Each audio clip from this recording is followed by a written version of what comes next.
Chapter 502. Upon hearing this, Li Wangyu looked over. The man who was talking to his beautiful superior was about 30 years old. He had a 3-inch long beautiful beard, and his appearance could be considered decent. However, Li Wangyu instinctively felt disgusted at the first sight of this person. In addition to the fragrance of perfume, this person also had a temperament that Li Wangyu was very disgusted with. "Hello, young Master Zhang. I trust you have been well since we last met." When the beautiful superior saw the man, she smiled and curtsied to the man. "Lady Su, I wonder if it's convenient for you to take a tour of this county magistrate's mansion with me." The man surnamed Xing smiled gently and elegantly. However, from beginning to end, he didn't look at Li Wangyu at all, as if he was transparent. The beautiful superior looked at Li Wangyu with embarrassment. Li Wangyu laughed and said, "Chongqing, you can accompany this young Master Xing to visit our house. I will take care of the guests here." When he spoke, he enunciated the words, "our house," very clearly. Li Wangyu clearly noticed that the man who had a gentle smile before obviously stiffened after he said those words. However, he immediately recovered his previous indifferent smile, but still didn't look at Li Wangyu. How could the beautiful superior not understand his thoughts? She glanced at him angrily and made a "please" gesture to the man surnamed Xing. The two of them talked and laughed as they walked toward the castle. Li Wangyu looked at the man's back and finally understood why he hated this person so much.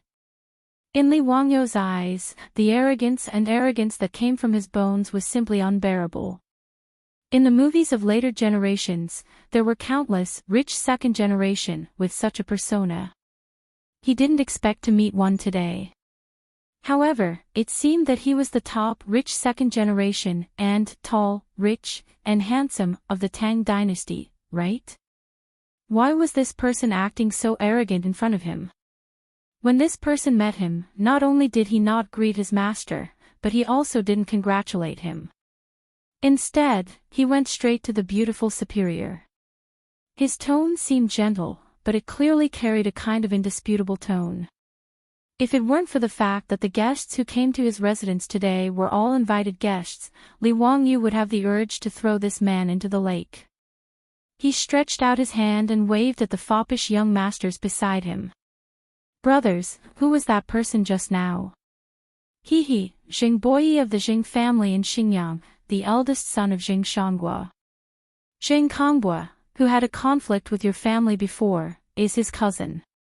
Fang Yai chuckled and said, "Zio, in my opinion, this Xing Boyi seems to be interested in your Madam Su. You have to be careful not to let others take advantage of you. I see that your Miss Su hasn't combed her hair yet. You haven't succeeded yet, right? If you don't hurry up, the golden phoenix might fly to another nest." In ancient times, women would comb their hair and change their hairstyle after they were taken in. His beautiful superior had always been wearing the hairstyle of an unmarried woman, which was why Fang Yai said that. What nonsense are you talking about? Chongqing is my cousin." Li Wangyu still wanted to argue that the relationship between the two of them was pure. "Bah! Do you think your brothers are blind? The way you and Miss Su look at each other is almost glued to each other, and you call her cousin. Besides, it was one thing for this cousin to fool others, but you, Li Wangyu, are a member of the royal family. Where did this cousin come from? Is there a registration in the imperial clan temple?" Li Wangyu's words were immediately mercilessly mocked by the foppish young masters, which made him speechless and touched his nose. Alright, although he knew that this matter couldn't be hidden from everyone, it was still a bit embarrassing to be exposed like this. "Zio, how did your Miss Su get to know Xing Boyi? Didn't she and the Xing family in Xingyang have that incident with Xing Kongbua?" Chai Lingguo asked in a gossipy manner. Li Wangyu shrugged his shoulders. "How would I know? Zio, you have to be careful. I'm afraid you don't know. Your Madam Su is quite famous in Chang'an City. The lingerie shop and the four-wheeled carriage company are thriving under her management. Now, many noble madams in Chang and City have a close relationship with Miss Su. I heard that many people are planning to be matchmakers for Miss Su.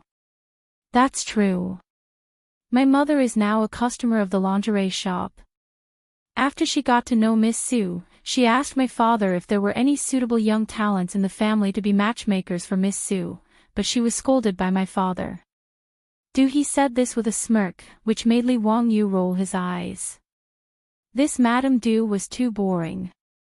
Fortunately, Du Ruhui gave him face and didn't blindly interfere. Yes, Zio, your relationship with Miss Su is unclear. It's not a big deal. Miss Su is good at everything, but she's a bit old.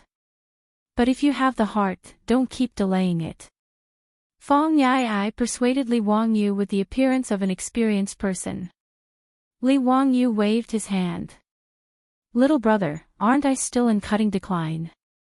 It's not urgent. Let's talk about it in 2 years. You're not in a hurry, but someone else is. I heard that Jing Boyi is still unmarried. Aren't you afraid that Miss Su will be taken away by him? Li Wangyu curled his lips. Him. I'm not bragging, but I really don't care about this kind of person, let alone coax Chongqing. Qing Chumo smiled. Although Jing Kongbua is a good-for-nothing with a bad reputation, you shouldn't underestimate this Jing Boyi. This person is 28 years old this year, but he's already a scholar in the Hongwen school. He's famous for his talent. Fong Yai nodded.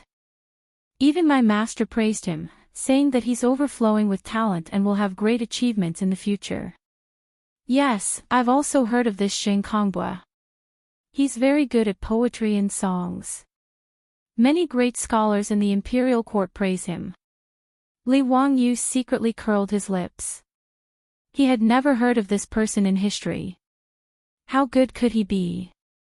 What kind of poems and articles could be better than the works of great gods that he plagiarized?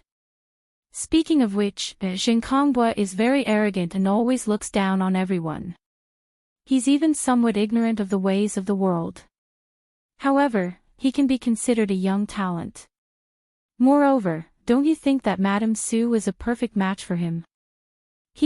She's much more compatible than you, Zio. The age difference between you and Miss Su is too big.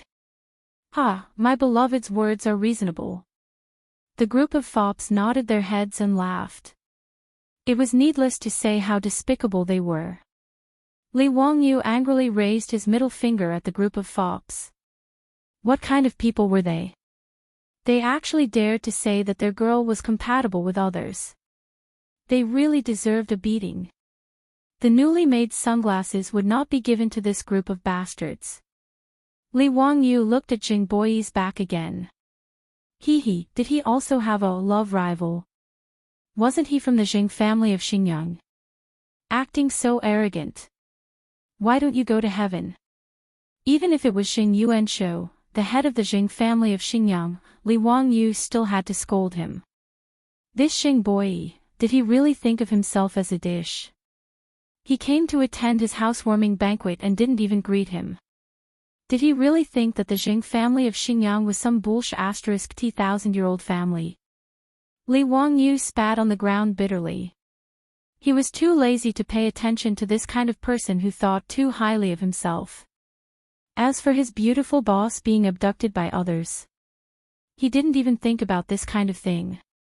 Did they know what a soulmate was?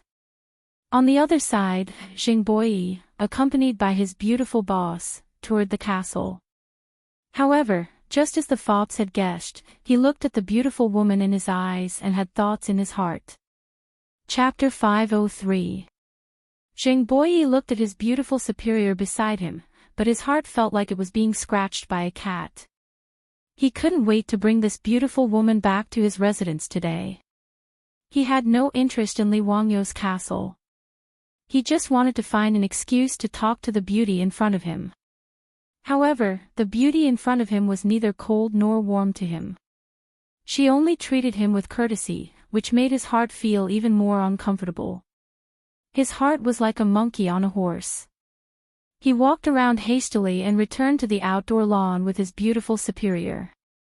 At this time, the lawn was full of guests. It was very lively. Li Wangyu saw that his beautiful superior had returned and hurried over. Chongqing, you came back just in time. Just now, Yu Gong was asking where you went. The old man was still thinking about the birthday cake you made. He just asked me if there was a cake to eat at today's banquet. His beautiful superior heard this and chuckled. Okay, then I'll go pay a visit to Yu Gong. The two whispered to each other. When they spoke in low voices, their intimate appearance made Jing Boyi feel more and more depressed. He suddenly rolled his eyes and raised his voice. Lady Su, I see that it's very inconvenient for you to travel between this remote mountain village in Chang and city every day. I still have an empty courtyard in Chang and city's Yongjia Lane. It can be considered quiet and elegant. Why don't you move there to live? You won't have to run around every day. The beautiful superior was stunned and shook her head with a smile. Thank you for your kindness, but I'm already used to it. I won't trouble you. No trouble at all. My residence is empty, so if Lady Su can move in, it will be a good thing. Lady Su, please don't refuse my good intentions. His voice was very loud. When it fell into the ears of the surrounding guests, it inevitably made people's imaginations run wild. Seeing this, many guests gathered together and started whispering to each other. Ching Chumo and the other playboys were so angry by his words that they were ready to roll up their sleeves and beat him. Jing Boyi's words showed that he didn't put Li Wangyu in his eyes at all. More than half of the guests who came to the court today knew this of Lady Su. They also knew that she had an ambiguous relationship with the young county count of Hu. However, since the two of them addressed each other as cousins, the bystanders naturally wouldn't interfere. But what did Jing Boyi mean? In front of the county count and all the guests, wasn't it the same as slapping the county count's face to let the woman from the county count's mansion live in his residence? Everyone was waiting to see a good show. They wanted to see if County Count Huxian would get angry and order people to beat up this Jing Boyi from the Jing family of Xingyang for the sake of a woman. After Jing Boyi finished speaking, he still maintained the posture of a gentle and modest gentleman as he smiled at his beautiful boss. However, Li Wangyu didn't fly into a rage out of humiliation. Instead, he chuckled and asked, I wonder if young Master Jing is planning to gift that residence to Lady Su, or is he just lending it to her to temporarily live in? If it's just lending, then it's fine. Hu in Chang and doesn't know that Lady Su is now the famous goddess of wealth. Borrowing someone else's residence is too shameful. The Jing family of Xingyang is also a 1,000-year-old family. I don't think they would be so stingy as to only lend a residence to Lady Su, right? Li Wangyu's words made Jing Boyi somewhat unsure of how to respond. His original intention was naturally to lend the residence to his beautiful boss. He really didn't want to give it to her. That was a residence in the northern part of Chang'an. One residence was worth no less than 5 million coins, which was more than 5,000 strings of copper coins and nearly 1,000 taels of gold. Although Jing Boyi was the eldest son of the first wife of the family and a scholar of the Chongwenguan, a 6th-rank official, his monthly allowance and salary were only about 100 strings of copper coins. That residence was bought for him by his father, Jing Shangua, when he was promoted to a scholar of the Chongwenguan. He said these words because, firstly, he wanted to slap Li Wangyu's face in front of everyone. Secondly, if his beautiful boss agreed, he could enjoy the benefits of being in a favorable position. He would also have the opportunity to get close to the beauty and let Li Wangyu stay away from her. Why not? Jing Boyi originally thought that Li Wangyu would fly into a rage and fall out with him in front of the beauty. Otherwise, he could only endure it in front of so many guests. But he never thought that Li Wangyu would ask such a question. This is of course. It's a gift, a gift. I'm willing to give the residence in Yongjia Lane to Lady Su. please don't refuse my painstaking efforts." At this time, Jingboyi swallowed his broken teeth and blood. He was very reluctant to give it up, but he still said so. Otherwise, in front of so many guests, if he said that he only wanted to lend the residence, it would really be a shameful thing. Sometimes, these aristocratic families valued their face more than anything else. Li Wangyu naturally understood this characteristic of aristocratic families, so he asked such a question in front of so many people. The beautiful boss rolled her eyes at Li Wangyu and was about to continue to refuse, but Li Wangyu beat her to it and said, "Ha, young Master Zheng is indeed generous. Then I'll thank you on behalf of Lady Su. I'll accept the residence on behalf of Lady Su." His words made Jingboyi want to cry. How could there be such a person who didn't play by the rules? "Shouldn't you refuse it and I'll push the boat with the current so that both sides will be happy?" How could he be so shameless as to just open his mouth and accept it? Seeing Zheng Boyi's aggrieved expression, the beautiful boss couldn't help but laugh. "Young Master Zheng, don't listen to Wang You's joke. I don't deserve that residence, so how can I accept it? Young Master Zheng, please don't mention this matter again." Hearing the beautiful boss say so, Zheng Boyi couldn't help but breathe a sigh of relief. He planned to take advantage of the situation and say a few beautiful words. "Lady Su, what are you talking about? I'm willing to give you that residence. It's not a joke." Li Wangyu continued at this time, "Chongqing, you see, I said that young Master Zheng wasn't joking, right?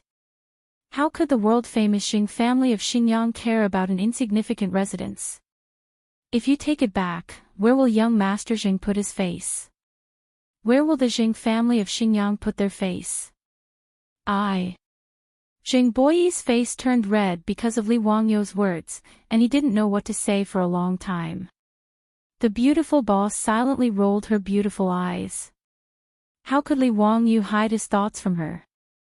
Obviously, this guy was jealous, so he targeted Zheng Boyi like this. However, the beautiful boss couldn't help but feel very sweet in her heart. Women were all like this, even if the beautiful boss was a goddess. How could she be angry when the person she loved was jealous of her? She quietly stretched out her hand and secretly pinched Li Wangyu. "Wangyu, don't make trouble with young Master Zheng. Young Master Zheng, I really can't accept that residence. Don't mention this matter again." Zheng Boyi had suffered a loss from Li Wangyu, so he didn't dare to put on a facade. He could only awkwardly smile at the beautiful boss and didn't say anything. Li Wangyu sneered in his heart. This guy with low EQ had the nerve to be this young master's rival in love. He secretly made a victory sign in his sleeve and ignored Zheng Boyi. He pulled the beautiful boss to find Yu Shernan. When the banquet was about to start, the old housekeeper Li Hing ran over breathlessly. Lang Jun, the sage is here. Quickly go and receive him." Li Wangyu was stunned. Why did Pai Lupi come again? Chapter 504. If other people knew what Li Wangyu was thinking, they would definitely want to beat this pretentious guy to death. Why did Pai Lupi come again? The sage personally came to the manor for a banquet. How great of a favor was this? You actually dare to be so disdainful. Li Wangyu really was disdainful. If Pai Lupi came, then so be it. It wasn't like it was the first time he came. Li Er, Qing Yao Jin and the others had moved in before him, the owner of this manor. However, this was only Li Wangyu's ridicule in his heart. After hearing Li Heng's words, Li Wangyu didn't dare to delay. He quickly jumped on his horse to welcome Pai Lupi. The manor was too big, but it had a small problem. It was that from the castle to the entrance of the manor, one had to ride a horse. Walking was tiring. Pai Lupi not only came today, he also brought the three little ones. Li Qingqian, Li Tai, and Li Lizzie obediently greeted Li Wangyu. They curiously sized up the manor in front of them, which they had never seen before. This was the first time the three of them had come to Li Wangyu's new manor. Nephew greets uncle. Li Wangyu greeted Pai Lupi. Haha, Zio, there's no need to be so courteous. Come, take a look at the congratulatory gift I've prepared for you. Li Er waved his hand behind him, and 2 eunuchs carried a board over. Founding County Count Manor of Hu County. Li Wangyu recognized these words. They were Pai Lupi's handwriting. In this regard, Li Wangyu cursed in his heart. Just a plaque written by yourself. Too insincere. Why didn't you give me something valuable? On the other hand, the old housekeeper Li Heng, as well as the group of troops and maids, were so excited that they couldn't control themselves. It was such an honor for the saint to write the plaque of his Langjun mansion.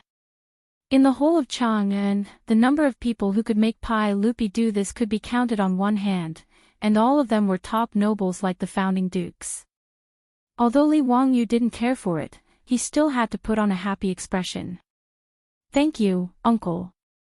This nephew will have it hung up. Uncle, please. Everyone has arrived and is waiting for uncle to start the banquet. Li Qingqian instead bowed towards his father and Li Wangyu. Father, teacher, can we go to the village to play for a while? Just now, when everyone rode past Xindingzhou village, the 3 little ones had already seen many of their playmates in the village. They had also seen the amusement park, and their hearts were already itching. Pai Lupi was stunned, then he laughed. Let's go then. Yes, thank you, father. The 3 little ones cheered and turned to run out of the mansion. A few eunuchs and guards quickly trotted after them.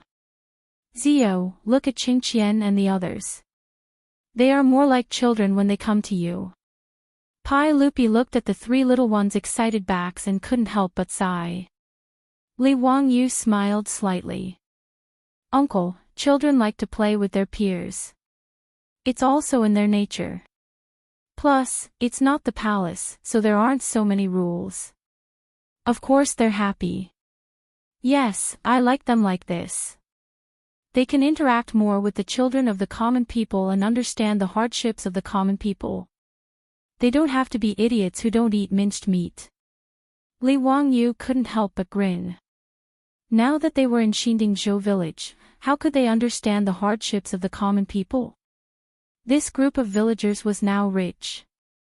Although they weren't very rich, they were all moderately well-off families and didn't have to worry about food and clothing. After the 3 little ones went to play by themselves in the village, Pai Lupi and Li Wangyu mounted their horses again and headed for the castle. With Pai Lupi's arrival, everyone came forward to greet him again. It was quite a mess. After everyone was seated again, Li Wangyu asked Pai Lupi for his opinion. Uncle, then I'll have them start the banquet. Before Pai Lupi could speak, Qing Yaojin laughed loudly on the side. Wahahaha, start the banquet, start the banquet. Nephew, quickly have someone bring the food. I'm very hungry for the food in your mansion. What new things have you prepared today? Qing Yaojin's words made all the important people who had eaten at Lai Hot nod their heads. In terms of gluttony alone, the food in Li Wangyu's mansion could be said to be the best. Even the pork that nobles usually didn't eat had now become a delicacy. Many important people had asked Li Wangyu for the secret recipe so that the chefs and their manors could learn how to make it. Now, pork in Chang'an City had become a hot commodity from a cheap meat that no one cared about. Even the price of pork had increased from 40 copper coins per catty to 60 copper coins. Li Wangyu's recipe had contributed greatly to this. Hee, Uncle Qing, I've prepared a delicacy today. It definitely won't disappoint Uncle Qing and everyone else. Wahahaha, then what are you waiting for? Quickly have someone bring it up. Qing Yaojin laughed loudly. Pai Lupi glared at him and turned his head to Li Wangyu. Zio, it's fine if we start the banquet at noon, but why don't we even light up the incense sticks? Before the Tang started the banquet, they would first light incense and worship their ancestors. They would first light firecrackers in front of the court to ward off evil spirits to show good luck. Li Wangyu couldn't help but touch his nose. Uncle, today the farmers will be entering the mansion together.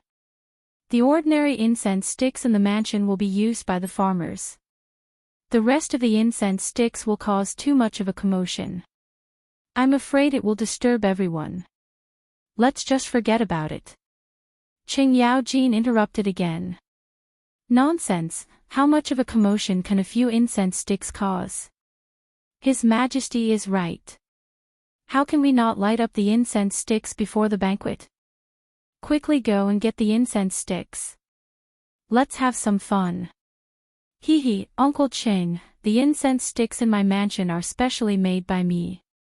Don't underestimate them. I don't believe that the incense sticks in your mansion are any different. Get someone to bring them here.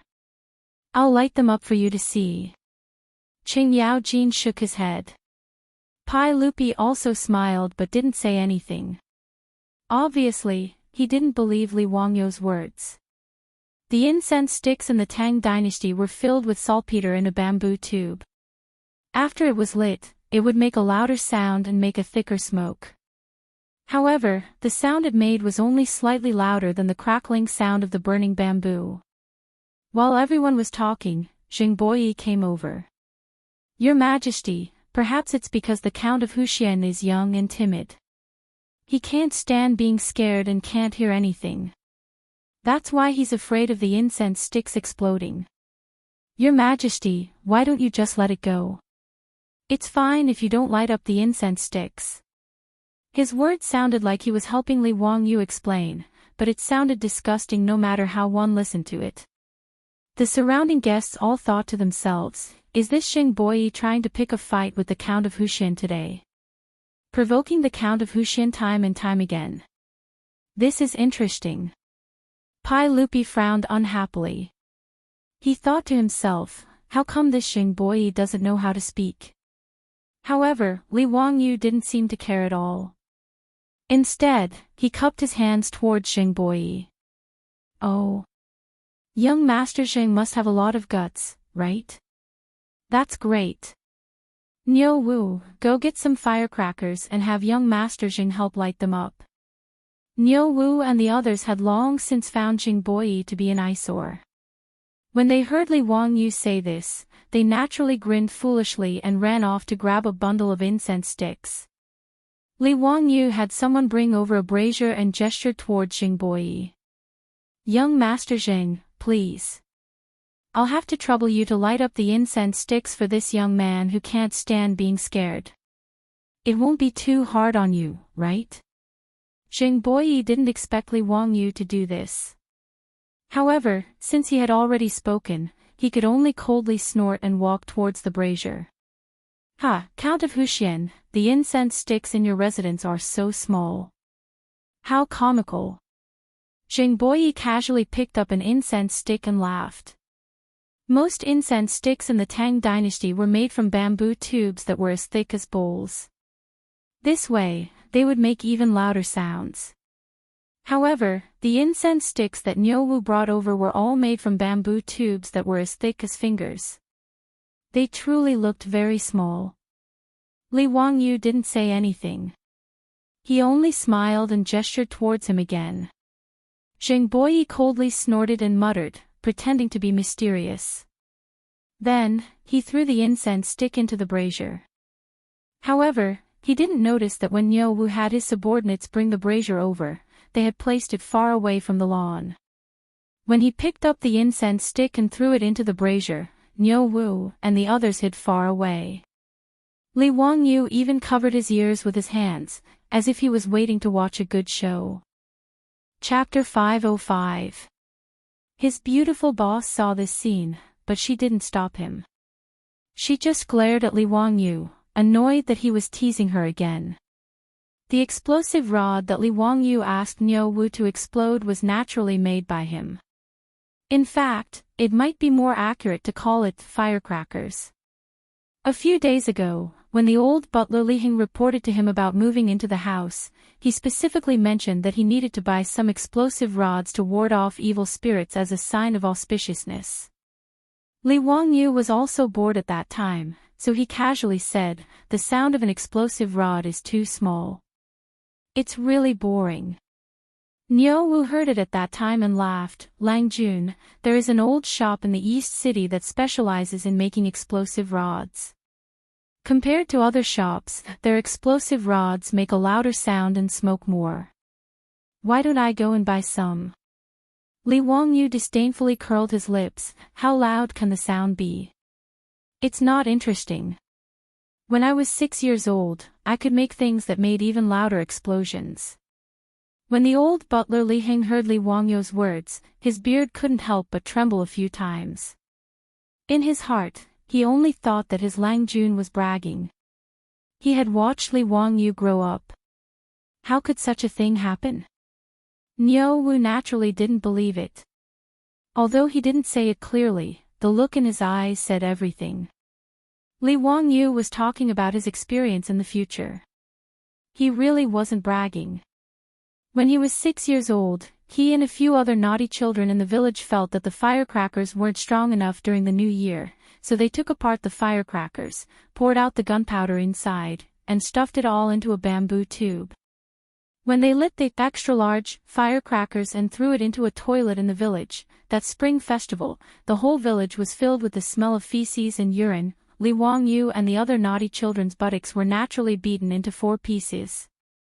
In the Tang Dynasty, Li Wangyu certainly couldn't make real gunpowder, but he knew how to make black gunpowder that could be used to make firecrackers. This kind of black gunpowder was not something that the brats of the later generations were willing to play with. They thought that it was too weak to make firecrackers.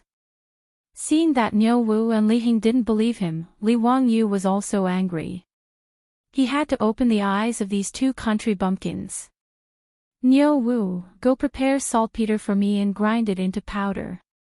Li Wangyu was too lazy to talk nonsense. He directly gave a list to Niu Wu and let him prepare it. Lang Jun, what do you want the chicken for? Can this thing make an explosive rod? Niu Wu was puzzled. If I tell you to go, then go. Cut the crap. Li Wangyu was too lazy to explain the binding effect of egg white to this fool. He directly sent him to buy all the things he wanted. After Niu Wu had prepared all the things Li Wangyu needed, he followed Li Wangyu's instructions and dried them. Then, he ground them into powder and mixed them together according to a certain ratio. Then, the egg white was added, and after mixing well, the mixture was sifted into particles of the same size. Finally, the particles were dried in the shade. After busying himself for 2 days, Li Wangyu's black gunpowder could be considered a success. The thing was made, but whether it was useful or not, Li Wangyu actually didn't know in his heart. Although their village originally had a small firecracker factory, but in the future, even the firecracker factory in the village workshop didn't use black gunpowder. Li Wangyu knew the so-called black gunpowder formula, but it was simply from a certain encyclopedia in the future. Whether it was accurate or not, he didn't know. Moreover, he was also very scared to make the black gunpowder with Niu Wu. He didn't even dare to make it in his own old house, for fear that he would accidentally blow up his house. There was no other reason other than the fact that black gunpowder was not safe. This thing was very sensitive and easy to burn. It could be ignited with a spark. Fortunately, he only made a few firecrackers and used a small amount, so it wasn't a big problem. Niu Wu, go find a bamboo tube. Today I will open your eyes and let you see what a real explosive rod is. What a thunderous explosion. Niu Wu was skeptical, but since it was his Lang Jun's order, he naturally followed it. He agreed and went out to chop a bamboo tube back. When Li Wangyu saw it, he was so angry that he kicked him in the butt. *CK, he wanted to make firecrackers, not to become a terrorist and make bombs. This idiot brought back a bamboo tube that was as thick as a bowl. How much gunpowder would it have to contain? How powerful would it be? Why did you chop such a thick bamboo tube for? Li Wangyu asked in a bad mood. Niu Wu was confused. Lang Jun, didn't you want to make an explosive rod? Why are you using such a thick bamboo tube? If it's too thin, it won't make a lot of noise. It won't be satisfying. Not satisfying your sister. Li Wangyu felt very tired and was too lazy to talk to him. He directly ordered, a bamboo tube as thick as a finger will do. Go, go. Niu Wu once again chopped the bamboo tube that met Li Wangyu's requirements. He followed his instructions and stuffed it with gunpowder and sealed it. At this time, Li Wangyu suddenly realized that he seemed to have forgotten something.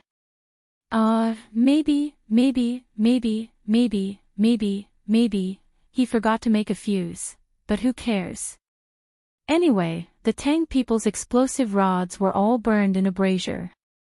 He would do the same for his own explosive rod. Niu Wu picked up the bamboo tube that was as thick as a finger and more than an inch long. Lang Jun, is this the explosive rod that you said would make a thunderous explosion? Don't make fun of me. Li Wangyu was too lazy to pay attention to him. He directly asked him to bring a brazier over. Niu Wu had no choice but to listen to him. He brought the brazier over and placed it in the open space in the front yard. Don't put it here. Take it to an open space outside. Li Wangyu did not dare to experiment in his own home. The firecrackers in the future were wrapped in paper. The one in his hand was a bamboo tube. Those who had studied physics in junior high school knew that when gunpowder burned rapidly, it would produce a large amount of gas that could expand by nearly 10,000 times. In a limited space, the gas would expand rapidly due to heat and would cause an explosion. The more enclosed the space, the more powerful the explosion would be. Firecrackers made from bamboo tubes would definitely be more powerful than firecrackers wrapped in paper. This was for sure. Niu Wu did not take Li Wangyu's instructions seriously, but he still did as he was told. He brought the brazier to an open space outside the house. Li Wangyu did not dare to throw the explosive rod into the brazier himself. He directly stuffed the bamboo tube into Niu Wu's hand. You go and throw it into the brazier. Remember, throw it in and run. I know. Isn't it just an explosive rod? There's nothing strange about it. Niu Wu did not take it seriously. He casually took the bamboo tube, walked to the brazier, and threw it in. Run! Li Wangyu saw that this fool did not move at all and could not help but become anxious. Niu Wu actually turned his head and grinned foolishly at him. Li Wangyu was so angry that he even forgot to cover his ears. Boom! The explosive rod in the brazier exploded without any suspense. The sound was so loud that it was like thunder. The charcoal in the brazier was scattered everywhere by the explosion of the firecrackers. Sparks flew everywhere. When Li Wangyu saw Niu Wu clearly again, he saw that his whole body had turned black. His whole body was covered in charcoal ash. Niu Wu, are you okay? Li Wangyu quickly ran over.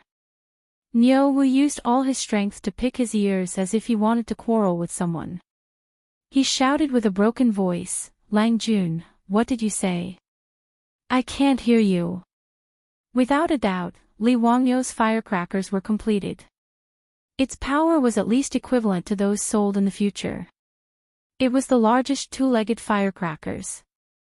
The sound was so loud that it even caused a commotion among the villagers of Dingzhou village. They did not understand why there was a sound of thunder in the middle of the drought. Niu Wu's ears were not deafened, but because of this, it took him a few days to recover. As for Li Wangyu's description of the explosive rod, he naturally had an unforgettable experience. Ever since he made these firecrackers, Li Wangyu did not care about explosive rods. The explosive rods that Li Heng had originally purchased were all given to the villagers by him. As for these firecrackers, he originally planned to take them out at night when he was having fun with the villagers. Now that Jing Boyi wanted to find trouble, he naturally could not stop him. Seeing Jing Boyi throw the explosive rod into the brazier, Li Wangyu could not help but grin. The next second, boom. Chapter 506. The explosion in the brazier gave all of the guests a fright. The old officials were so shocked by the sudden loud noise that their beards trembled. Even Qing Yaojin jumped up from the ground and stared at the brazier, dumbstruck. Zio, what is this? Why is it making a sound like a landslide, like thunder? Pai Lupi was also quite frightened. He pulled Li Wangyu over and asked. Uncle, this is your nephew's explosive rod. I already said that it made a lot of noise. Li Wangyu rubbed his hands and laughed. He was very pleased with himself. To be able to scare Qing Yaojin and Pai Lupi to this extent, this firecracker was worth it. As for Zheng Boyi beside the brazier, he couldn't look at him anymore. Not only was his entire body covered in soot, but his exquisitely embroidered silk clothes were no different from beggars' clothes. They were full of holes from the sparks. Even his hair was messed up. A lot of his hair had been burnt yellow by the sparks in the brazier. Zheng Boyi, who previously had the appearance of a gentle gentleman, was now in an extremely sorry state. Other than the buzzing in his ears, he couldn't hear anything. He had a dumbstruck appearance. He stood there lifelessly, completely stupefied. If Zheng Boyi had gone online in the future, he would have asked 3 questions in his heart. Who am I? Where am I? What am I doing? His appearance naturally made the guests, who had just recovered from their shock, laugh endlessly. Pai Lupi also couldn't help but laugh. He only called out to the hot servant girl, "Take Scholar Zheng to wash up and change his clothes." After the hot servant girl led the still muddle-headed Zheng Boyi away, no one else suggested that Li Wangyu continue to set off explosive rods. This thing really did make a lot of noise. There were many old people like Yu Shernan present who couldn't stand it. Qing Yaojin also came back to his senses. "Bastard, brat, why is the explosion in your residence so loud?" Uncle Qing, didn't I say it just now? The explosive rods in my residence are different from the rest. Don't try to mystify me. It's not like I haven't exploded before. How could there be such a commotion? Hurry up and make it clear, what is going on? Qing Yaojin glared at Li Wangyu. To put it bluntly, it's nothing much. It's just that the herbs I added in the bamboo were different. These herbs were concocted by your nephew himself, so they burned even faster. As a result, the sound of the explosion was extremely loud. Uncle Qing, didn't you say you were going to give it a try? Little nephew still has some explosive rods. Do you want to show them to me? Qing Yaojin's face couldn't help but turn red. Just a moment ago, he wanted to burn the pole himself.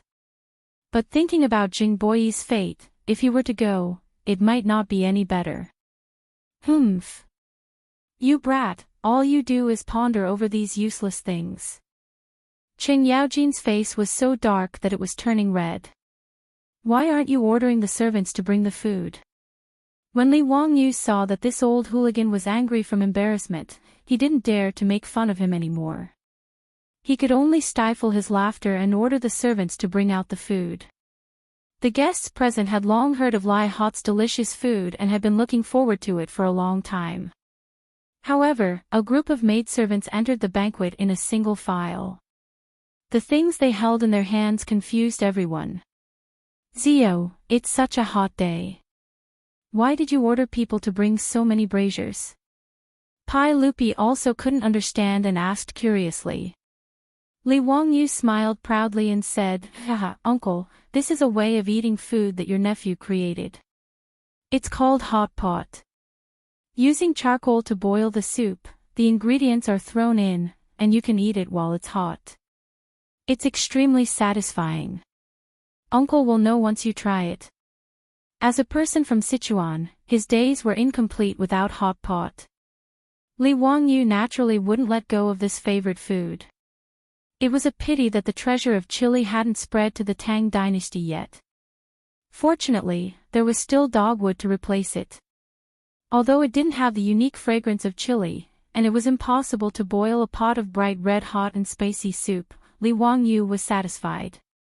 After the servants placed the braziers on the table, a servant immediately brought out the copper pot that Li Wangyu had specially hired a craftsman to make in the Easter market. The soup base in the copper pot was made from beef bones and fish bones. With dogwood, pepper, and ginger slices, it smelled very fragrant. Then, all kinds of cut ingredients were brought up like flowing water.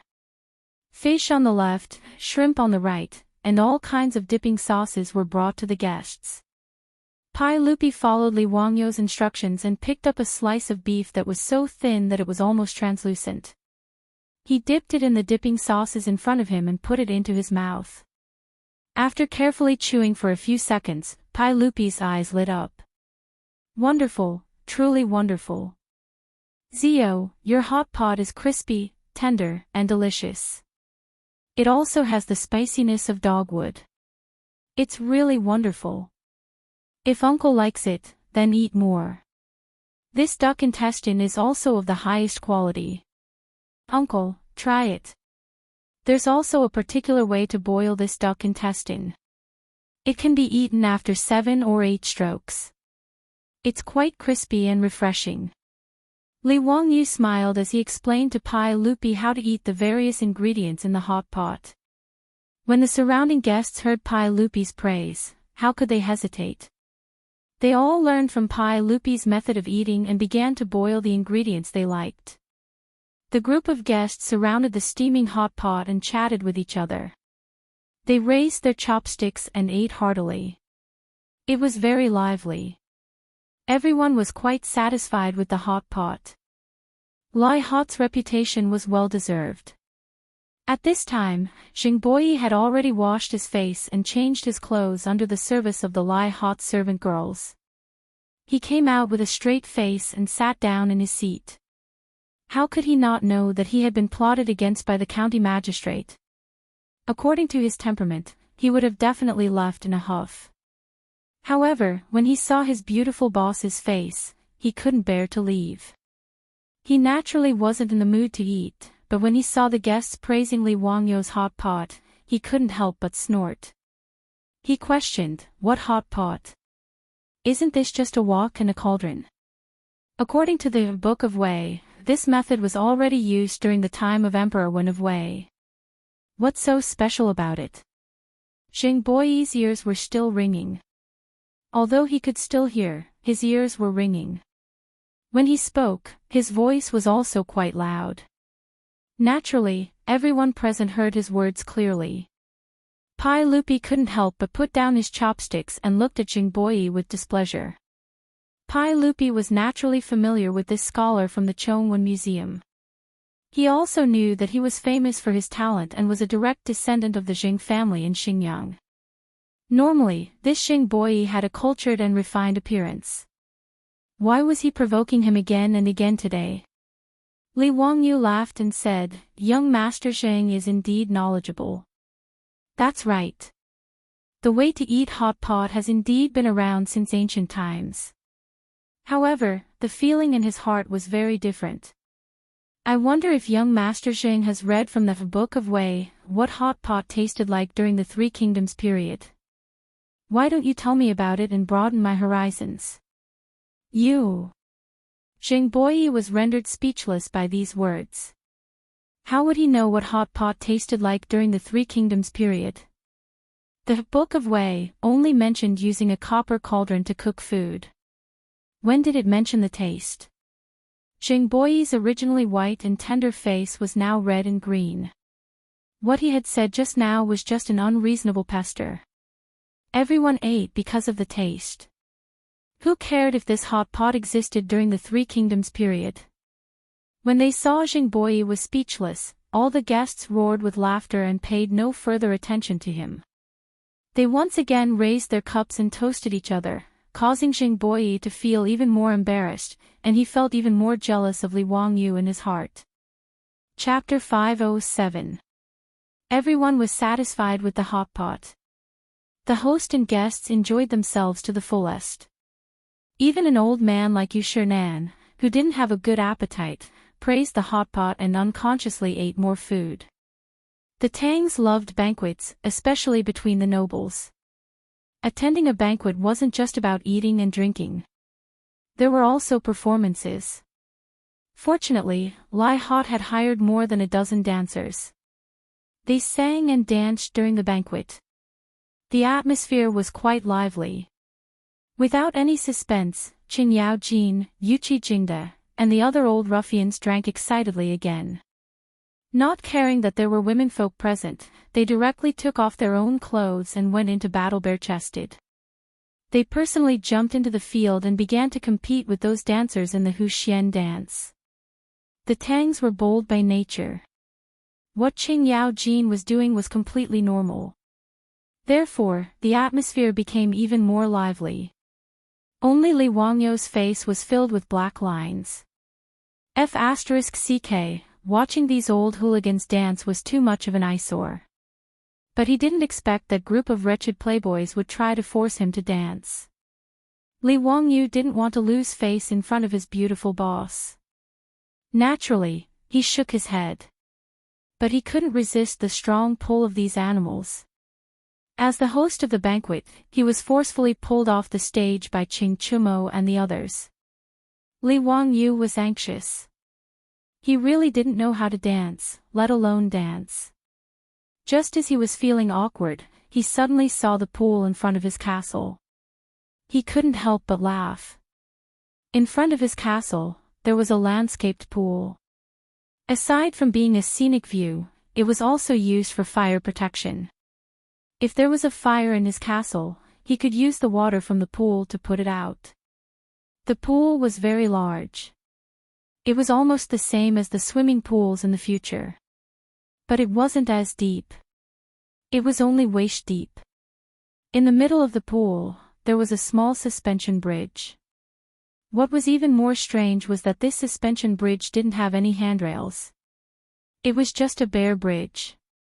Every time the beautiful boss saw this suspension bridge, she felt helpless. There was no other reason. Li Wangyou had the craftsman build this bridge because of his bad taste. And this suspension bridge had a name on the internet in the future. It was called Net Famous Bridge. Li Wangyou had seen a variety show on Mango TV in his previous life, Shaking Laughing Bridge. The rules of the game were very simple. The players would be in the form of a team and challenge the swing bridge team. Along with the music, they would swing left and right according to the rhythm on the bridge. They would do their best to maintain their balance and not fall into the water. In fact, it was a very boring variety show. Li Wangyou liked to watch it purely because of the beauty. There were a few beautiful female teams, especially those with long legs. Li Wangyou almost licked his screen when he saw them. Li Wangyou had thought of this when he built the pond in his mansion. He had a wicked taste and insisted that the craftsman build him such a swinging bridge. What made the beautiful superior even more speechless was that this guy actually organized all the maidservants in the mansion and even arranged them into several teams. He let them go to the swinging bridge to fight PK, which was a glorified excuse of exercising their bodies. How could the beautiful boss not understand his thoughts? But this kind of thing was harmless, so she just let him be. Under Li Wangyou's insistence, the servant girls in his mansion quickly fell in love with the swing bridge. Originally, when the bridge swayed slightly, the servant girls on the bridge would cry out and fall into the water one after another. After the thin clothes were wet, they clung to their delicate bodies, revealing their exquisite curves. Li Wangyou's eyes were fixed on them and he was very satisfied. Even Niu Wu, Niu Yong, and the other troops were like this. The 73 troops of old bachelors in the mansion loved to watch the servant girls play the swing bridge the most. Every time this group of old bachelors made a big fuss and whistled. Although the servant girls were very shy, they did not avoid the burning gazes of their Langjun and the old bachelors. Some of the bolder ones even stuck out their chests after falling into the water, as if to show off their strength, which caused the surrounding crowd to howl. It was not that these servant girls were shameless, but that the people of the Tang Dynasty were so valiant. In addition, in these servant girls' hearts, how could they not hope to be taken in by their Langjun or the troops of Kongwu, so they naturally had no scruples. With Li Wangyou's experience and guidance from watching the videos, they soon learned how to play the swing bridge. They could swing their bodies neatly on the swing bridge without falling into the water. Even Niu Yong, Niu Wu, and the 73 old soldiers liked to play the swing bridge. They often challenged the servant girls' teams with the idea of shaking them off the bridge and seeing the wet beauties. Li Wangyou's only regret was that he could not let the servant girls in the mansion change into the hot pants that exposed their thighs in the Tang Dynasty. Otherwise, it would be too eye-catching. At this moment, he was being forced to dance by the playboys. Li Wangyou naturally did not want to make a fool of himself in front of everyone, so when he saw the swing bridge, he immediately thought of escaping. "Brother Chumo, dancing is boring. This little brother has a fun thing in the mansion, I wonder if you are interested," Li Wangyou said with a sneaky smile. Ching Chumo and the others did not understand and asked curiously, "What fun thing? Let's hear it." Li Wangyou pointed at the net red bridge and said, "Brothers, do you see the swing bridge? We can split into 2 teams on the swing bridge. The team that does not fall into the water in the end will be the winner. Brothers, are you interested?" Ching Chumo and the other playboys were naturally playful people. When they heard Li Wangyou's words, they were naturally interested and nodded in agreement. The group of playboys pulled Li Wangyou to the side of the pool, which attracted the attention of all the guests. Pai Lupi could not help but laugh and scold them, "What are these little brats doing? Jia, let's go and take a look." With Pai Lupi taking the lead, all the guests naturally followed and ran to the side of the pool to watch. "Ziyu, your family's swing bridge is quite strange. It doesn't even have handrails. Aren't you afraid that people will fall into the water?" Pai Lupi looked at the swing bridge and could not help but laugh. Li Wangyou nodded as if it was a matter of fact, "Uncle is right. This swing bridge is meant to make people fall." "Oh. Why is that?" "Hee, Uncle, just watch the show." Li Wangyou did not explain and only let Pai Lupi wait and see. The group of playboys, with Li Wangyou's explanation, had already figured out how to play with the swing bridge. They immediately split into 2 teams and walked onto the swing bridge from both ends. The swing bridge, as the name suggests, swayed and swayed. Even if one did not deliberately swing it, just walking on it was already quite frightening. Fong Yi-ai lost his balance and almost fell off the swing bridge. If it was not for Ching Chuliang who pulled him from behind, he would have been the first to fall. When the playboys were all on the swing bridge and faced each other, Li Wangyou waved his hand and had someone bring over a large drum.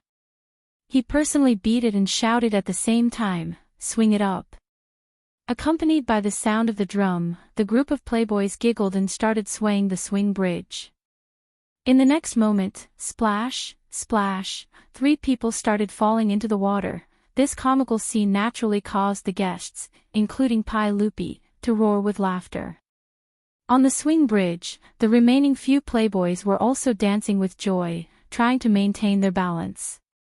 However, as the swing bridge swayed more and more violently, in the end, none of these people who were playing the swing bridge for the first time were spared and all fell into the water. This caused the laughter of the people around the pool to become even louder, but the group of playboys did not seem to mind at all. Instead, they laughed along, feeling that it was quite interesting. "Wahahaha, this bridge is very interesting. This old man will also try. Gentlemen, which one of you is interested in fighting with this old man?" Qing Yao Jin was itching to fight and jumped out to provoke them. "Old bastard Qing, don't be so arrogant.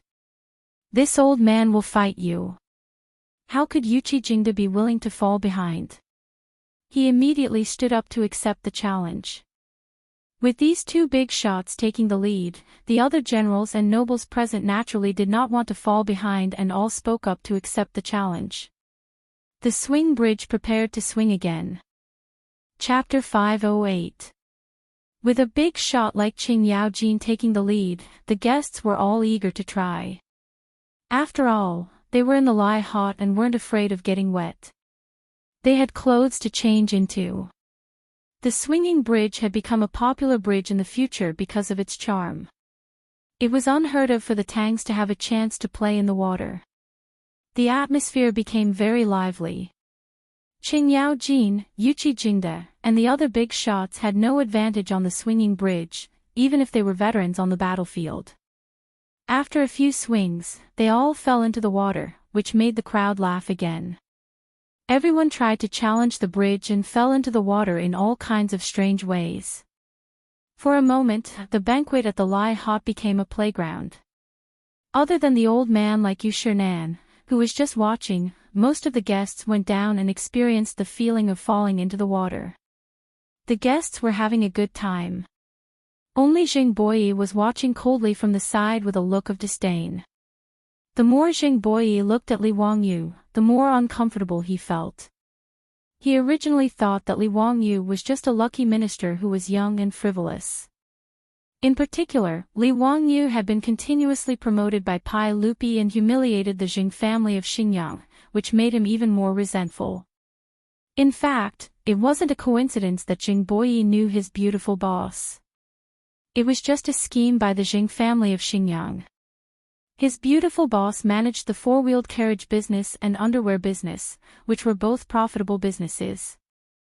Who knew how many aristocratic families were jealous of her? As his beautiful boss became more and more famous in Chang'an, this beautiful woman finally entered the eyes of the aristocratic families. At first, the aristocratic families didn't care about this cousin of the Count of Wu County. Before the rise of Wu Mainyang in the Tang Dynasty, no one would take a woman seriously. But as his beautiful boss became more and more famous in Chang'an, and was even called the goddess of wealth, in private, the aristocratic families couldn't help but be tempted.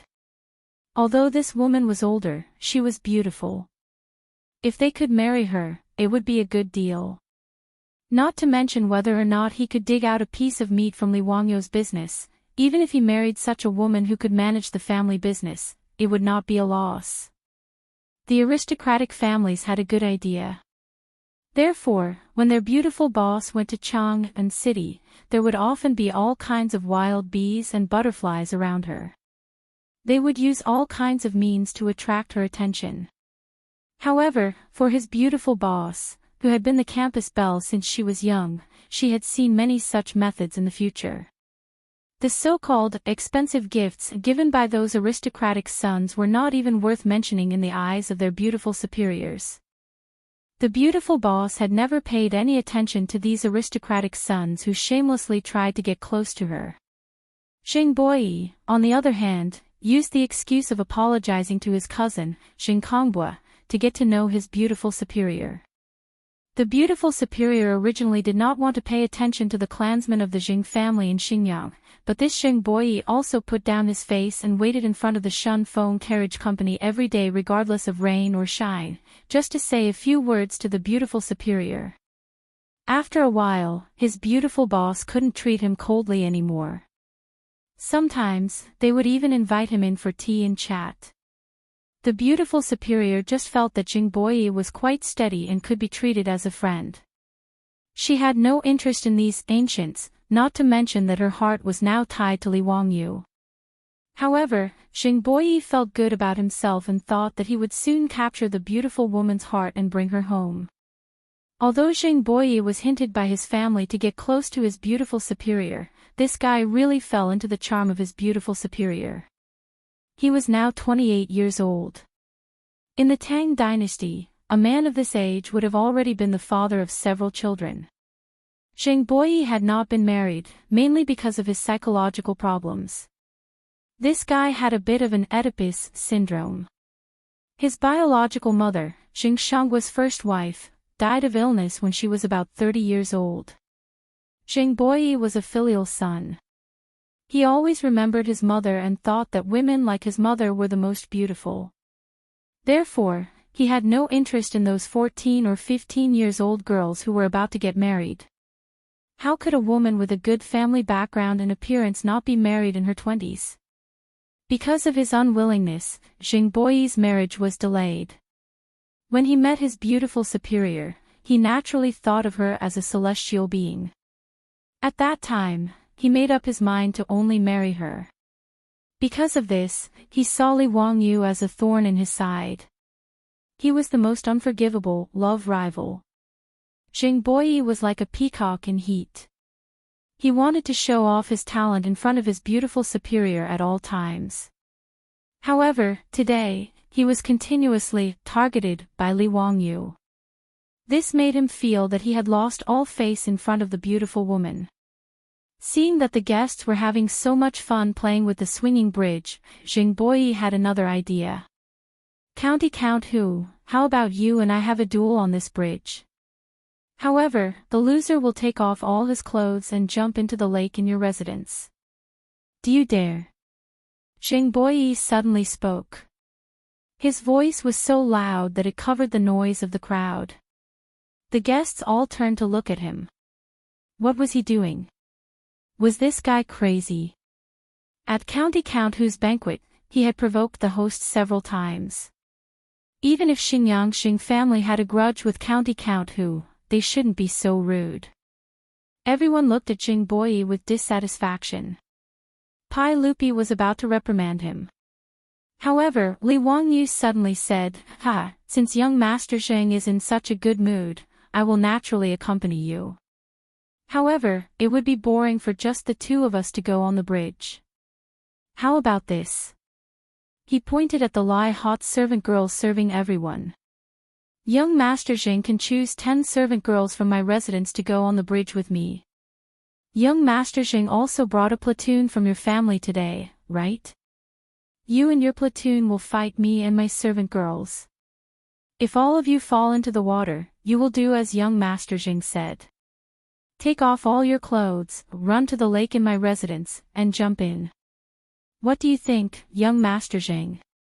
Li Wangyu's words stunned all the guests. What was this County Count Hu thinking? Using a group of delicate servant girls to fight Xing family's wolf-like troops. Was he crazy? When Jing Boyi heard Li Wangyu's words, he raised his head and laughed. He immediately nodded in agreement. The reason he dared to provoke Li Wangyu was because he had been watching from the sidelines for a long time. He felt that he had learned a lot. Although he was the son of an aristocratic family and was well-read, he wasn't a weak scholar. The scholars of the Tang Dynasty had to be skilled in the 6 arts of nobility. Among them, riding included riding horses and carriages. Jing Boyi figured out that to play this swinging bridge, one had to be in a stable horse stance. It was as if one was riding on a horse's back. One had to adjust one's posture as the horse ran. This way, one wouldn't fall into the water. The previous winners of the swinging bridge were almost all veterans who were skilled in horsemanship. It was because of this observation that Jing Boyi challenged Li Wangyu. He wanted to humiliate him and redeem himself from the humiliation he suffered today. Jing Boyi didn't care about the disdainful looks of the surrounding guests. He was afraid that Li Wangyu would go back on his word, so he immediately nodded in agreement.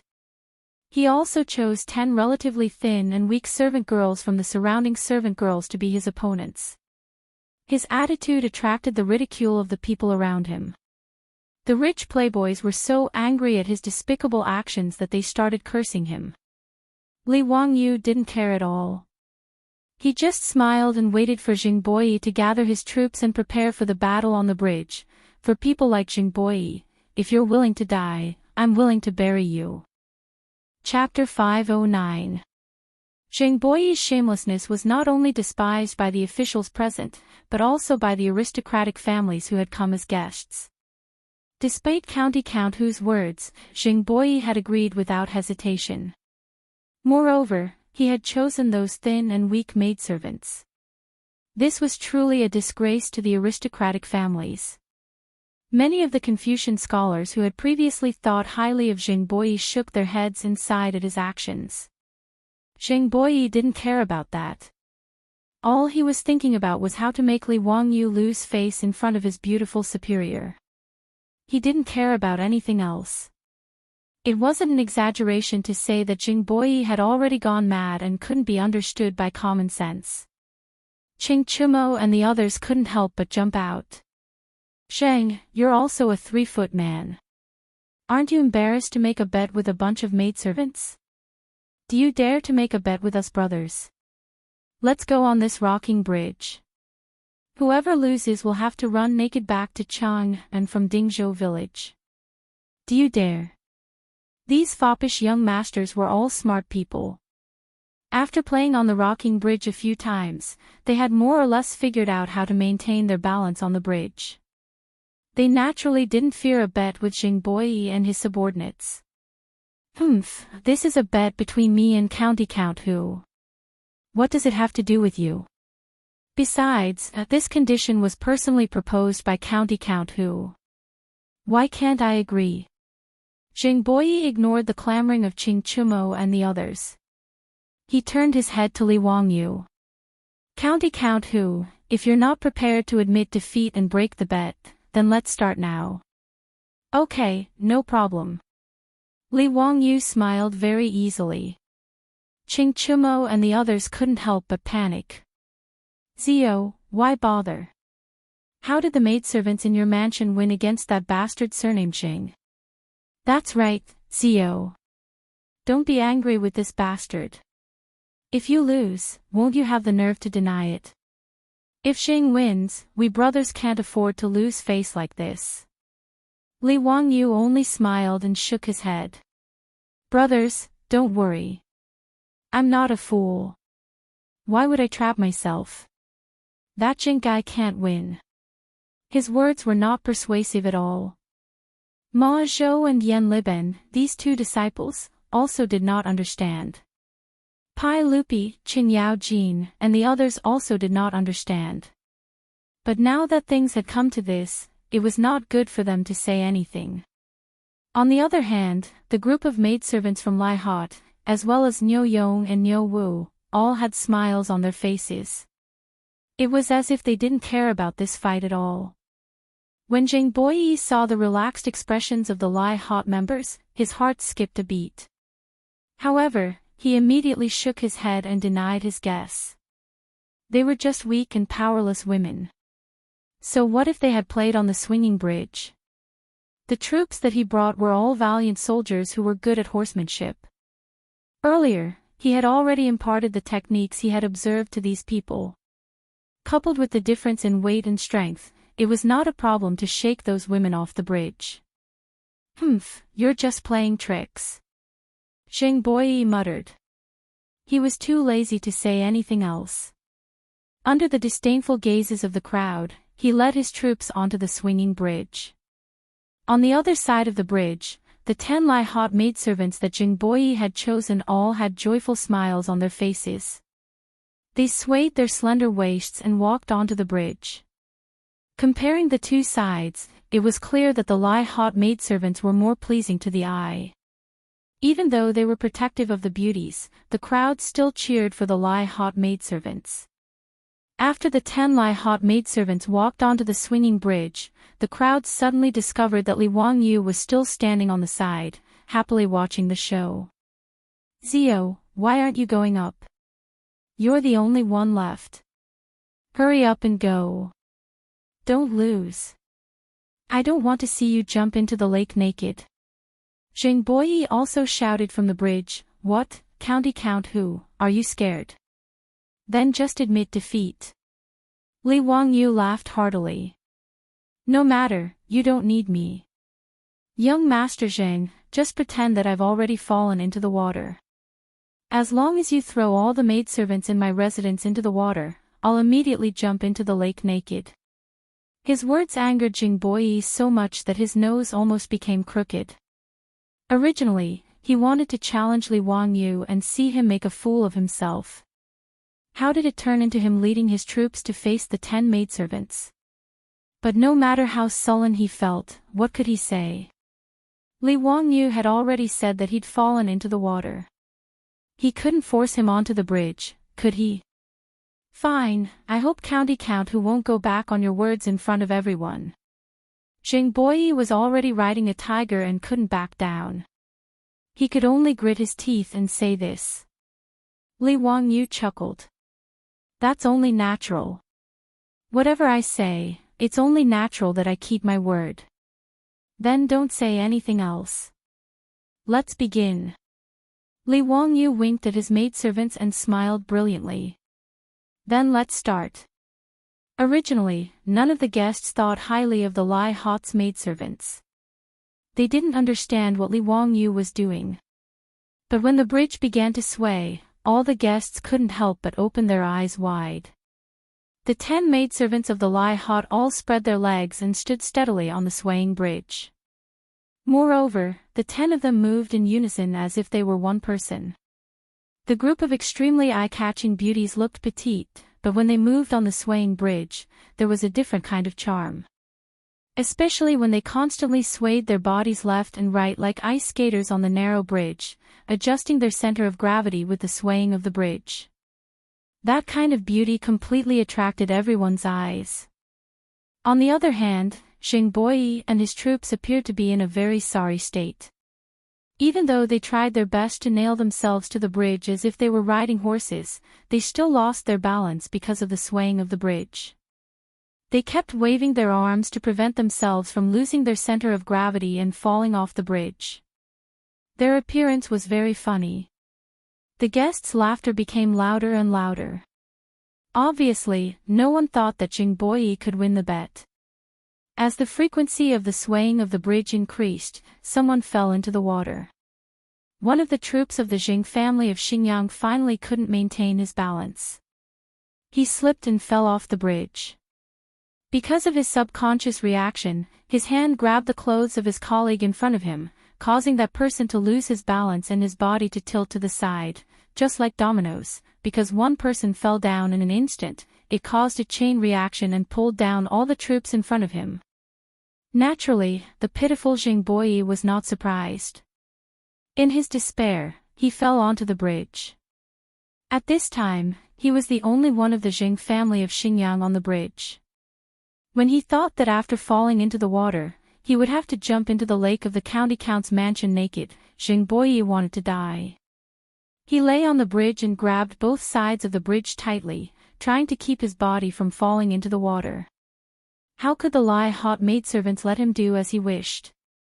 The maidservants began to use more strength to kick the bridge, and the frequency of the swaying of the bridge increased.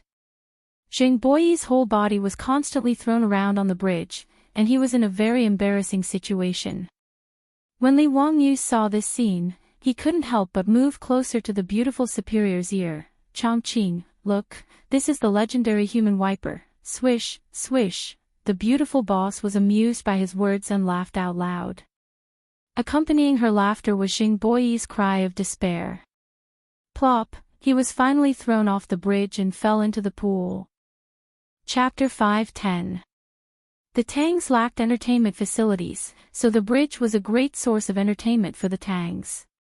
The Lai Hot maidservants were all very happy after being taught by Li Wangyu. They would come here to rock the bridge whenever they had free time. They were all masters, and Xing Boyi and his troops could not compare to them. Li Wangyu did not want to get on the bridge because he did not want to lose face. Although he had taught the maidservants how to rock the bridge, he was far inferior to these delicate maidservants in terms of technique. There was no beauty to speak of, so he naturally had to hide his skills. After Xing Boyi was thrown off the bridge, the guests once again laughed mockingly. Even the guests from the aristocratic families who were on the same side burst into laughter. After Xing Boyi fell into the water, the Xing clan's troops who were in the water hurriedly helped him up. However, at this moment, his heart was already dead. When he thought of how he had provoked Li Wangyu and said that the loser would have to jump into the lake naked, Xing Boyi felt his vision darken. He was a direct descendant of the Jing family of Xingyang, a scholar of the Hongwen school, and a 6th-rank official of the Tang Dynasty. How could he jump into the lake naked in front of so many people? He would become an eternal joke among the aristocratic families and nobles in Chang'an. At this moment, the mocking laughter of the people around the pool made Xing Boyi's face more and more ugly. He ignored his embarrassment and shouted at Li Wangyu, County Count Hu, you tricked me. Ha, young Master Zheng, where did this come from? The maidservants who fought with you were all chosen by you. How could I trick you? What, young Master Zheng, are you not going to admit your loss? The maidservants of the Lai Hot won so quickly and neatly, which was also beyond everyone's expectations. Ching Chimo laughed heartily and shouted at Jing Boyi, who was in the pond, surnamed Jing, you lost to a group of women and you still have the nerve to say that others are scheming against you. Have you lived for so many years in vain? With the help of the Central Chu family, Jing Boyi finally climbed out of the pool. His body was dripping with water and he looked very embarrassed. Fong Yai went over and teased, Tut, Scholar Jing, you really showed your face today. When do you plan to jump into the lake? My brothers and I are still waiting. Yes, when do we jump? Ha, jumping into the lake naked, this is something new. Jump. Jump. Jump. The group of silk pants surrounded him, stomping their feet and jeering, causing Jing Boyi to feel even more ashamed and indignant. You! Jing Boyi was so angry that his hands began to tremble.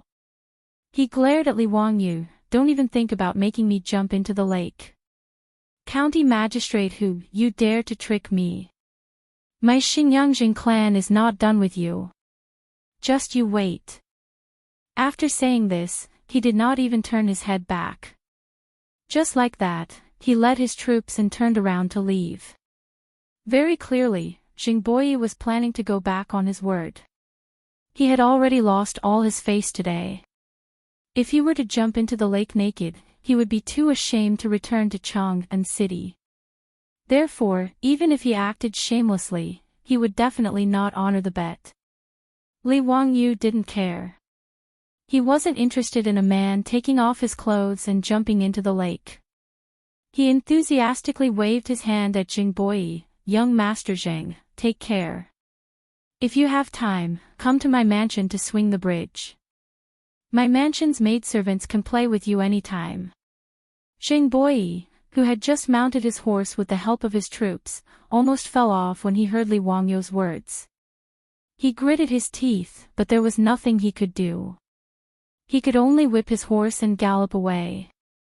After Jing Boyi left in a sorry state, the silk pants roared with laughter again and continued to swing the bridge. This time, everyone asked to challenge the Lai Hot maidservants. They were having so much fun that even after falling into the water, they were still laughing. On the other hand, Pai Lupi shook his head and beckoned Kong Yingda over.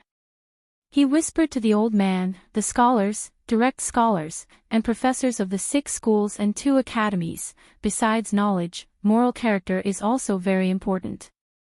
Master Kong should rectify this. A teacher should have moral character. Ziyuzan teachers should be taught more in the 6 schools and 2 academies.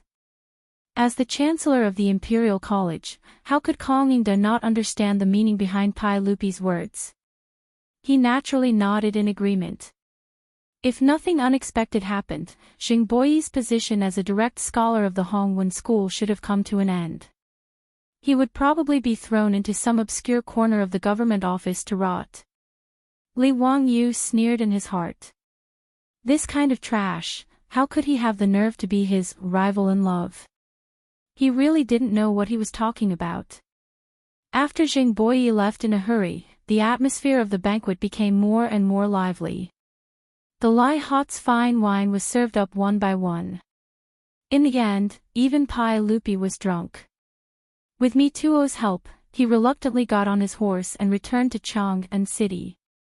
The host and guests enjoyed themselves. When the sun set in the west, they left one after another. Only the silk pants stayed behind.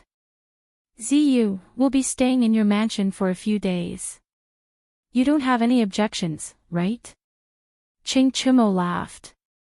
How could Li Wangyu have any objections? They could stay as long as they wanted. Moreover, it would be more lively if the silk pants stayed in his mansion. Anyway, the mansion was very big now. There was no lack of guest rooms in the castle. He had no objections to Ching Chumo and the others staying for as long as they wanted. That night, Dingzhou village became lively again. Outside the newly built ancestral hall in the village, there was already a banquet full of wine. The Lai Hot's kitchen maids and servants continuously served good wine and food. Li Wangyu invited the villagers to enjoy themselves. Not only did Li Wangyu and his beautiful superior squeeze together with the villagers to drink, the silk pants also did not have any intention of looking down on the villagers. They squeezed into the crowd without any care for their image, eating and drinking to their heart's content. The beautiful superior saw Ching Chumo and the others' image and laughed.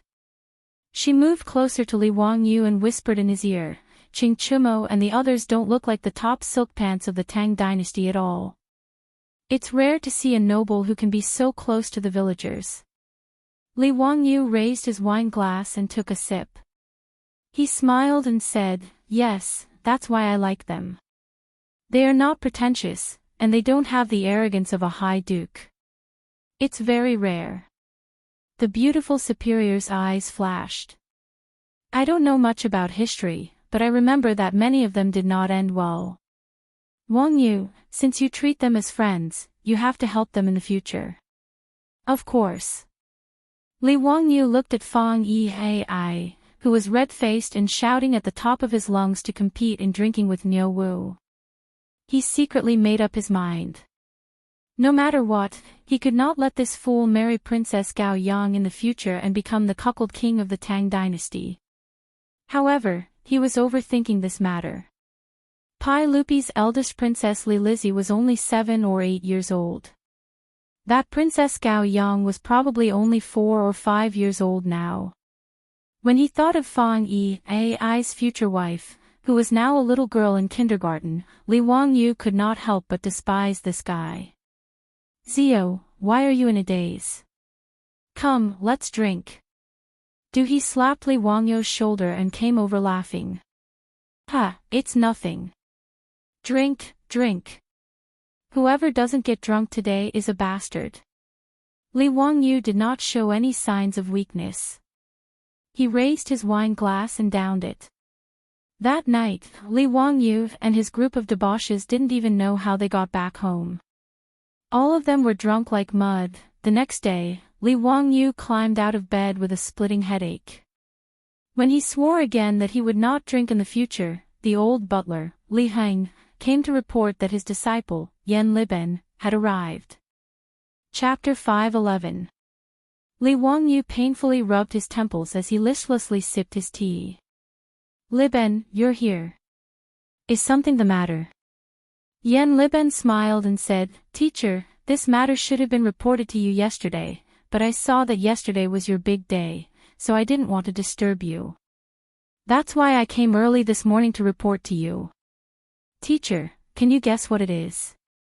Li Wangyu looked at him and suddenly stood up. "Is the hydraulic forging machine finished?" Teacher really guessed right. The hydraulic forging machine was finished 3 days ago. I had the craftsman run it for 2 days. Everything was normal, so I came to report the good news to teacher. Yan Liben was very proud. To be able to lead the construction of such a magical machine, to him, it was even better than winning the lottery. "Let's go take a look." Li Wangyu also became spirited. Li Wangyu did not call the silk pants. After all, this matter needed to be kept secret without Pai Lupi's approval. Not far from the Huangyu Chuiwei Palace, beside a river called Qi River, a row of workshops had already been built. Qi River was not wide, but the current was fast. Beside the workshops, there were more than 10 large water wheels with a diameter of 4 to 5 meters. Under the push of the river, they were constantly spinning. "Teacher, look, this is the furnace for smelting private money." Yan Liben introduced the various facilities in the workshops to Li Wangyu. Li Wangyu did not know anything about steel smelting, so he could only listen to whatever Yan Liben said. Li Wangyu also knew that during the Tang Dynasty, steel smelting and forging techniques were very advanced. Not only did they have the method of frying steel, but they also had the method of quenching and annealing, as well as various advanced steel forging techniques. The Tang sword was able to destroy everything, which was one of the reasons why the Tang army was invincible. Only the blast furnace used charcoal as fuel, which Li Wangyu remembered in his heart. He vaguely remembered that it was at the end of the Southern Song Dynasty that they began to use charcoal as fuel for steel. When coke was used to make steel, the furnace temperature would be higher and the quality of the molten steel produced would be better. Li Wangyu didn't know much about coke, so he wasn't in a hurry to bring it up to Yan Liben. Piles of money were thrown into the blast furnace. Under the constant heating of the charcoal fire, they slowly melted into a furnace of molten copper. The craftsman poured the liquid copper into the mold and waited for it to cool down. This is a copper strip that is as thick as a copper coin. After the copper strip cools, it can be sent out of the hydraulic foundry to be stamped into copper coins. Yan Liben proudly invited Li Wangyu to a huge forging hammer and said, "Teacher, this is the hydraulic forging machine we made according to your blueprint. It's amazing. Look at the hammerhead, it weighs over 20 stones and is made of pure steel. It is extremely powerful. Under the push of the water wheel, it can be hammered twice every minute, day and night." Li Wangyu calculated in his mind. 20 dan was 2,000 caddies. A hammer that weighed 1 ton was indeed very impressive in the Tang dynasty. The 1 minute that Yan Liben mentioned was not the 1 minute of the later generations. The Tang dynasty inherited the day calendar from the Sui dynasty. They used a tool called hourglass to accurately measure time. It was a tool that measured time by dripping water. A day was divided into 24 hours, and each hour was 500 minutes. 1 minute was equivalent to 14 seconds.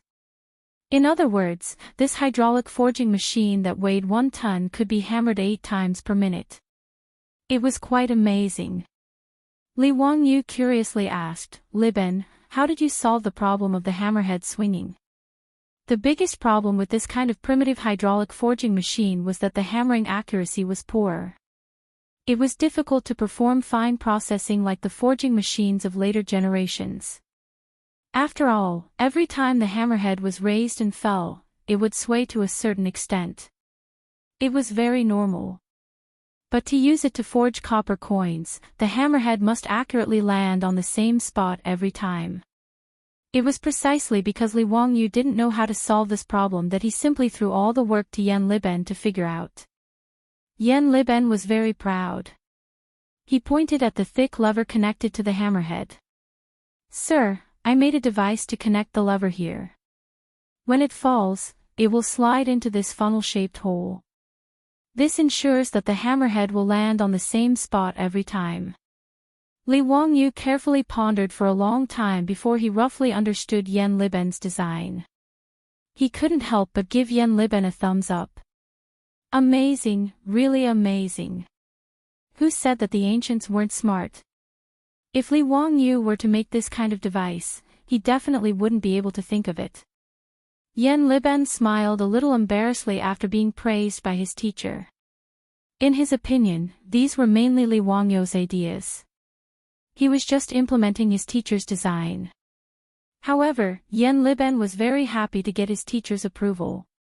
He pointed at the craftsman who was busy in front of the forging machine and said, "Sir, please take a look. The hammerhead and the base below are all stamping molds made of high-quality steel." The craftsman put the cast copper bar on the mold and waited for the hammerhead to fall on its own. A high-quality copper coin was then cast. Compared to casting coins in the past, this is much simpler. Moreover, only one craftsman is needed to operate it. This disciple truly admires Sir's talent. Li Wangyu accepted Yan Liben's praise without blushing. In any case, he was used to being flattered like this. His skin was getting thicker and thicker. He nodded and smiled pretentiously as he watched the craftsman cast the coin. The water wheel rotated along with the flow of water. The hammerhead was lifted up high and then fell heavily. With a loud bang, it accurately hit the copper bar below. The hammerhead slowly lifted up again. A copper coin that shone with a metallic luster fell into the bamboo basket below. It made a crisp and pleasant sound. Li Wangyu reached out and picked up the copper coin that was freshly cast. The 4 words, Kaiyuan Tongbao, were evenly spaced. The handwriting was clear and vigorous. These 4 words weren't written by an ordinary person. They were written by the calligraphy expert Ouyang Sun. Li Wangyu took out a piece of official coin from his money pouch and compared it with the other one. The 2 coins were about the same weight.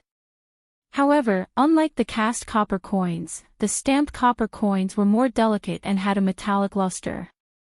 If one had to choose between the 2 coins, Li Wangyu believed that most people would choose the stamped coin. How many of these stamping machines have been built? There are already 10 machines. The others are still under construction. Li Wangyu silently calculated in his heart. A hydraulic stamping machine could be hammered 8 times per minute. In other words, it could make 8 copper coins. 1 hour meant 480 coins. If there were 3 shifts a day, it could make 5,700 copper coins. 10 machines meant that it could make 57 strings of coins a day. This was very different from when he bragged to Pai Lupi that he could make 1,000 strings of coins a day. However, this hydraulic forging machine could continue to be expanded. If there were 100 of them, it could make more than 500 strings of coins a day. If there were 200 of them, it wouldn't be a problem to make 1,000 strings of coins a day. Liben, you did better than I thought. Niu Wu, take my goldfish talisman immediately and go to Taiji Palace to find me Tuo. Tell him to tell the saint that the coin has been minted. See if the saint wants to personally inspect it. Come back quickly. I'll wait for you here. Yes. Niu Wu didn't dare to hesitate. He took Li Wangyu's goldfish talisman and ran out of the workshop. Chapter 5:12. Inside the coining workshop, the hydraulic forging machine was constantly hammering, making loud thumping noises. Li Wangyu didn't stay in the workshop for long before he felt upset.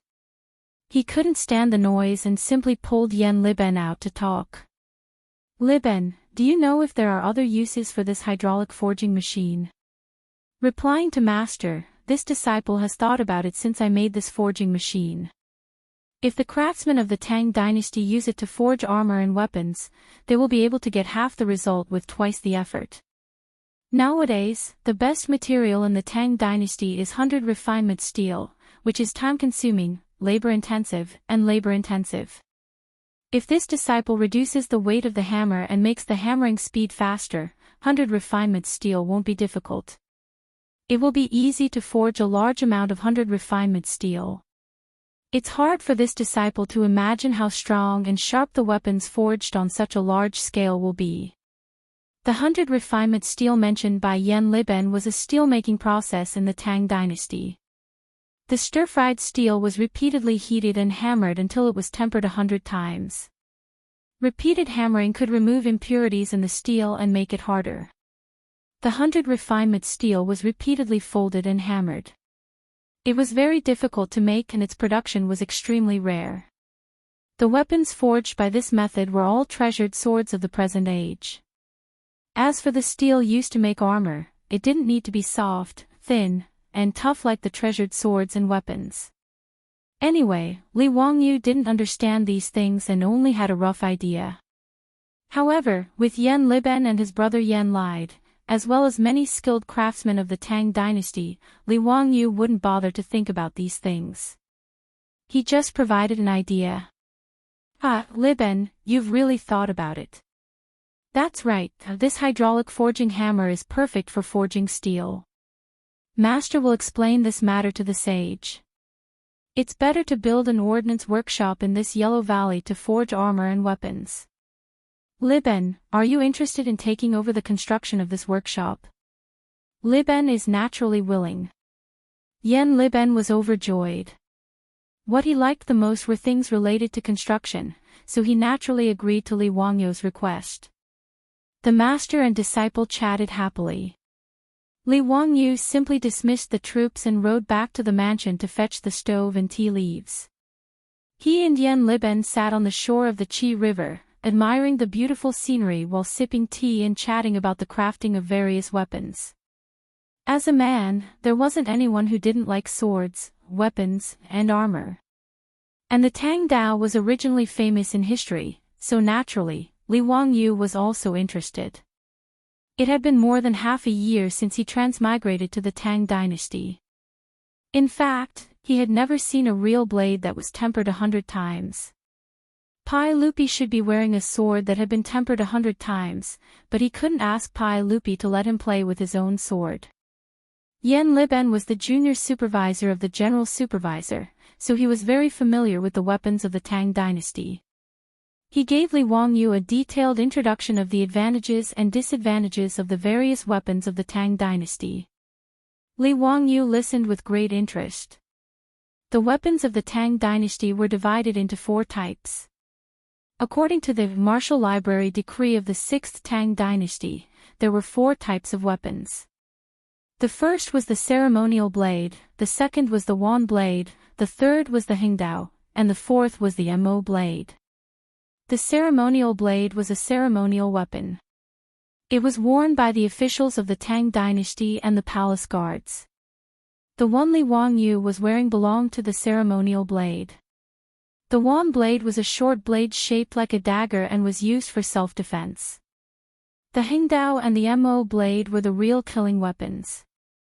The mo blade was a huge long sword with 2 edges. When in formation, it could enter like a wall. When waved, it could crush men and horses. It could be called a great killing weapon. The mo blade was about 3 meters long. The blade and the handle were 1.5 meters long, and it weighed about 50 pounds. The mo blade wielders of the Tang Dynasty were all strictly selected fierce soldiers. Their arm strength, stamina, and courage were outstanding. Otherwise, they would not be able to wield the heavy and slender mo blade. A fully equipped mo blade wielder would cost at least 3,000 strings of copper coins. The cost was huge. Even in the Tang Dynasty, it was difficult to equip them in large quantities. However, the mo blade wielders' deterrence and fighting power were extremely strong. They were the only infantry that could face the cavalry head-on. In the face of the cavalry's attack, the wall-like mo blade could cut the cavalry and their horses into 2. Its power could be imagined. Li Wangyu could only think about such a great killing weapon like the mo blade. Even if it was given to him, he would not be able to wield it. However, the hingdao was the one that Li Wangyu was most interested in. He knew that the hingdao was the ancestor of the Japanese samurai sword in the later generations. However, the hingdao did not have an arc and the blade was straight. In history, the hingdao was once given as a gift to the members of the diplomatic mission to the Tang Dynasty and was brought back to Japan by them. Along with it, the forging technology of the hingdao was also introduced to Japan, which later evolved into the samurai sword. Seeing that Li Wangyu was very interested in the hingdao, Yan Liben immediately patted his chest and promised that when the military equipment workshop was completed, he would definitely forge a hingdao made of well-tempered steel for his teacher. Li Wangyu naturally nodded and accepted it. However, he asked someone to bring a pen and paper and drew the design of the Song Dynasty's Sanmedeo on it. The Song Dynasty's Sanmedeo originated from the Tang Dynasty's hingdao, but the straight blade became an arc. In this way, it could prevent the blade from being damaged while maximizing the power of the blade. This included the Arabian scimitar and the Japanese samurai sword. Liben, take a look at your teacher's blade. Is it possible to forge it like this? Yan Liben carefully looked at the Sanmedeo drawn by Li Wangyu for a long time, but he was a little confused. Teacher, it is possible to forge it, but why does the blade have to be an arc? What are the benefits? Li Wangyu could not explain his question. Did he have to give Yan Liben a physics lesson? He had to understand it. Li Wangyu knew that the arc of the blade was good for slashing and could protect the blade. However, to explain 1, 2, 3, 4, how could he explain it? In response to Yan Liben's question, Li Wangyu only smiled faintly. Confucius said, "First speak, then follow. Liben, go and forge this San Medeo. After testing it, you will definitely learn something." Yes, this disciple understands. Yan Liben did not know about Li Wangyu's cunning mind. He thought that his teacher was teaching him and quickly bowed. After fooling Yan Liben, Li Wangyu did not dare to continue talking about the Hingdao. He was afraid that he would make a mistake, so he could only chat with him about romantic matters to pass the time. After waiting for almost 4 hours, the tea had been changed several times. Finally, there were galloping horses coming from the Yellow Valley. Li Wangyu knew that Niu Wu had returned. Along with Niu Wu was naturally Pai Lupi, as well as a large group of imperial guards behind him. "Zio, I heard that your troops reported that the coins have been forged." "Uncle, it is indeed so." Li Wangyu smiled and handed a freshly forged copper coin to Pai Lupi. "Uncle, please take a look. This is the newly forged coin." Pai Lupi took the coin and looked at it carefully. Why are the words and patterns on this coin so clear? Is this the coin that you said was forged using water power? TSK, this coin is amazing. The workmanship is so fine. Compared to this, the official coins that were forged before the imperial court were more like private money. Quick, bring me to see how this coin was forged. Seeing that Pai Lupi was so impatient, Li Wangyu smiled and invited him into the coin workshop with Yan Liben. Chapter 5:13. For a country bumpkin like Pai Lupi, using water power to push a 20-stone hammer to hammer was extremely magical. After personally witnessing the coins being forged like this, Pai Lupi couldn't help but be overjoyed.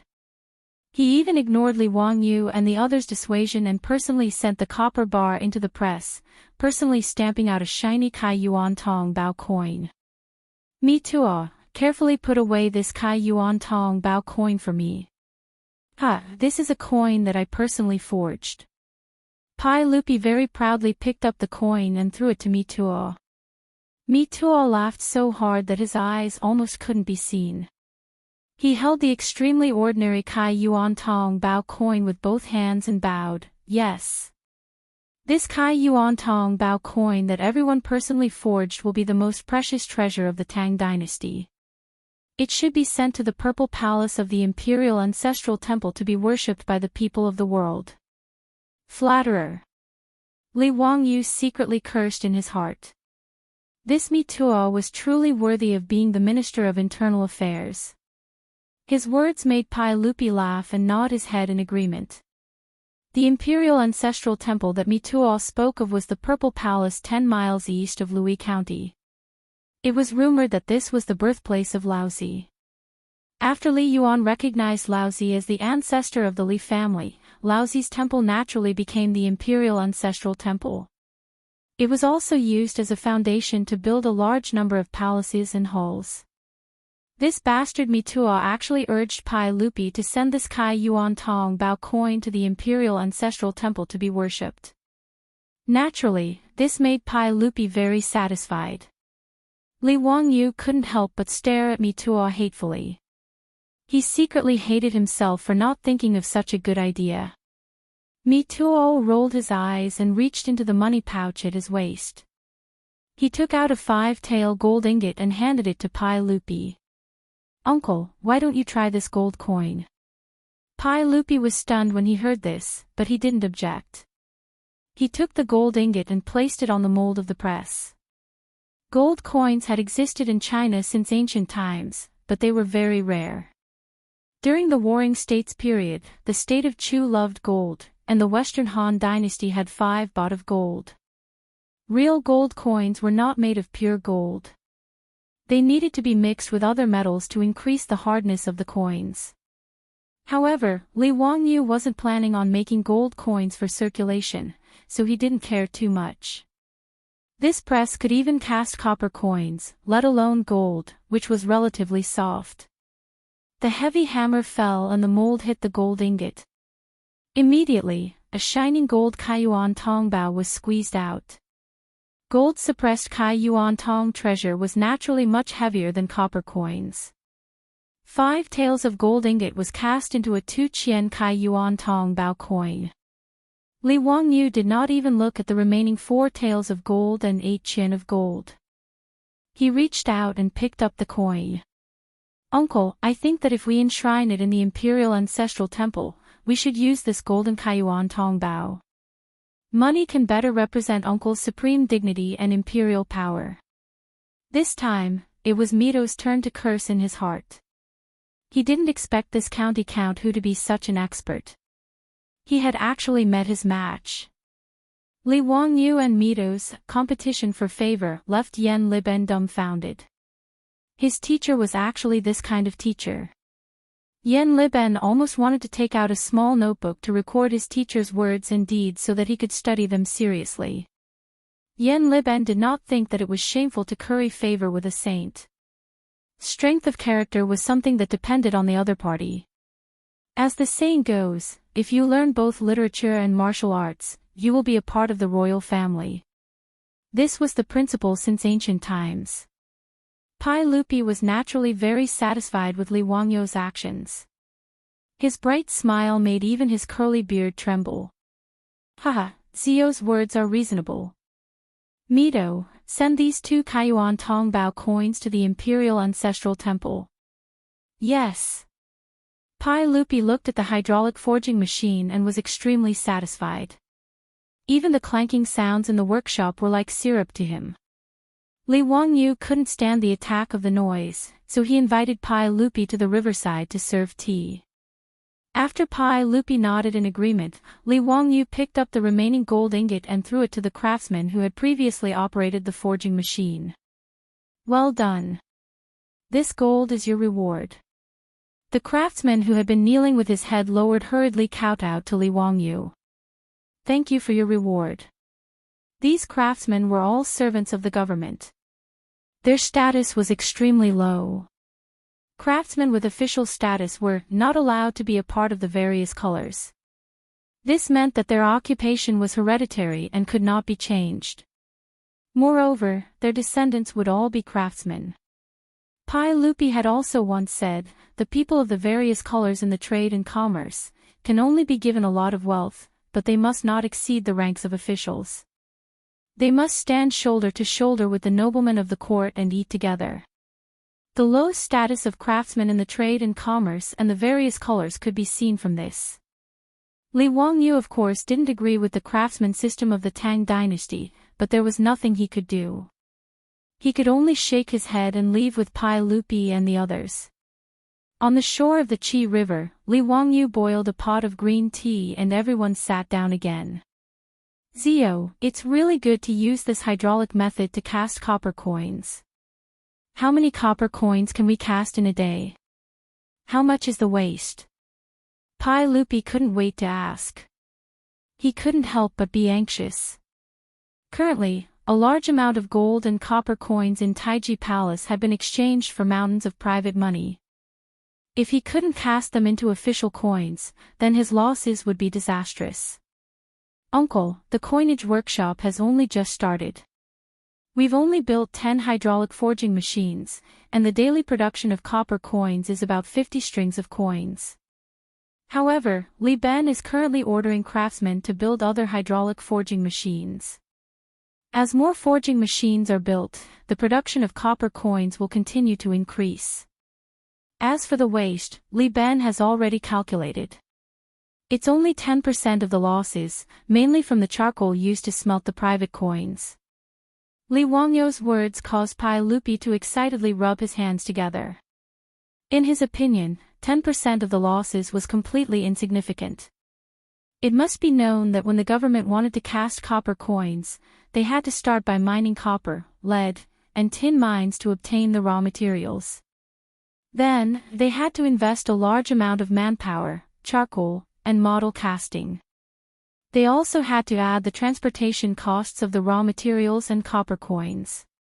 During the most prosperous period of the Tang Dynasty, it was recorded that a Qianguan would cast 3,300 strings of coins every year, spending 220,000 caddies of copper, 3,700 caddies of lead, and 500 caddies of tin. The cost of the charcoal was close to 20%. After calculating, every time a string of coins was cast, it would cost 750 strings of coins. However, even so, the government still had a third of the profits from the coins cast. Moreover, the aristocratic families didn't mine copper for copper, but rather smelt ancient coins for recasting, so the profits were even higher. After all, in the storehouses of these millennium-old aristocratic families, who knew how many generations of Han Dynasty 5 bought coins and Sui Dynasty Yuan Kong coins had accumulated. After the Tang Dynasty abolished the 5 baht coins, these ancient coins were piled up like hills in the aristocratic families. If they weren't smelted again, they wouldn't be able to circulate in the market. However, due to the limitations of the casting process, the aristocratic family's private coins could only be 2 or 3 times 1. Even so, the aristocratic families didn't suffer any losses. Naturally, they were willing to smelt and cast large amounts of ancient coins in their storehouses. Pai Lupi and Li Wangyou's private coins were all exchanged from the aristocratic families and merchants according to the ratio of 1 to 2. Even if 10% of the losses were to be cashed, Pai Lupi would still be able to earn a lot of money. As expected, I didn't trust the wrong person. Zio, this is a profitable business. Not bad, I'm quite satisfied.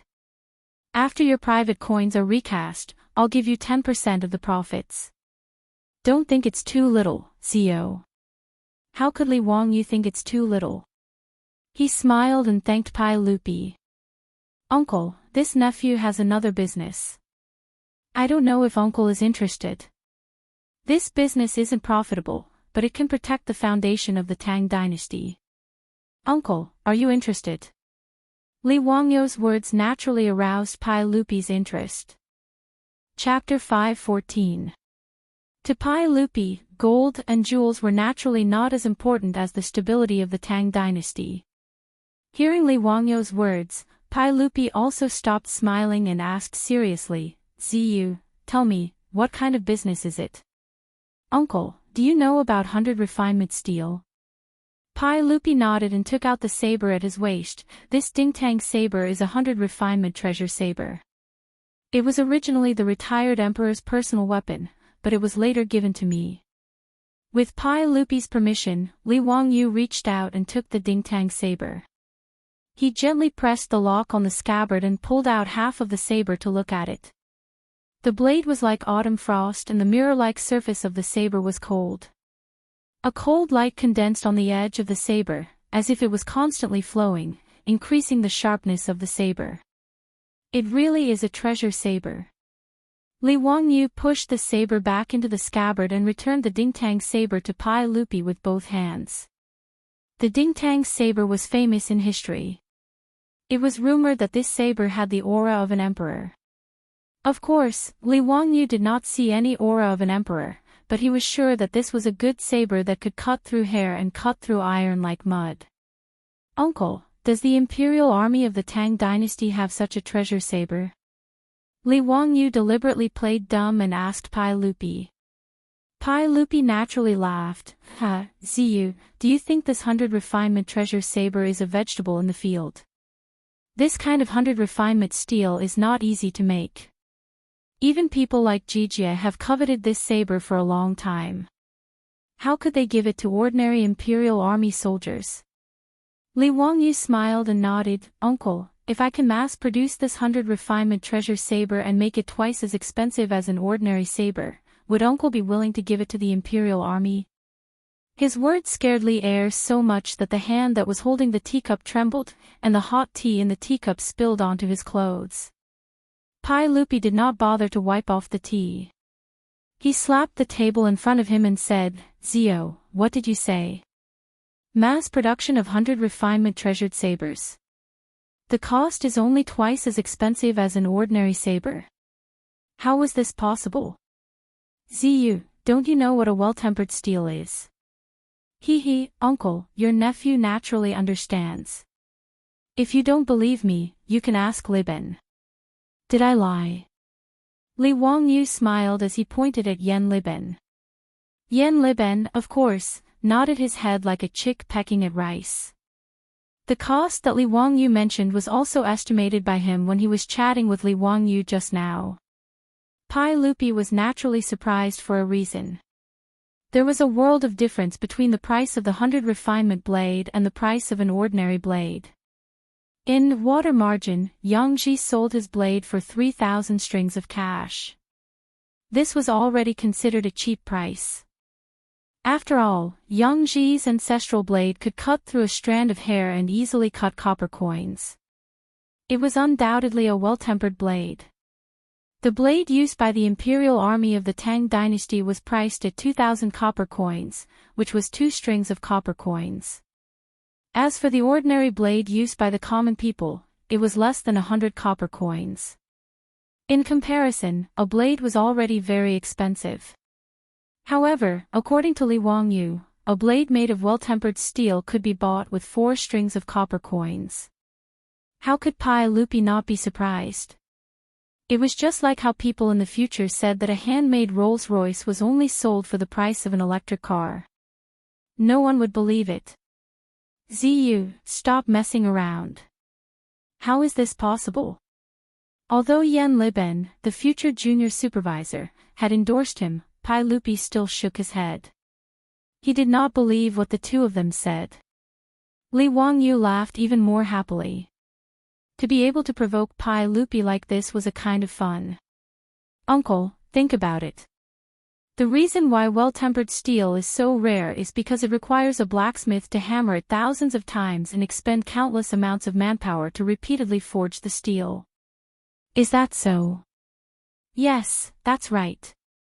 This Tang blade of mine took 3 years to forge. Pai Lupi nodded.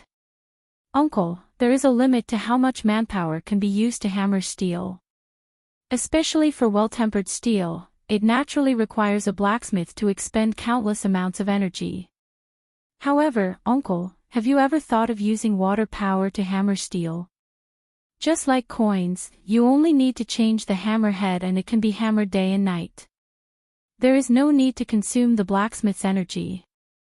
Li Wangyu's explanation caused Pai Lupi to suddenly wake up. This is really possible. Ziyu, what you said makes sense. Using water power to drive the hammer head to hammer steel is naturally feasible. Wonderful, truly wonderful. Ziyu, you are truly the Qilin son of my Li clan.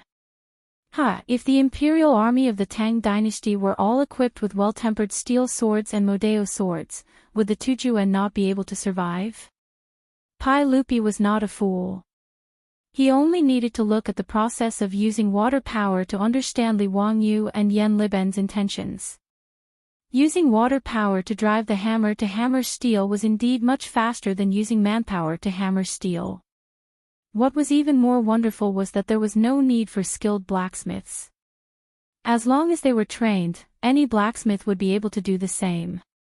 A large number of these new hammers would be able to produce an endless supply of well-tempered steel. From there, they would be able to create a large number of swords and Modeo swords to equip the imperial army. Pai Lupi understood this point. He suddenly stood up and excitedly paced back and forth. Ziyu, if this matter succeeds, I will not be stingy with the title of Duke. Not to mention Duke, I can even bestow upon you the title of Duke. In the Tang Dynasty, there was a custom of not being bestowed with the title of Duke without military merit. At the level of County Marquis, it was no longer something that could be bestowed with ordinary merit. As for the title of Duke, it was usually bestowed to the imperial family. Li Wangyu was now Pai Lupi's nephew. It was possible for him to be bestowed with the title of Duke. Li Wangyu quickly stood up and saluted, Uncle, I am not doing this for the title of Duke.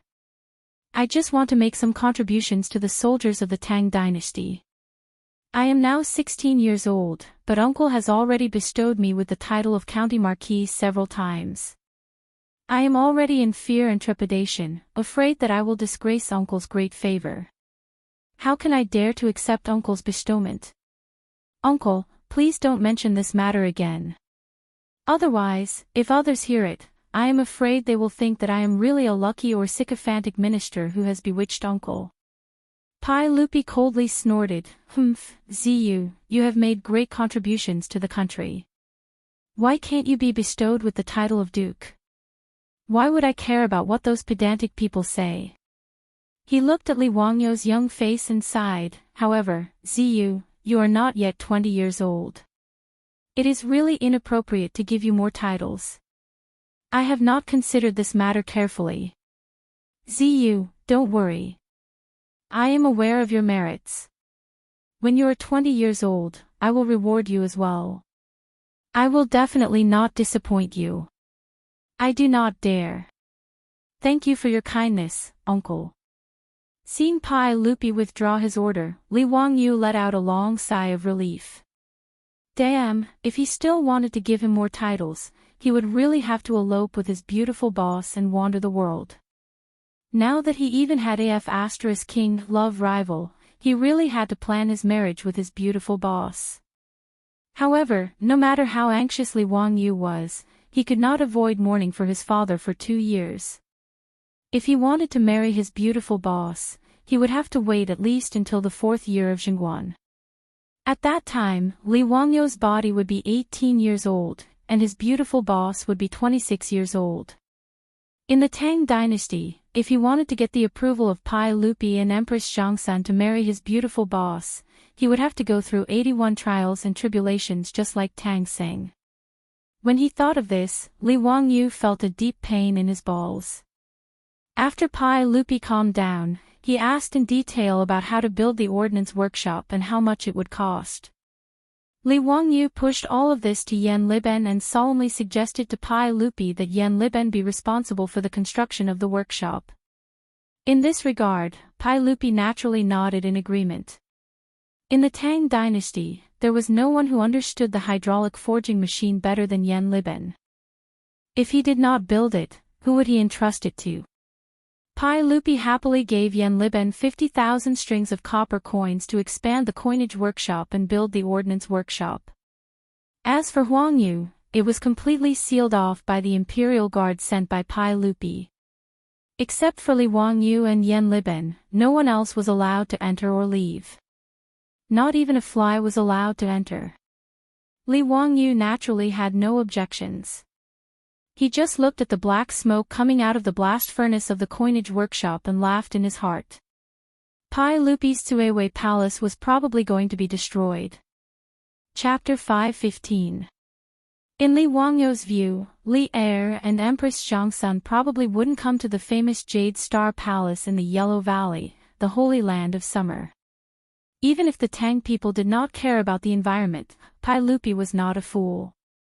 In this Huang Valley, once a large number of workshops were built, there would be black smoke coming from the blast furnaces everywhere, and there would be the sound of hammering day and night. Even if Li Er were to stay here for a few days, he would not be willing to do so, let alone avoid the summer heat. Li Wangyu used the thick smoke to taint Pai Lupi's palace, and he was secretly laughing because of it. In reality, it was not that Li Wangyu was purposely messing with Pai Lupi, but that Huang Valley was too suitable for building workshops. Huang Valley was shaped like a gourd, with a narrow entrance and a wide interior. It was also surrounded by steep mountains, making it convenient for the imperial army to seal off and keep the secret of the minting and armory workshops. This was also very normal. For the sake of safety, the imperial palace could not be built in a place that was easy to attack and difficult to defend. Huang Valley also had the Qi River flowing through it, providing an abundant water source.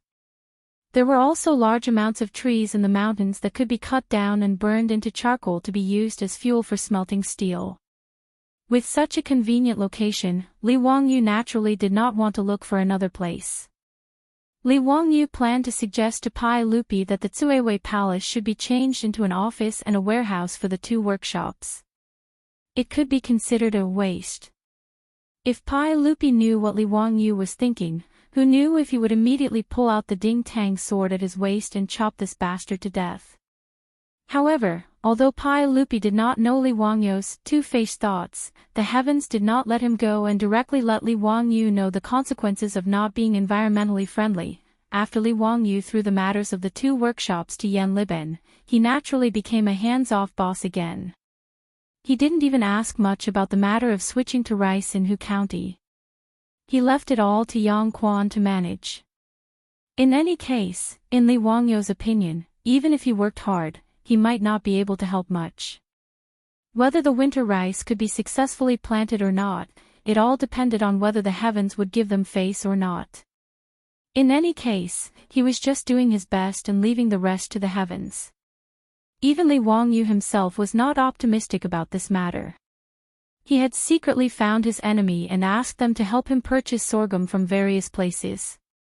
On the one hand, it was a precaution. If there was no harvest at the end of the year, he would have to feed the 100,000 people in the county. By the end of the year, the rice had been planted, and the sorghum would not go to waste. They would all be transported to the Qinling Mountains to make wine. Li Wangyu, who was free, stayed in his manor every day and spent his days leisurely. The playboys were also addicted to living in Lai Hot. None of them wanted to return to Chang'an City. Compared to Chang'an City, Lai Hot did not have the Hu People's taverns and the brothels of Peace Square, but it had a lot of fun. It was even more interesting than Chang'an City. The group of playboys and Li Wangyu either dragged the maidservants to the bridge for fun or went to the lake to row boats, swim, and fish every day. Or they would go up the mountain to hunt for game and have a barbecue party. Or they would gather a few tables of mahjong and play until the sky turned dark. Li Wangyu even made poker cards and taught the group of playboys how to fight the landlord. It was so fun. In addition, Lai Hot's food was now famous throughout Chang'an City. Naturally, the playboys were so happy that they forgot their home and did not want to return to Chang'an City. The group of men spent their days eating and waiting for death in the manor. On the other hand, their beautiful boss would still ride a four-wheeled carriage to work in Chang'an City every day. Li Wangyu originally wanted to persuade her not to work so hard when he saw that she was working hard. But when he thought about it, his beautiful boss was not doing it for money, but for fun. He let her be. However, when they entered the manor for the banquet, Xing Boyi said that he would send his beautiful boss to the manor. This reminded Li Wangyu. Dingzhou village was 100 miles away from Chang'an City. Although it would only take half an hour in the future, now it would take 2 hours to get there, whether by horse or carriage. If they were delayed by something and left the city gate after the evening drum, it would be dark by the time they returned to Dingzhou village. In this era without streetlights, it was not safe to only rely on torches and wind lanterns for illumination. Even though his beautiful boss was accompanied by Niu Yong and 2 other troops, as well as maidservants in the manor, Li Wangyu was still worried about her safety. He did not want her to travel at night. In this way, it was necessary to buy another manor in Chang'an City as a temporary residence.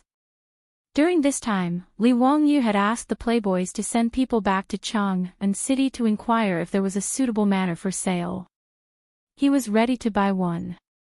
It was not easy to buy a manor in the Tang Dynasty. First of all, with his status, it was impossible to buy a manor in the south of the city. That was the area where the commoners lived. Secondly, the Tang Dynasty had a purchase restriction order. Even if someone wanted to sell a manor, he had to get the consent of his neighbors and the seller's clansmen. The Tang Dynasty law stipulated that the buyer must first buy from his neighbors. In other words, neighbors and clansmen had the priority to buy. As for the extremely expensive housing in Chang'an City, it was not a problem for Li Wangyu. He was not short of money. Buy. This was not a bad thing for Li Wangyu, who had spent all his savings, paid the down payment, and bought a house with a mortgage in the future and was prepared to be a mortgage slave for 20 years. Being hit by his beautiful boss and brought to the Tang dynasty was not a bad thing. In the future, it was simply a daydream for him to live in a manor that covered an area of thousands of acres. He would not be able to dream of it even if he worked hard for a lifetime. This day, Fong Yai found Li Wangyu. Zio, don't you want to buy a manor in Chang'an City? My troops just came from Chang'an City. They said that there is a manor next to the Jinfu Temple in Kaihua Square. The owner is going to sell it. If you are interested, you can go and have a look. The manor belongs to a retired official. It has 3 courtyards. The owner said that no one in the square is going to buy it, and his clansmen have no intention to buy it. Li Wangyu heard this and nodded. Kaihua Square was located in a good location between the east and west cities. It was only 2 streets away from the imperial city. It was a prosperous area in Chang'an City. To be able to buy a house, there was naturally nothing better than that. Brother Yai, of course I have to go and have a look. Why don't you go with me now? Fong Yai immediately shook his head. Zio, you go by yourself. I will let the troops from the estate go with you.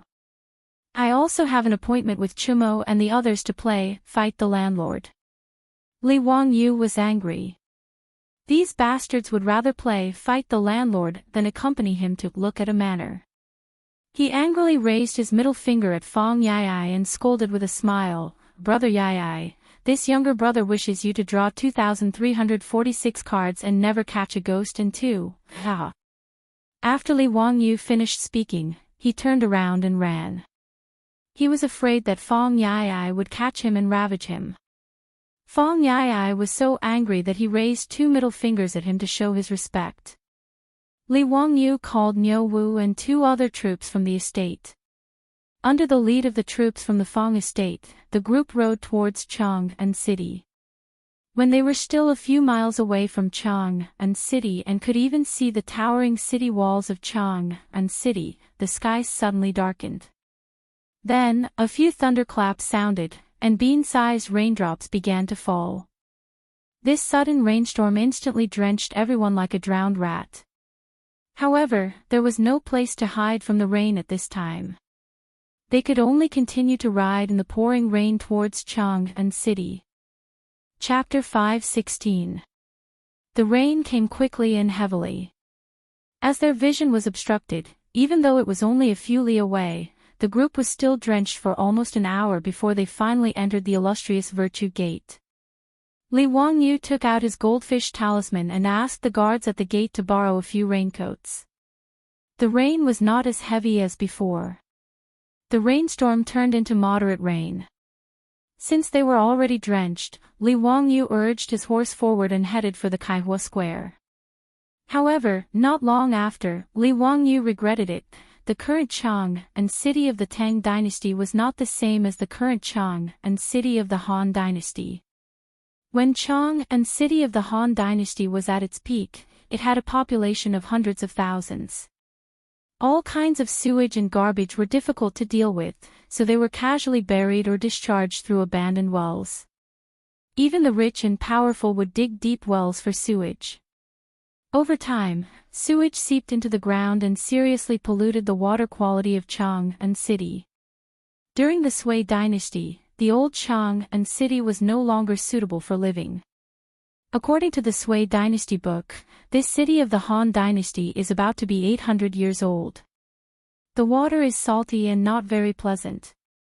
With so many people in the capital, coupled with the fact that the water has accumulated over the years, the water will be salty and salty. Therefore, Emperor Wen of Sui appointed the Minister of Works, Yuan Kai, to redesign Chang'an City. Yuan Kai was a design genius. He designed the new Chang'an City into 108 squares, with a total of 25 main streets spanning from north to south. Among them, Vermilion Bird Avenue was the main street, located between the central axis. This was the current capital of the Tang Dynasty, Chang'an City. In order to learn from Chang'an City, Yuan Kai designed drainage ditches that were more than 2 meters wide on both sides of the 25 main streets. The drainage ditches on both sides of Vermilion Bird Avenue were even 3 meters wide. These drainage ditches would discharge the sewage out of the city. However, the terrain of Chang and city was higher in the south and lower in the north. The north of the city was where the imperial city and the palace were located. If they followed the normal drainage route, all the sewage in the city would flow to the north of the city. Naturally, this would not work. Therefore, during the design, they chose to make the road high in the middle and low on both sides to discharge the sewage out of the city from the east and west. However, things did not go as planned. Because of Chang'an's topography, other than being higher in the south and lower in the north, there were also high topography all around and low topography in the middle. As a result, although Chang'an had perfect drainage facilities, there was still the danger of waterlogging every time there was a rainstorm. Li Wangyu and his group encountered a waterlogging in the heavy rain. The heavy rain caused the sewage in the gutters on both sides of the street to be unable to be discharged in time. After the gutters were filled with water, it overflowed and turned the street into a swamp. Although the waterlogging was not serious, the water that overflowed was not even up to the knees of pedestrians, and Li Wangyu and the others were riding on horseback, so they were not affected much. It would have been fine if it was just a waterlogging, but the yellow and white things floating on the surface of the water disgusted Li Wangyu. Especially when Li Wangyu noticed that the snow-white hooves of his beloved shining night white were stained with the filth, he felt like dying. Li Wangyu was not obsessed with cleanliness in his later life. He was just an ordinary person. However, since transmigrating to the Tang Dynasty, Li Wangyu felt that he had become obsessed with cleanliness. He really could not stand the sloppiness of the Tangs. It was fine if they did not bathe because they could not afford it. However, throwing garbage everywhere and even defecating everywhere really made Li Wangyu speechless. In fact, the Tang Dynasty had learned a lesson from the previous dynasty, and the laws in this area were quite strict. In the Tang Dynasty law, there was a special regulation: those who pass through the wall and leave the filth will be flogged 60 times, those who come out of the water will not be punished. The head of the department will be punished as well. It meant that those who casually dumped sewage or garbage would be punished by 60 flogs if they were discovered by Wu Ho or other bad people. However, even with such strict laws, there were still people who secretly dumped sewage and defecated everywhere in Chang'an. In fact, the Tangs could not be blamed for this. After all, there were no public toilets in the Tang Dynasty, and Chang'an was huge. They could not expect everyone to go home, could they? People had 3 needs. When they needed it, they could not find the place where the 5 grains were reincarnated. So, they could only relieve themselves on the street. Therefore, after a rainstorm, the water at the foot of the Jinshan mountain was flooded, and the surface of the water became brilliant and varied. In fact, Li Wangyu also knew that compared to Europe in the 17th century, China was already very hygienic. After all, there was not even a toilet in Paris in the 17th century. At that time, the residents of Paris directly emptied the toilet bowl on the road when they woke up every morning. One could imagine the smell. In the romantic capital of Paris, it was not the smell of perfume that floated in the air at that time. When the American ambassador Franklin went to Paris for the first time, he directly fainted from the smell. Even the French palace of Versailles did not have a toilet until the 18th century. This topic could be said to be extremely heavy. In comparison, until Li Wangyu transmigrated to India, the toilet problem had not been solved. People still defecated in the open. In comparison, Li Wangyu really could not blame the Tangs for not being hygienic. Pinching his nose and suppressing the grievances in his heart, Li Wangyu could only continue to urge the horse forward in the dirty water. Fortunately, there was no water in Kaihua Square, which made him feel a little relieved. This was also because most of the people living in the square in the north of the city were high officials and nobles. The square and the Wu Ho in the square were used to this kind of waterlogging after a rainstorm. In order not to affect the nobles, sandbags would be used to block the door every time there was a rainstorm to prevent the dirty water from flowing into the square. The owner of the house in Kaihua Square had already returned to his hometown. Only a housekeeper and a few servants were left to guard the house. Under the guidance of the butler, Li Wangyu looked around the house inside and out and was quite satisfied with it. The three-sectioned courtyard was slightly smaller than the house of the Li family in Huxian, but it was quite good for temporary residence. Although the courtyard was a little old, it was not a big problem to renovate and decorate it. The location of the house was good, and the owner asked for 4,000 strings of coins, which was a reasonable price. Li Wangyu directly made the decision. He immediately had the housekeeper of the house go with him to Wanyan County's Yamen in Xianyang Square to handle the documents for the sale of the house. Because the other party needed to carry the money on the road, Li Wangyu was very considerate and had Niu Wu go to the Cho family.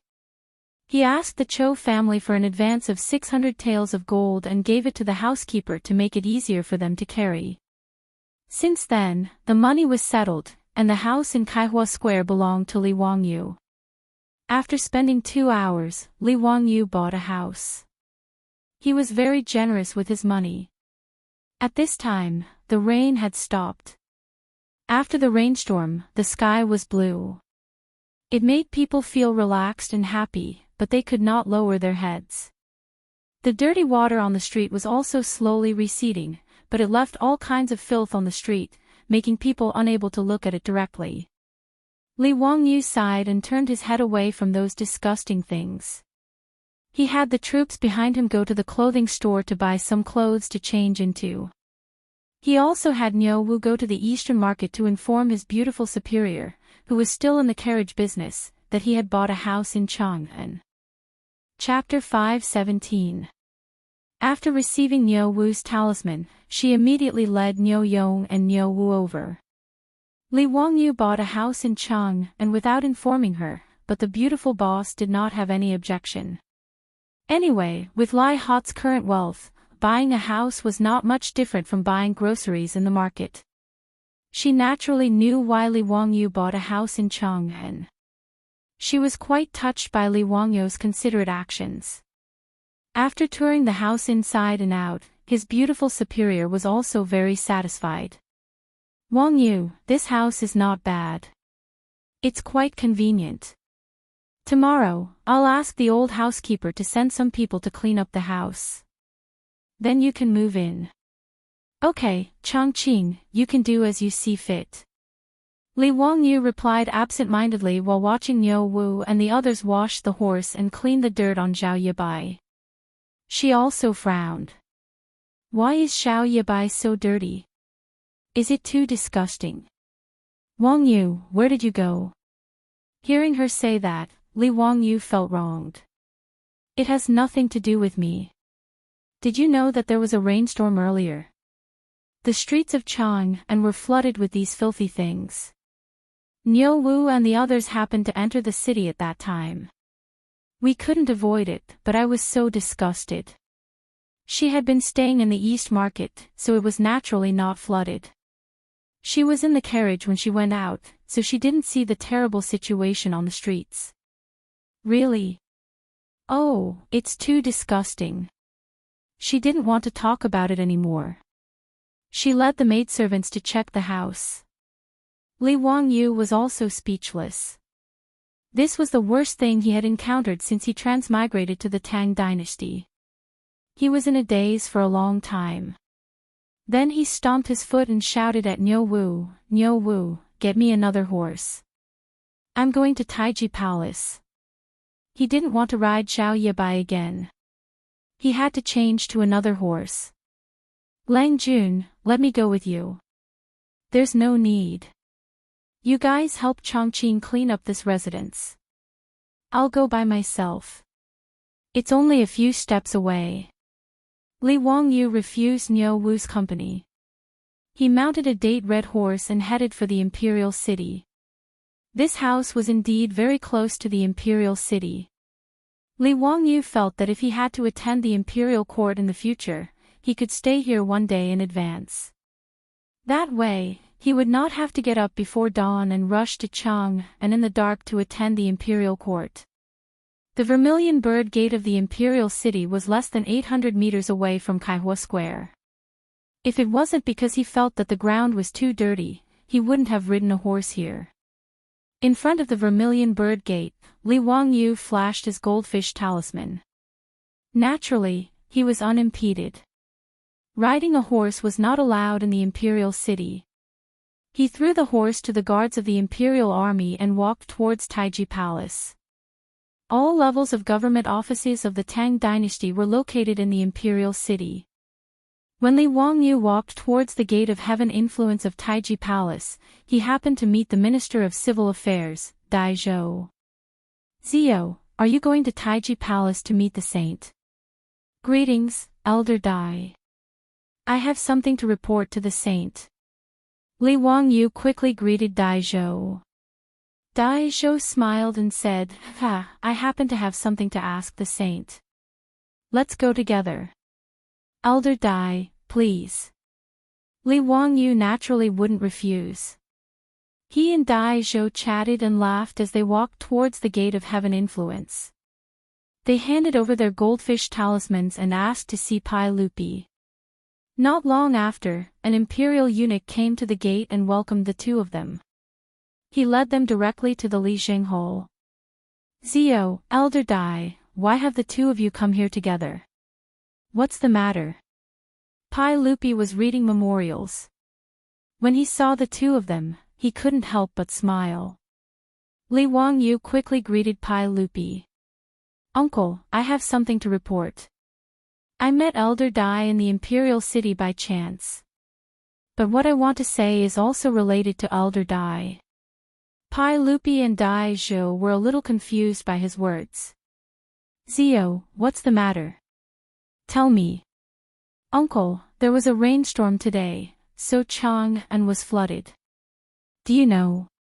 Pai Lupi nodded. "The 100 Horsemen Department has already reported it. It's not a big problem.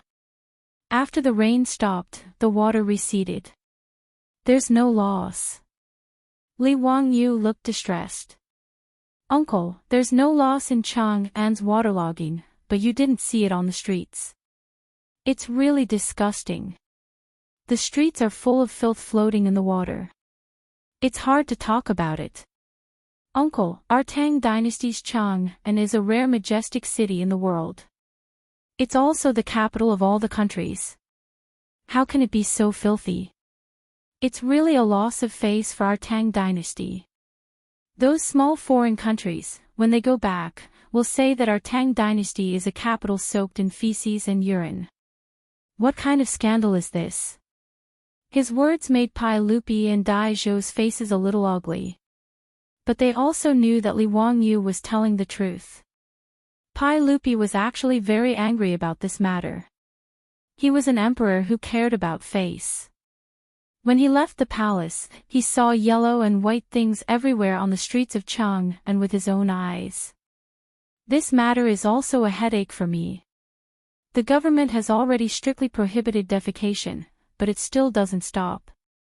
There are hundreds of people caught by Wuho every month, but they still can't stop it. Hey, Zio, do you have a good plan?" Li Wangyu nodded. "Yes, build a public toilet. Won't all the problems be solved?" "Public toilet? What's that? I've never heard of it. Please tell me in detail." Dai Zhou looked puzzled. It's a latrine. But it's not a private latrine. It's a latrine built in the square and on the street for passers-by to use." Li Wangyu explained. Dai Zhou suddenly understood. Oh, a public toilet. Although it was recorded in the rights of Zhou that there were public toilets built on the side of the road 3,000 years ago in Huaxia. But in fact, until the Republic of China, there were no public toilets in Huaxia. Naturally, there were no public toilets in the Tang Dynasty. Otherwise, there wouldn't be people everywhere in Chang'an. Pai Lupi nodded and shook his head at Li Wangyu's words. Public toilets can indeed solve the problem. But in notice Chang and one or two public toilets can't solve the problem. There are hundreds of public toilets, and we have to arrange for people to clean them. It's a waste of money. I'm afraid we have to discuss it with the officials. Dai Zhou also nodded slightly. That's right. It's difficult for the Ministry of Civil Affairs to come up with such a sum of money to build public toilets. Even if one public toilet doesn't cost much, even if it's 100 strings of copper coins, the waste of hundreds of public toilets is shocking. Li Wangyu laughed. Uncle, Grandpa Dai, how can this matter be considered extravagant? Not only is there no need to spend money, but the Ministry of Civil Affairs can also make a lot of money. Oh. Why is that? Li Wangyu chuckled. Uncle, Elder Dai, you've forgotten that excrement can also be sold for money. Many a little makes a mickle. I estimate that I can make a lot of money in a year. It would have been better if he hadn't said that. After he said that, Pai Lupi's expression changed. He looked very embarrassed. Li Wangyu didn't understand. He looked at Dai Zhou. Did he mean that he had said something wrong? Dai Zhou smiled bitterly. He could only explain to Li Wangyu, Zio, things aren't as simple as you think. Chapter 5:18. After listening to Dai Zhou's explanation, Li Wangyu finally understood why Pai Lupi had such an awkward expression. It turned out that selling manure was something that had already been mentioned. The junior supervisor of the junior supervisor's office had once suggested to Pai Lupi that he should collect and sell all the horse manure in Chang and city. As the saying goes, crops and flowers all depend on manure. In an era without fertilizers, the fertility of crops and land all came from animal and human excrement. In notice Chang and city, latrines were all dry toilets or toilets. The residents of Chang and city did not grow crops, so the waste was naturally useless. As for the poop pickers, who cleaned the latrines and emptied the toilets for each household, they made a lot of money because of this. The records of the court and the countryside recorded that in the Tang Dynasty, Chang and city is rich, and the luo hui is a profession of picking manure. The position of poop picker was not something that just anyone could casually become. The 108 workshops in Chang and city were all divided into different districts. If one were to pick manure across districts, it would cause a fight. Just like the gangsters in the Hong Kong movies of the future, who fought over territory to collect protection fees, the fight over manure and urine would not lose out to the gangsters of the future at all. This was actually not rare at all. Chile, Peru, and Bolivia once fought over bird manure resources and a war broke out. The junior supervisor of the junior supervisor's mansion said that after calculating the number of cattle, horses, mules, and other livestock in the government, he gave a set of possible profits from selling horse manure, which greatly tempted Li Air. 200,000 strings of cash. The Tang Dynasty only minted 300,000 strings of cash a year, but selling horse manure could earn 200,000 strings of cash a year. How could Pai Lupi turn a blind eye to this? However, when Pai Lupi gathered the officials to discuss this matter, he was met with opposition. Especially the officials of the aristocratic families, who were even more against it. Wang Rinyu said, although horse manure is valuable, it has a bad reputation. Furthermore, competing with the people for profit is a loss for the greater good. Does your majesty want to be known as the horse manure emperor in the future? Pai Lupi was an emperor who cared a lot about his reputation. How could he listen to such words? Naturally, he dropped the matter of selling horse dung and never brought it up again. He wasn't even willing to sell horse dung, let alone human dung. Pai Lupi was naturally unwilling to do this even if he was beaten to death. After figuring out the whole story, Li Wangyu didn't know whether to laugh or cry. This Pai Lupi could be considered as a famous emperor throughout history. He was skilled in both civil and martial arts, and he established the Zhongguan rule. Li Wangyu was speechless. He would rather live in the smelly streets of Chang and then make money by building roads and toilets. Seeing that Pai Lupi was unwilling to build toilets in Chang, and Li Wangyu thought for a while and suddenly said, "Uncle, what if I invest money to build toilets in every square and street in Chang'an? Would uncle agree? This nephew needs the land for building toilets in Chang'an and Wanyan counties." It doesn't need to be too big. A single toilet was enough for one person. I can split the profits from the toilets with the imperial court. His words made Pai Lupi and Dai Zhou stunned. Li Wangyu was going to invest in building toilets. And he wanted to split the profits with the imperial court. "Zio, why do you want to do this?" "I will order the marquis and bad people to strengthen the patrols in Chang and prohibit people from urinating anywhere. Running toilets is not a good reputation." Pai Lupi shook his head. Naturally, he didn't want to agree. "Uncle, this is treating the symptoms but not the root cause. Chang'an is so big. Everyone has 3 urgent needs. When they need it, how will the passers-by live?" Dai Zhou tried to persuade him again. "Zio, this toilet may not be very profitable. But the investment is not small. Even if the money is easy to earn, the smell is not good. I think your family is lacking in business now. Why do you want to get into trouble?"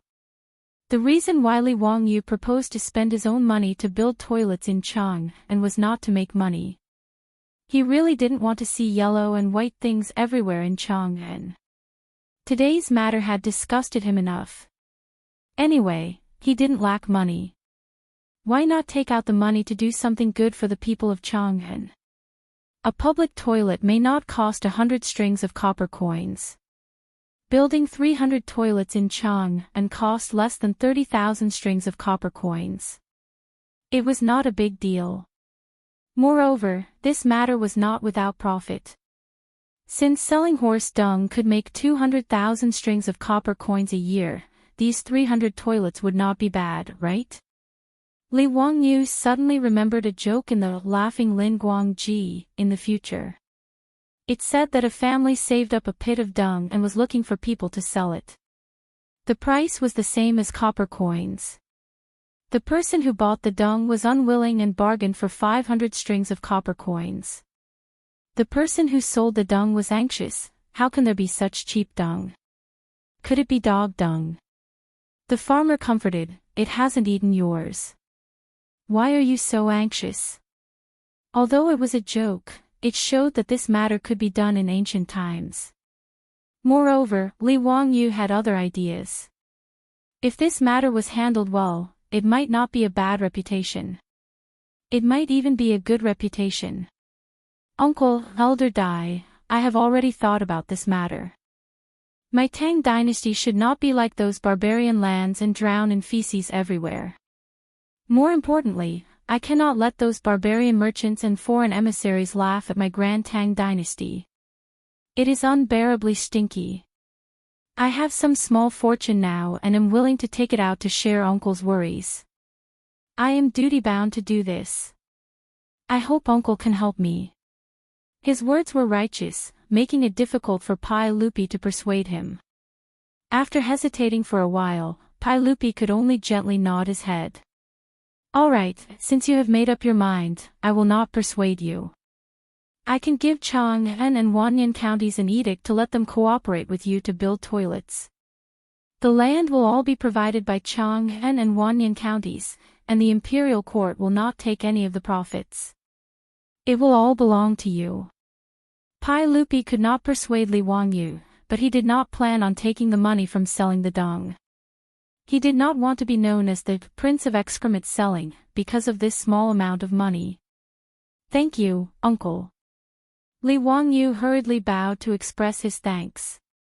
After thinking for a while, he said to Pai Lupi, "Uncle, it is forbidden to defecate anywhere.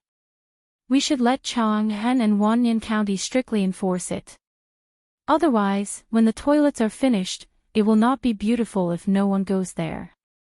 Pai Lupi glared at him. He was too lazy to talk nonsense with him and waved his hand to send him away. After returning to Kaihua Square, Li Wangyu pulled his beautiful boss to the side and quietly told her about his visit to Taiji Palace. Hearing this, his beautiful boss frowned. Ziyu, you are too disgusting. You actually want to do this business? In the future, stay away from me. Don't smoke me. The beautiful boss said in a half-joking, half-serious manner. Li Wangyu was speechless. He rolled his eyes and told her about his plan. This made the beautiful boss nod her head. That is possible. 30,000 strings of cash is not much. If this is successful, it will be greatly beneficial to our Li family. The beautiful boss's affirmation made Li Wangyu very happy.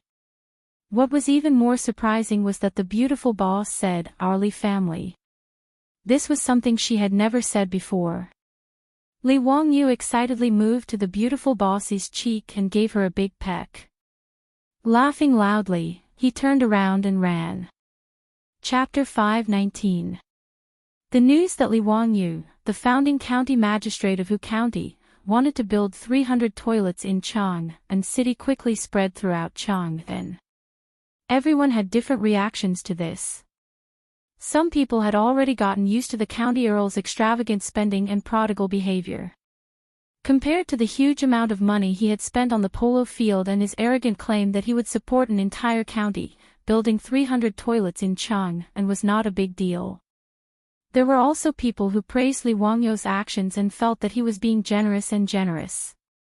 There were so many filthy things on the streets of Chang'an that no one wanted to see, but they had no choice before. Now that the county earl was paying for the toilets, everyone would be happy to have a place to relieve themselves. Some people snorted at Li Wangyu's actions and felt that he was just trying to please the crowd. Some of the aristocratic families even started to mock Li Wangyu in private as the county earl of the toilets. Li Er's imperial edict quickly reached Wanyan and Hu County. Li Wangyu ran over to the county yamen and discussed it with Cui Zhua and Lu Deheng, the two county magistrates. On the map, they outlined 300 locations for the construction of toilets. Cui Zhua and Lu Deheng, the two county magistrates of Chang'an and Wanyan, naturally welcomed Li Wangyu's actions. After all, they didn't have to pay for the toilets, and it could solve the problem of the two counties. Why not? The ordinary people of Chang'an were fine, but these two were fifth-rank officials of the imperial court and came from aristocratic families. How could they be used to the filthy things on the streets of Chang'an? Especially in the middle of summer, the mosquito flies and smelly things in the corners of the streets in the south of the city gave the two of them a headache. However, other than strictly ordering the yamen runners to patrol the streets, there was no better way. This made Cui Zhua and Lu Deheng very angry. Although the toilets were seen in ancient books, it was a new thing for the Tang Dynasty. Cui Zhua and Lu Deheng invited Li Wangyu and prepared to inspect it. He could also ask Li Wangyu face to face about the toilets, how he was going to build them, and how he needed the cooperation of Chang'an and Wanyan counties. There were 300 toilets. Excluding the second toilet that had been converted into a polo field, there were still 106 toilets left. Li Wangyu planned to build a toilet in each square. Due to the large flow of people in the east and west cities, 4 toilets were built in each. These were more than 100 toilets. The rest of the toilets were all built on the 25 main streets of Chang'an. County Count Hu, how do you plan to build the toilets? I'm not sure, so please enlighten me. Cui Zhua bowed and inquired. Now, he and Lu Deheng were truly convinced by this young man in front of them. Thinking back to the time when he went to Dingzhou village and met Li Wangyu, he was just a commoner. Compared to his status as a fifth-rank court official, the difference was like the difference between heaven and earth. However, in just half a year, this young man had risen like a rocket. He had been promoted 3 times and was now a county earl of the founding county. Cui Zhua could only secretly rejoice that he hadn't completely offended this young man. He had also lowered his head quickly. Otherwise, he really wouldn't know what to do. He sighed in his heart, but how could it not be that Lu Dehang, the Wanyan County magistrate, was sighing in his heart. Li Wangyu called over Niu Wu and took a stack of paper from his hands. Chui Ming House, Lu Ming House, please take a look. This is a sketch of the toilets that I drew. The construction of the toilets is very simple. You only need to dig out the latrine pit and solidify it with mirage mud to prevent the sewage from seeping into the ground. The toilets on the ground will be piled up with black bricks. It's square and very simple. He spoke very lightly, but in Cui Zhua and Lu Dehang's ears, they were inwardly speechless. Using something as precious as mirage mud to build toilets. This county count who was indeed a rumored prodigal. County count who, mirage mud is a good thing, but it's not cheap. Moreover, the production rate is low. Isn't it a bit wasteful to use it to build toilets? Li Wangyu smiled and said, "It's fine. I've already informed the saints about this matter.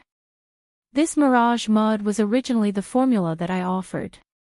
Now that I've transferred some, it's not a big deal. As for being wasteful, it's not a problem. It's just a matter of tens of thousands of strings of cash." Cui Zhua and Lu Dehang were speechless. "Fine, you can be willful when you're rich." Lu Dehang pointed at the drawing in confusion and asked, "County count who, may I ask why the toilets are divided into left and right toilets? What's the purpose?" His question made Li Wangyu feel very strange.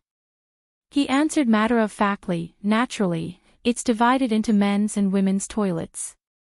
Li Wangyu's words were said casually, but Cui Zhua, who was twirling his beard, trembled. He almost pulled out a few strands of his beard. "County count who, don't joke around. How did you build the women's toilets? What kind of scandal is this? What? Why can't the women's toilets be built?" Li Wangyu was a bit confused.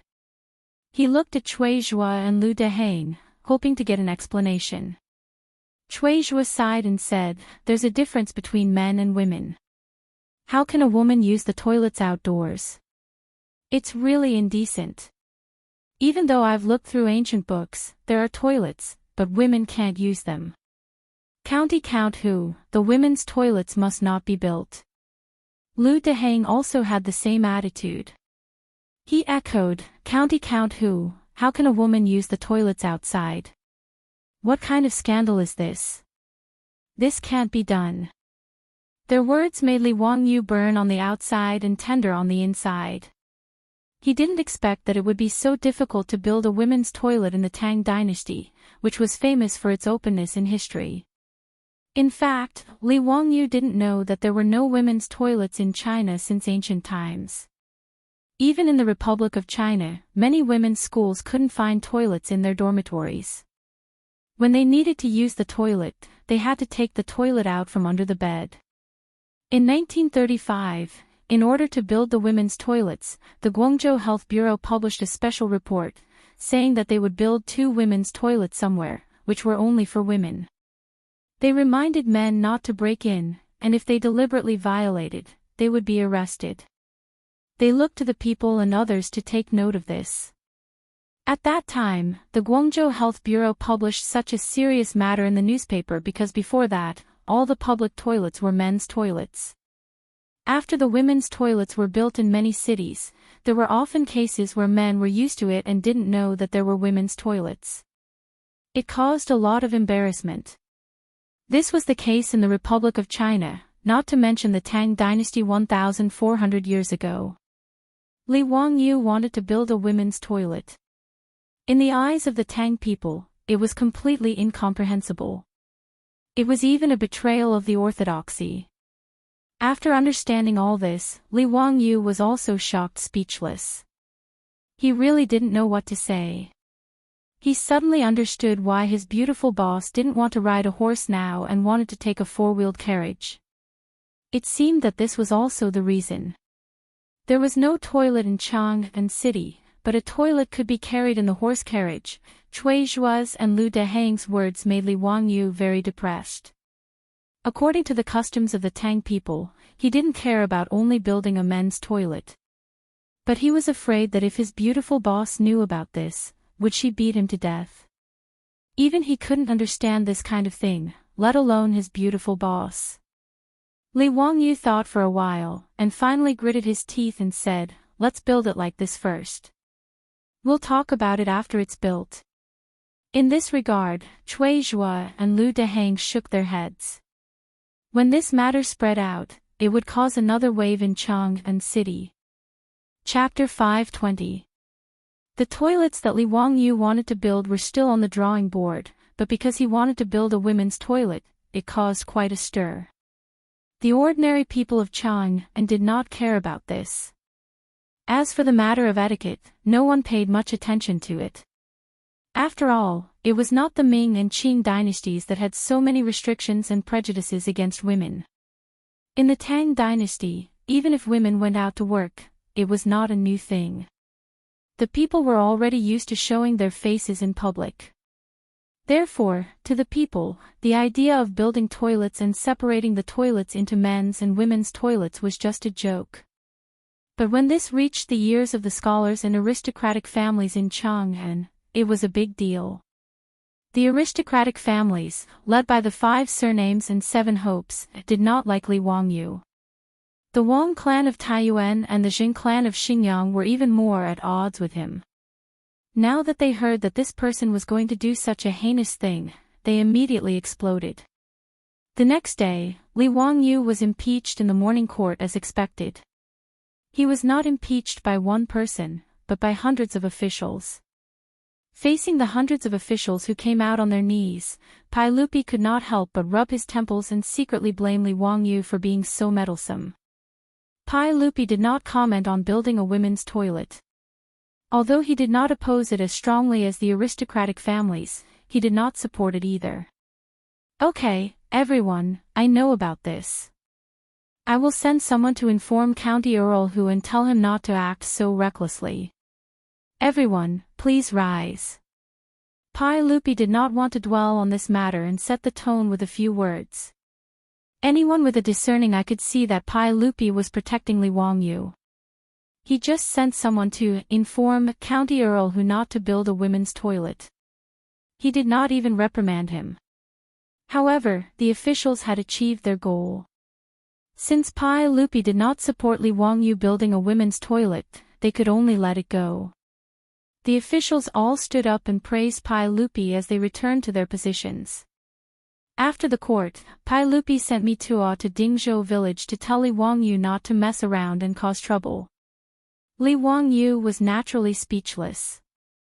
Wasn't it just building a women's toilet? Did hundreds of officials have to impeach him? Things were not as simple as Li Wangyu thought. Although in the court, because of Pai Lupi's protection, the aristocratic families could not say anything. However, how could the Wang family of Taiyuan and the Jing family of Xinjiang let Li Wangyu off so easily?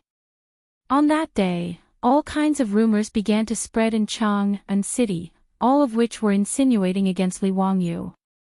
Some rumors said that County Earl Hu Li Wangyu was a playboy who wanted to build a women's toilet. In reality, he had ulterior motives and wanted to use this opportunity to have sex. Some rumors said that Li Wangyu was a pervert and had hundreds of beautiful maidservants in his residence. They were all ravaged by him every day and he was still not satisfied. He wanted to use the women's toilet as an excuse to have sex with young and beautiful maidservants. There were even rumors that County Earl Hu knew witchcraft and could collect the golden liquid of maidservants. With witchcraft, he could turn those maidservants into puppets for him to vent his bestial desires.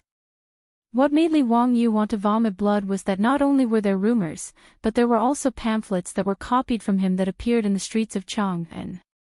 They used all sorts of exaggerated words to describe the ridiculous things that happened in the County Earl Hu manor and Li Wangyu's various evil methods. Naturally, all of this was done by the Wang clan of Taiyuan and the Jing family of Xinjiang. They wanted to use this matter to slander and discuss Li Wangyu and vent their anger from before. These were just rumors on the streets and had no effect on Li Wangyu. At most, his reputation would be tarnished. Moreover, even the illiterate commoners of Chang and only heard these rumors as stories. There were very few people who truly believed them. However, he wanted to build a women's toilet. Not only were the aristocratic families dissatisfied, but the conservative old masters in court were even more dissatisfied. There were even people who were cursing out loud because of this. Even though Pai Lupi had already made his stance clear, there were still snowflakes of memorials being sent to Taiji Palace every day. All of them were to impeach County Earl Hu Li Wangyu. They all wanted Pai Lupi to immediately issue an edict to have Li Wangyu, that daring fellow, executed and abandoned in the Eastern market. In this regard, Pai Lupi could only pretend that he did not see anything. In a courtyard not far from the county yamen in Hu County, more than 10 old officials who had been chased out of court by Pai Lupi were gathered here. They had all offended Pai Lupi a few days ago when they impeached Li Wangyu for forcing the people of Hu County to plant rice.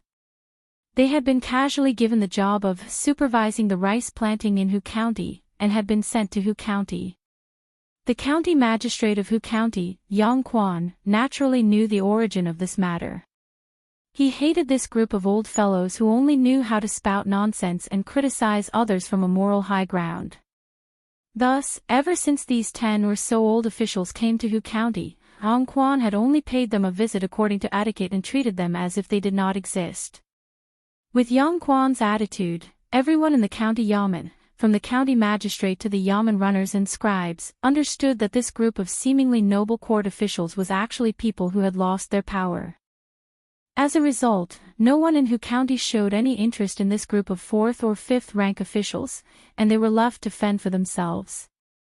Right now, of the 100 or so villages in Hu County, apart from the dry fields in the mountains and the wheat fields that could not be irrigated due to geographical reasons, they had all been destroyed. Under the supervision of the county yamen runners, scribes, and village officials, the original wheat fields had been burned clean, plowed, and ditches had been repaired. Yang Quan was so busy that he spat out a mouthful of bubbles. In the end, he was able to get water wheels to be set up in every village. Now, the villages that were growing quickly, under the constant rotation of the water wheels day and night, had already begun to soak the fields and prepare to plant rice. This group of old officials had nothing to do with it. The so-called supervising the rice planting was just empty talk. Moreover, these old officials did not dare to return to Chang'an. Otherwise, if they were accused of dereliction of duty, they might not even be able to keep their official titles. The news that Li Wangyu wanted to build toilets in Chang'an naturally reached their ears. Li Wangyu actually wanted to build toilets for women, which made these old officials feel like they had found the key to returning to the imperial court. Duke Nanrong, the heavens are really helping us. That little bastard Li is asking for it. Whether we can return to the imperial court depends on this. Humph, I think the saint favors this treacherous official so much. Sooner or later, he will be a disaster.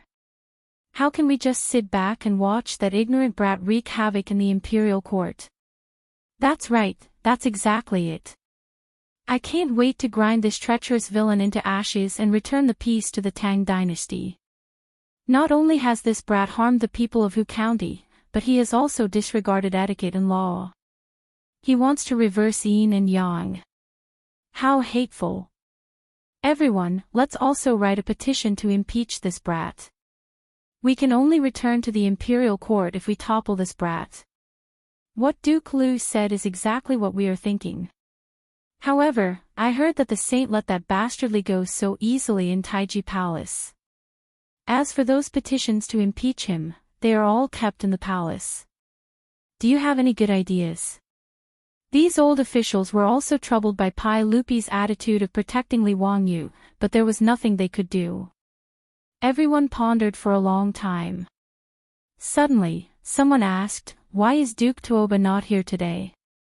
He caught a cold a few days ago and felt depressed. He has been bedridden these days. Sigh, I think Duke Tuoba's health is getting worse and worse. I'm afraid he will have to leave soon. What a pity.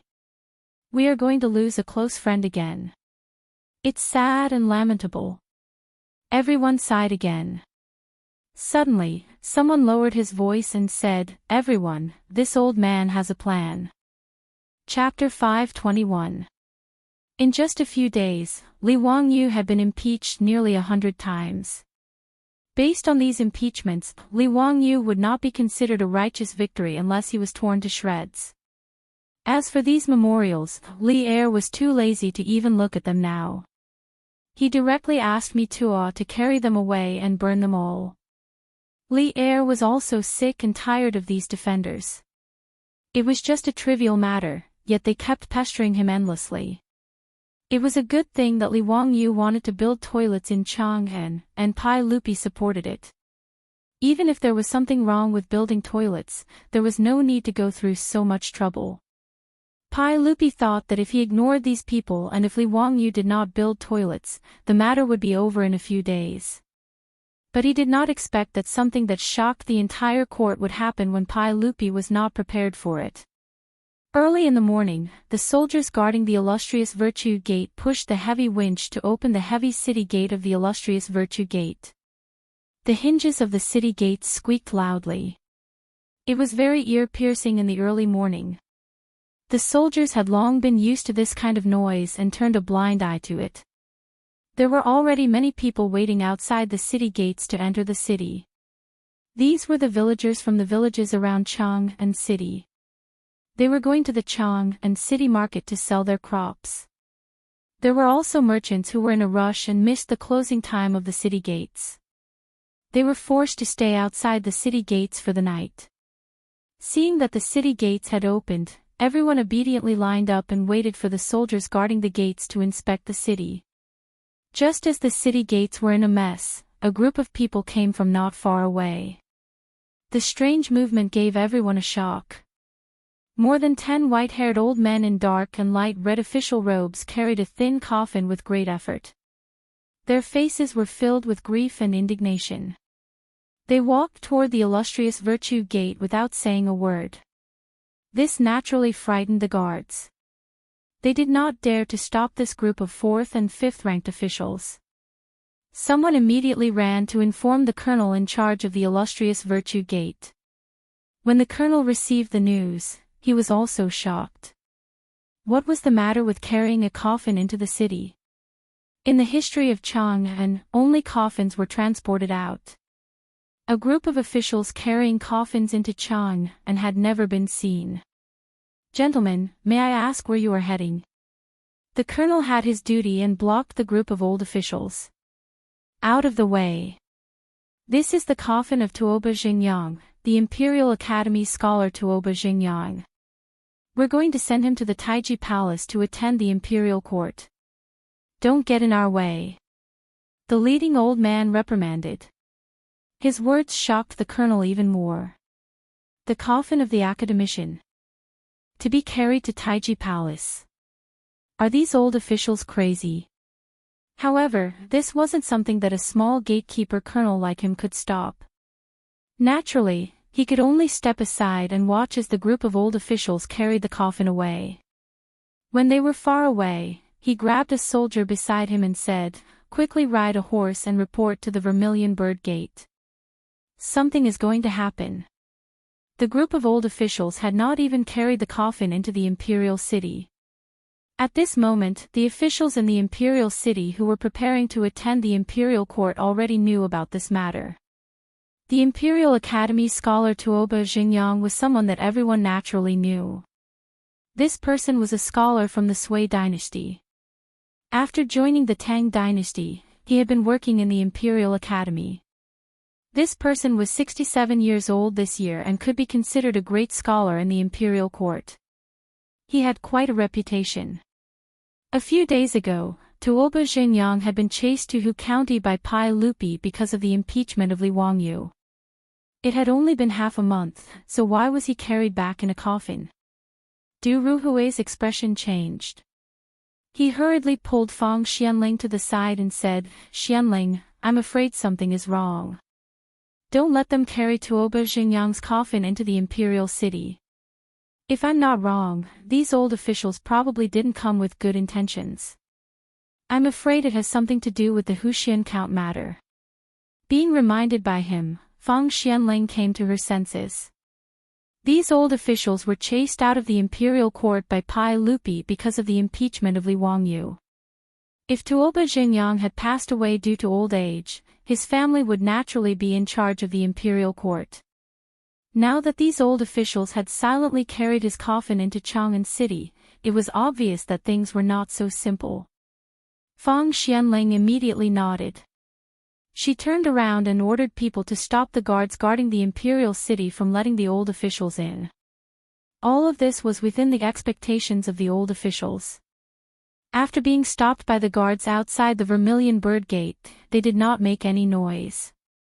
They placed down Tuoba Xingyang's coffin and all of them knelt in front of the Vermilion Bird Gate without saying a word. Outside the Vermilion Bird Gate was where the Golden Light Gate Street and Vermilion Bird Street intersected.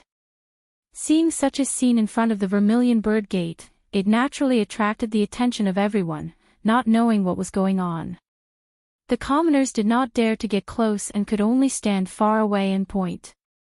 However, those low-ranking officials and scribes who needed to work in the imperial city did not avoid such a taboo. Many people knew this group of old officials, and some officials were even friends with them. When they saw this scene, they naturally came forward to ask for the reason. Lu Gong, may I ask, what are you doing? What's going on with this coffin? Seeing that someone had raised the question, the group of old officials who had been silent all this time suddenly became spirited and bristled with anger. Everyone, please know that inside this coffin is the current dynasty's 5th-rank imperial grandee, imperial scholar Tuoba Xingyang, Duke Tuoba. Ah. Duke Tuoba. What's going on? Why is he gone all of a sudden? Humph. Today, there is a traitor who is going against the law and harming the people, trying to mess up the ethics of the Tang dynasty. A traitor without morals is a traitor to the country. However, the traitor deceived the saint and made a name for himself. Duke Tuoba was a loyal and righteous man, a pillar of the country. Because he could not get rid of the traitor, he hanged himself in grief and anger to show his loyalty. Duke Tuoba left a letter in blood, asking the saint to kill the traitor. The old official's words caused an uproar among the crowd. Some people who did not know what was going on even foolishly asked the people around them who the traitor was that could force the Duke Tuoba to hang himself. Immediately, someone covered his mouth and whispered a few words into his ear, which made him realize what was going on. His words reminded people of the recent uproar in Chang and about the incident in the toilets. County Count Huxian wanted to build a female toilet. Other than a few old officials who kept writing letters, everyone else just treated it as a joke. However, they did not expect this to happen today, which shocked everyone. Leaving a letter in blood and hanging himself. How much hatred did he have with County Count Huxian? Those who were friends with this group of old officials were all filled with righteous indignation after hearing this. They all knelt in front of the Vermilion Bird Gate, wanting to seek an explanation for Tuoba Xingyang.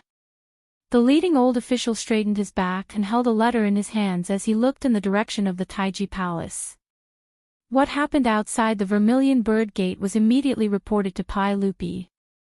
After hearing this, Pai Lupi was also stunned. What was going on? Wasn't it just Li Wangyu who wanted to build a female toilet? Moreover, he was stopped before he could do it. Did it have to be like this? Chapter 522.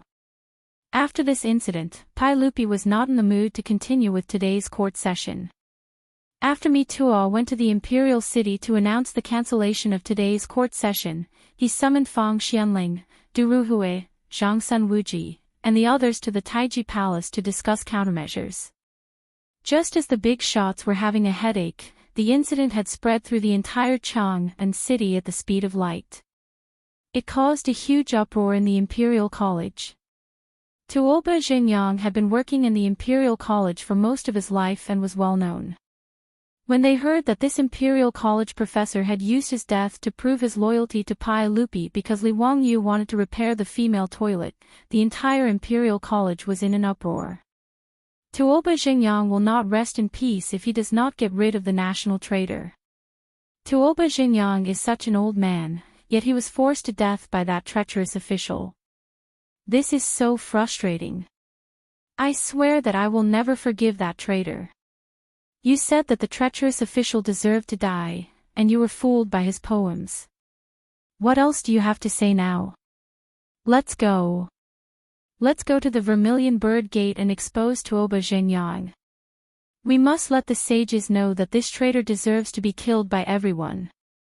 Let's go, let's go. Under the leadership of a few professors and teaching assistants, more than half of the 1,300 students in the Imperial College in Noda rushed out of the office and headed to the Vermilion Bird Gate. These students were all filled with grief and indignation. They all knelt behind Tuoba Xingyang's coffin and faced the Vermilion Bird Gate in silence. As time passed, more and more courtiers, especially those from aristocratic families, knelt in front of the Vermilion Bird Gate. The moralists who had been trying to impeach Li Wangyu to no avail seemed to have found their backbone at this moment. They knelt behind Tuoba Xingyang's coffin without hesitation. More and more people knelt in front of the Vermilion Bird Gate in Noda. They even blocked the Golden Light Gate Street. More and more people in Chang and city came to watch after they heard the news. Tuoba Xingyang's family had also rushed over after receiving the news. They knelt before the coffin and wept in grief. Pai Lupi, who was still discussing countermeasures with Fang Xianling and the others in the legislative hall, was even more shocked after hearing Mi Tuo's report. This kind of thing had never been heard of in the 10 years since the establishment of the Tang Dynasty. Pai Lupi was also a little flustered. He had never expected things to turn out this way. Master Fang, Master Du, Fu Ji, what do you think of this matter? What should we do now? Fang Xianling and Du Ruhui didn't know what to say. As for Li Wangyu wanting to build a women's toilet, the two of them didn't comment, neither supporting nor opposing. However, he didn't expect that just Li Wangyu's idea would cause such a ruckus. There was even a 5th-rank Imperial academician who used his death to prove his sincerity. It was truly absurd. But if they were to say that Li Wangyu was in the wrong, they couldn't say such untrue words. After all, building a toilet was a good thing. Even if building a women's toilet was inappropriate, there was no need to fight to the death, right? Zhang Sun Wuji pondered for a while and said, Your Majesty, the most important thing now is to calm this matter down. We can't let them continue to cause trouble. In my opinion, the initiators just want to take this opportunity to return to the imperial court. Your Majesty, why don't you go with the flow and recall these old officials back to the imperial court? Also, I'll have to ask Master Wei to bring him to the prison of the censorate for a few days. After this matter is settled, he can be released. What do you think, Your Majesty?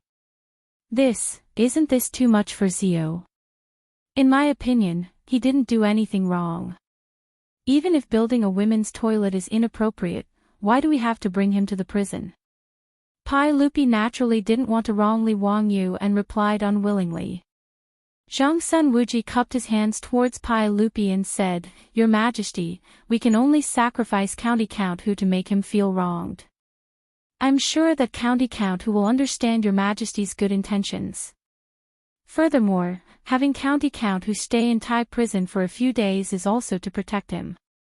Pai Lupi hesitated and looked towards Fang Xianling and Du Ruhui to ask for their opinions.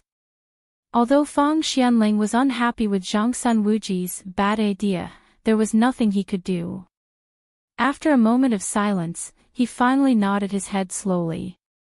Seeing his 3 trusted officials express their opinions, Pai Lupi could only nod his head and agree after some hesitation.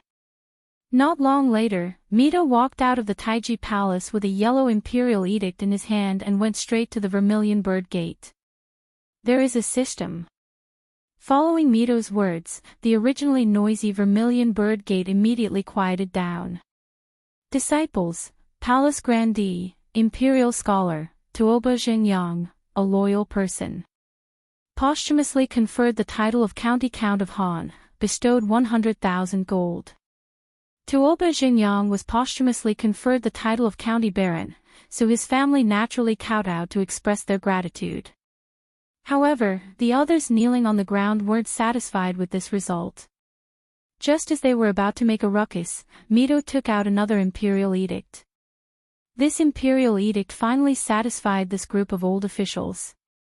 Not only did Pai Lupi give in, he also called them all back to the imperial court. He also ordered imperial censor Wei Jing to bring County Count Hu Li Wangyu to the prison for a strict investigation. Outside the Vermilion Bird Gate, there was a burst of cheers.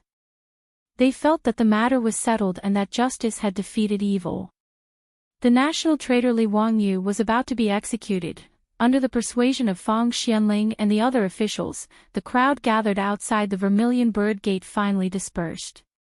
Tuoba Xingyang's coffin was also brought back to the residence by his weeping family members. They were going to set up a mourning hall for his relatives and friends. Wei Jing shook his head, but there was nothing he could do. He had to personally lead people to Dingzhou village. Li Wangyu naturally knew nothing about this.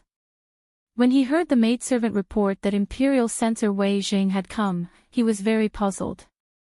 Although he was good friends with Wei Shuyu and could be considered as brothers, he didn't have much of a friendship with this sheep nose.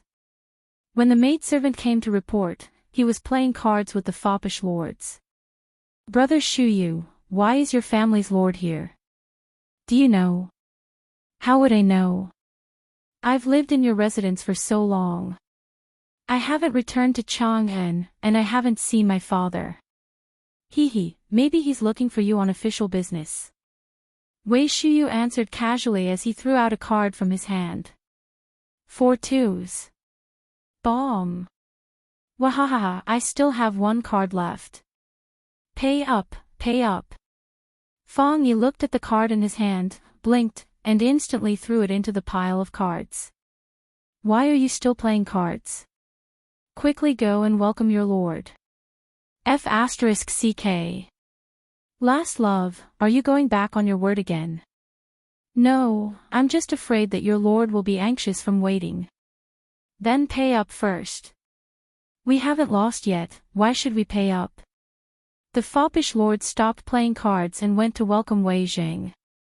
Wei Zheng's first sentence shocked everyone. They wondered if this old man had gone crazy. "Li Wangyu, come with me. The saint has issued an edict to take you down for investigation." Wei Shuyu stuttered, Father, is there a mistake? What crime did Zio commit? Does he need to trouble you to take him down for investigation?" "Yes, Elder Wei, is there a misunderstanding? Zio was perfectly fine, why would the saint issue an edict to take him down for investigation?" The foppish lords also started to make a ruckus. Wei Jing was so angry that he glared at them. "Shut up. What do you know? Isn't this bastard brat's own fault? The saint's action is to protect him." Li Wangyu was even more confused. What? Everything was fine, but he was sitting at home, and trouble came from the sky. What did he do wrong this time? Why was he being taken to the prison? Chapter 523. The whole Lihat was in chaos when they heard that Imperial Physician Wei Jing was going to take their Lang Jun to the stage prison. Li Heng, the old housekeeper, was so shocked that he didn't know what to do. He knelt down in front of Wei Jing and asked, "Mr. Wei, what law did my Lang Jun break? Why is he going to be taken to the stage prison?" Niu Wu stood in front of Li Wangyu and prevented Wei Jing from taking him away. Li Wangyu, on the other hand, was relatively calm. He pushed Niu Wu aside and helped Li Heng up before bowing to Wei Jing and asking, "May I ask Wei Gong, what exactly happened? Even if I die, you should at least let me know what happened." Wei Jing glared at him and said, "It's all because of your toilet." He made a long story short and recounted what had happened in Chang'an today. However, Li Wangyu and the foppish playboys all stared at each other in bewilderment, feeling that it was simply too ridiculous. That old man called Tuoba Xingyang was also a lunatic. Even though he was going to build a female toilet, he had no choice but to give up the idea after Pai Lupi said so. But now, there was not even a single toilet in Chang'an City. What did this old man mean by seeking death for no reason? Young man, I know you can't be blamed for this. However, Tuoba Xingyang died because of you. The sage can't pretend that he didn't see anything. Letting you stay in the stage prison for a few days is for your own good. When this matter is settled and Tuoba Xingyang is buried, you will be released. Don't worry. The sage has also instructed this old man to not mistreat you. Even if you stay in the stage prison, you won't be wronged. Just think of it as a change of place to cultivate your character. What the hell? Who the hell wants to cultivate their character in the stage prison? In response to Wei Zheng's words, Li Wangyu could only roll his eyes and had nothing to say. Since Wei Zheng was here, what else could he say? Since that's the case, let's go. I'll have to trouble eunuch Wei to take care of me. Li Wangyu turned around and gave a few instructions to Li Heng and Niu Wu, telling them to listen to their beautiful superior's orders and to guard the door well.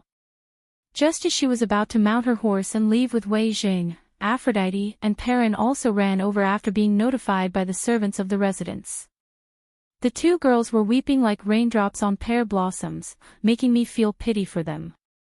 Lang Jun, what happened? Why did Master Wei want to take you out of the prison? Lang Jun, I'll go with you.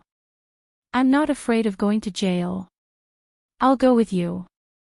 The two women's cries made the other hedonistic young masters wink at Li Wangyu with wretched expressions on their faces.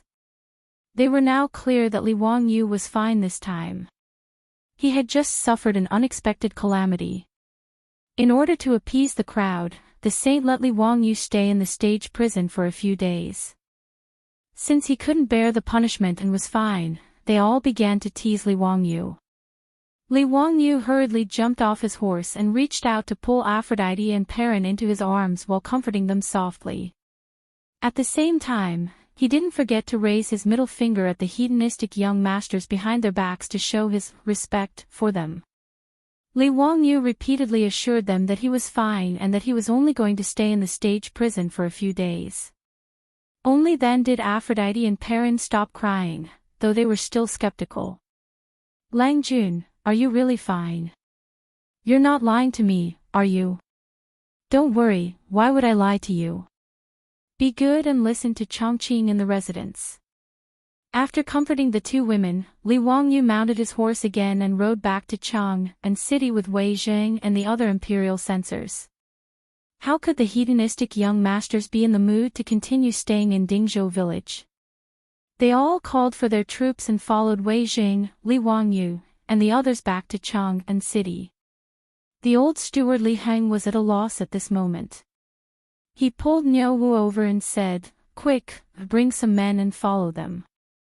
We must ensure Langjuan's safety.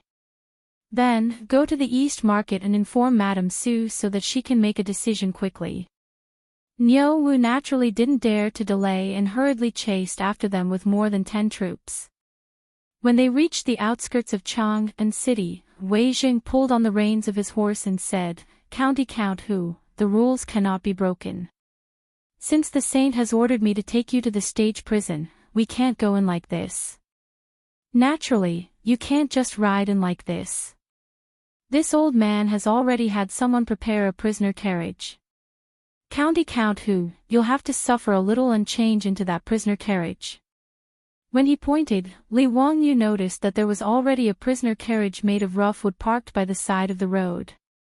Li Wangyu smiled wryly. "Fine, let's go through with the act. I don't want to make things difficult for the old man." He obediently climbed down from the horse and walked over to open the door of the prisoner carriage. After entering the prisoner carriage, Li Wangyu realized that the person who designed this carriage was too immoral. At this height, it was impossible for him to stand up. He could only hunch his body. Fortunately, he wasn't a real prisoner and didn't need to be chained up, much less chained up in the prisoner carriage. Otherwise, if he sat in this carriage that was as bumpy as a trampoline all the way, even if he didn't die, he would lose a layer of skin. He sat cross-legged in the prisoner carriage. The group of hedonistic young masters pointed at him and laughed heartily, as if he were a gorilla in the zoo. Li Wangyu was so angry that he closed his eyes and decided to ignore this group of bastards. Wei Jing waved his hand, and the prisoner carriage, pulled by 2 oxen, slowly moved toward the illustrious Virtue Gate. When the prisoner carriage entered Chang'an City, it immediately attracted the attention of many commoners. Fortunately, there were no photos in this era, so very few people recognized Li Wangyu. No one knew that the person locked up in the prisoner carriage was the famous county count Li Wangyu. After entering the city, the hedonistic young masters stopped fooling around. They rode their horses to guard Li Wangyu's prisoner carriage. The prisoner carriage slowly moved along Vermilion Bird Avenue.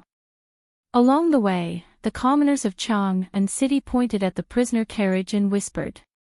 When it neared Anya Lane, a person suddenly rushed out from the crowd and knelt down beside the prisoner carriage. His action startled the hedonistic young masters around the prisoner carriage.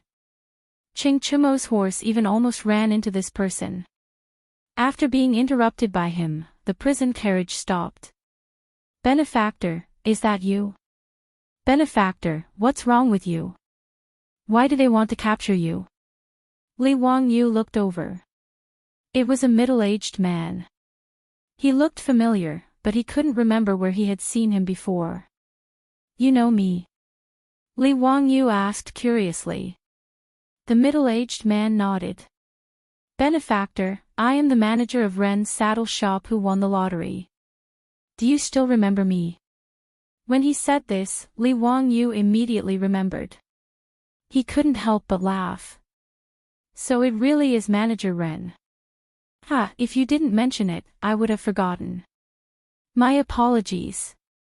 Is Manager Ren's business still thriving?" "Thanks to Benefactor, the saddle shop that was burned down has been rebuilt. Business is even better than before. But Benefactor, why are you locked up in this prisoner carriage? Were you harmed by a scoundrel? Does Benefactor have anything I can do to help? If Benefactor has any orders, I will do my best. Even if I have to spend all my wealth, I will help Benefactor clear his name." Shopkeeper Ren's words made Li Wangyu very touched.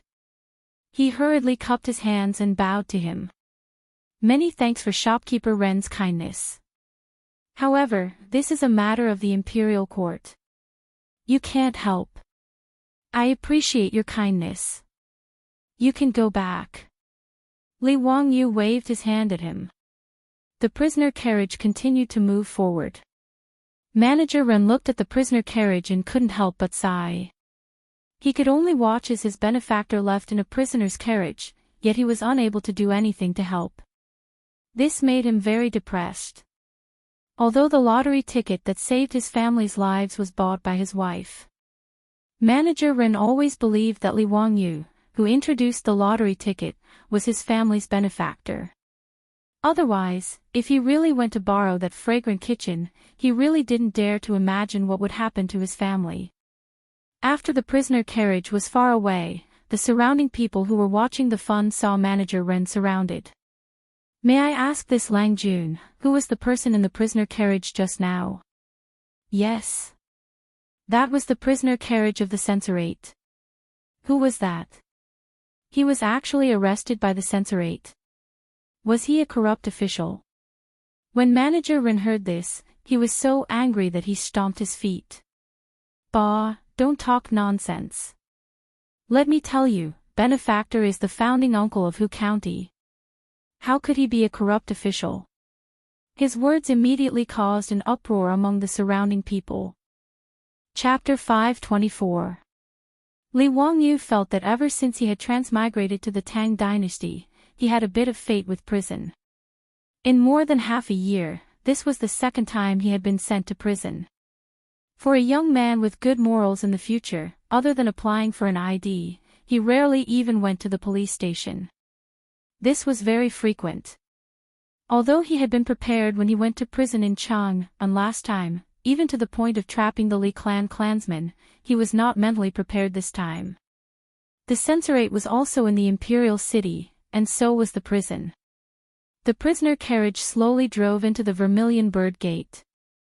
This was the first time he had entered the Vermilion Bird Gate's imperial city in this way, and it was a very novel experience. However, most of the people in the imperial city were officials, so they naturally knew Li Wangyu. They also knew that Pai Lupi had ordered him to be sent to the prison. Ever since the prisoner carriage drove into the imperial city, there were many officials pointing at him in the carriage. Many officials and officials who were supposed to be working in various government offices also ran out to watch the commotion. There were also many moralists and officials from aristocratic families who angrily spat on the ground. They looked as if they wanted Li Wangyu to be sent to the Eastern Market for execution right now. After the prisoner carriage drove into the censorate's prison, the cage was opened. Li Wangyu crawled out and struggled to move his muscles and bones. The short journey made him feel as if his bones were about to break. County Count Huxian, go. This old man has already arranged a prison for you. I definitely won't let you suffer any hardships. As long as you do not leave the prison, I will not restrict your movements. When this matter is settled, I will let you go. Wei Jing waved his hand at the prison head, indicating that he should take Li Wangyu to his cell. He, thank you for your kindness, Duke Wei. Li Wangyu was also open-minded. Since he was already here, he might as well take things as they came. In any case, Pai Lupi had ordered him to be sent to the prison. There was no point in crying. This was the first time the prison head had encountered such a situation. The people locked up in this prison were all officials captured by the censorate. When Li Yuan was in power, the Imperial Censorate's assistant minister and Imperial Censorate each arrested people. Those who were interrogated were all taken to the prison, often causing the prison to be overcrowded.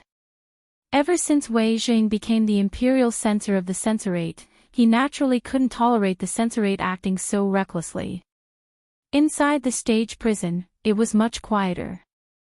There weren't as many criminal officials, but those who were caught and sent to the stage prison were all criminal officials with irrefutable evidence. Since they were criminal officials, there was naturally no need to be polite to them. Even the ordinary prison guards of the stage prison would often insult and reprimand these high and mighty officials. They would even use some private punishment. That was a common occurrence. But today, the head of the prison had received a notice from the imperial censor, asking him to find a dry and well-ventilated prison cell and clean it up for a noble to stay in. The jailer almost thought that he had misheard. A noble was staying. This was the prison, not the hostel of Chongren Square.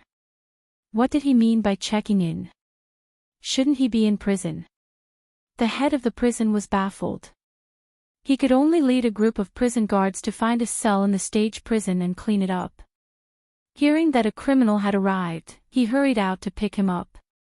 But the scene in front of him scared the jailer so much that his legs trembled. He didn't know Li Wangyu, but he knew Wei Shuyu. He was the eldest son of the big boss of the censorate. No matter how blind he was, he couldn't not recognize him. But just now, he clearly saw that the noble who was going to be locked in the stage prison kicked the son of Prime Minister Wei in the butt. But young Master Wei just laughed and didn't care at all. Even Master Wei acted as if he didn't see it. He led a group of imperial censors away. The head of the stage prison immediately understood that this was a noble who couldn't be offended. He really came to stay in the stage prison. The playboys didn't leave. They clustered around Li Wangyu and walked into the stage prison. The head of the prison hurriedly led the way in front. If someone who didn't know saw this, they wouldn't believe that this was the head of the stage prison. They would treat him like a waiter in a hostel. Wei Shuyu pointed at the head of the prison carelessly and said, "You, come here. This is the founding county earl of Hu County. He will be staying with you for a few days. Take care of him carefully. What needs must be satisfied. Do you understand? If there is any mistake, be careful of your bones. Yes, yes, I understand. County Earl of Who County, young dukes, please be careful. The ground is slippery. These lazy bones. I will teach them a lesson when I come back. Let them clean up the moss on the ground. The environment in the stage prison was much better than the prison in Chang'an County where Li Wangyu was last time. After all, the people locked here were all criminal officials. They had to leave some face for them. At least the stage prison didn't have the stench of the prison in Chang'an County. There were no rats running around on the ground. However, it was still a dark prison cell. The only source of light was the torches on the wall. Even though the outside world was bright and sunny, this place was still dark and damp. The head of the prison and the jailers had already helped Li Wangyu clean one of the cells and replaced it with fresh, dry straw. However, when Wei Shuyu saw the cell, he couldn't help but become angry. He scolded, "You bastards, is this how you do things? Is this a place for people to live? Don't you know how to set up everything? Bastards, you really are itching for a beating." His words made the head of the prison and the jailers want to cry. The prison cell had been cleaned and the straw had been replaced with new ones. What else did he want? Did he really think the stage prison was a hostel? Was this County Earl of Who County really here for a vacation? Li Wangyu smiled and stopped Wei Shuyu from continuing to be angry. "Brother Shuyu, don't make things difficult for these people. I reckon that my family's troops will be here soon. Just let them handle it." As soon as he finished speaking, a commotion could be heard from the entrance of the stage prison. A jailer jogged over and said to the head of the prison, "Head of the prison, someone is here to visit County Earl of Who County. Master Wei has already said that anyone who comes to visit County Earl of Who County is to be let through. If County Earl of Who County needs anything, just let us do it." The head of the prison felt a headache coming on. Was this still a freaking stage prison? He didn't dare to say anything else and could only have the jailers invite the visitors in. Before long, his beautiful superior led Aphrodite, Perrin, Niu Yong, and Niu Wu into the stage prison, along with a group of Li family troops. "Chongqing, you're here." Aphrodite, Perrin, didn't I tell you to stay in the residence? Why did you come to Chang'an?" Li Wangyu asked curiously when he saw the two girls. Aphrodite and Perrin looked aggrieved. If it weren't for the fact that there were so many people around, they probably would have burst into tears. "Lang Jun, after you left, the old steward was worried that no one would take care of you, so he had us lead a few maidservants and troops to Chang'an on horseback." Li Wangyu nodded and looked at his beautiful superior. "Chongqing, please take care of the family during this time." His beautiful superior was very calm, but there was a hint of anger on her pretty face. "Wangyu, I heard from Niu Wu that you were sent to the stage prison because of the toilet incident." Li Wangyu looked at his beautiful boss's face, which was flushed red from anger, and helplessly nodded his head. Chapter 525. His beautiful boss didn't get angry. She just took a few deep breaths and calmed herself down. "Wangyu, leave this to me. I can't let those people frame you like this." "Humph, I don't believe it. Did they jump out from the cracks of a rock?" Li Wangyu understood his beautiful boss. Although she wasn't a feminist, how many of the beautiful women in the later generations were easy to get along with?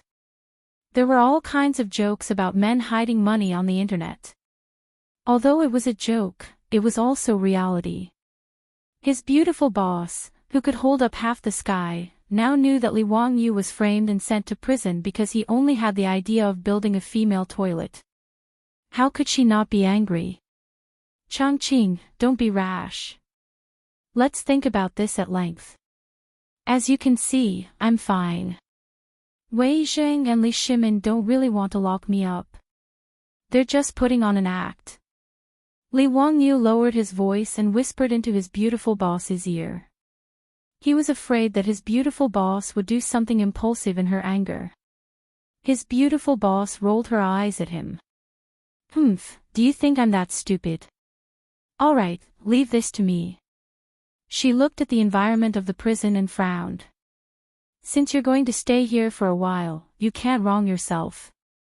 I'll get Nyo Yong and Nyo Wu to bring the things in. Li Wangyu shrugged helplessly. He looked like he was telling her to do as she pleased. Seeing that the two had finished whispering, Ching Chimo laughed and said, Zio, it's fine. We brothers will accompany you. Jailer, go prepare the food and drink. Today, we won't go home until we're drunk. The jailer's face became even more bitter. Damn, you still need to prepare food and drink. Do you want dancers? More importantly, who would pay for this? He naturally didn't dare to ask the rich kids for money, but he couldn't afford to pay out of his own pocket. As for asking Wei Zhang for money, wasn't that just asking for death? Li Wangyu saw the jailer's awkward expression and laughed. Brother Chimo, don't make things difficult for the jailer. I'll get Nyo Yong and the others to bring it over. Besides, what's so good about the food in the restaurants outside? Perrin, bring some people back to the Kai Hua workshop, cook some food, and have someone send it over. Yes, Lang Jun, I understand. I'll go now. Perrin nodded and immediately turned to leave.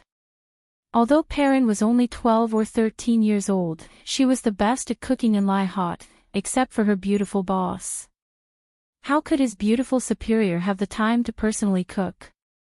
Perrin was the one in charge of the residence, leading several female cooks to prepare food for everyone.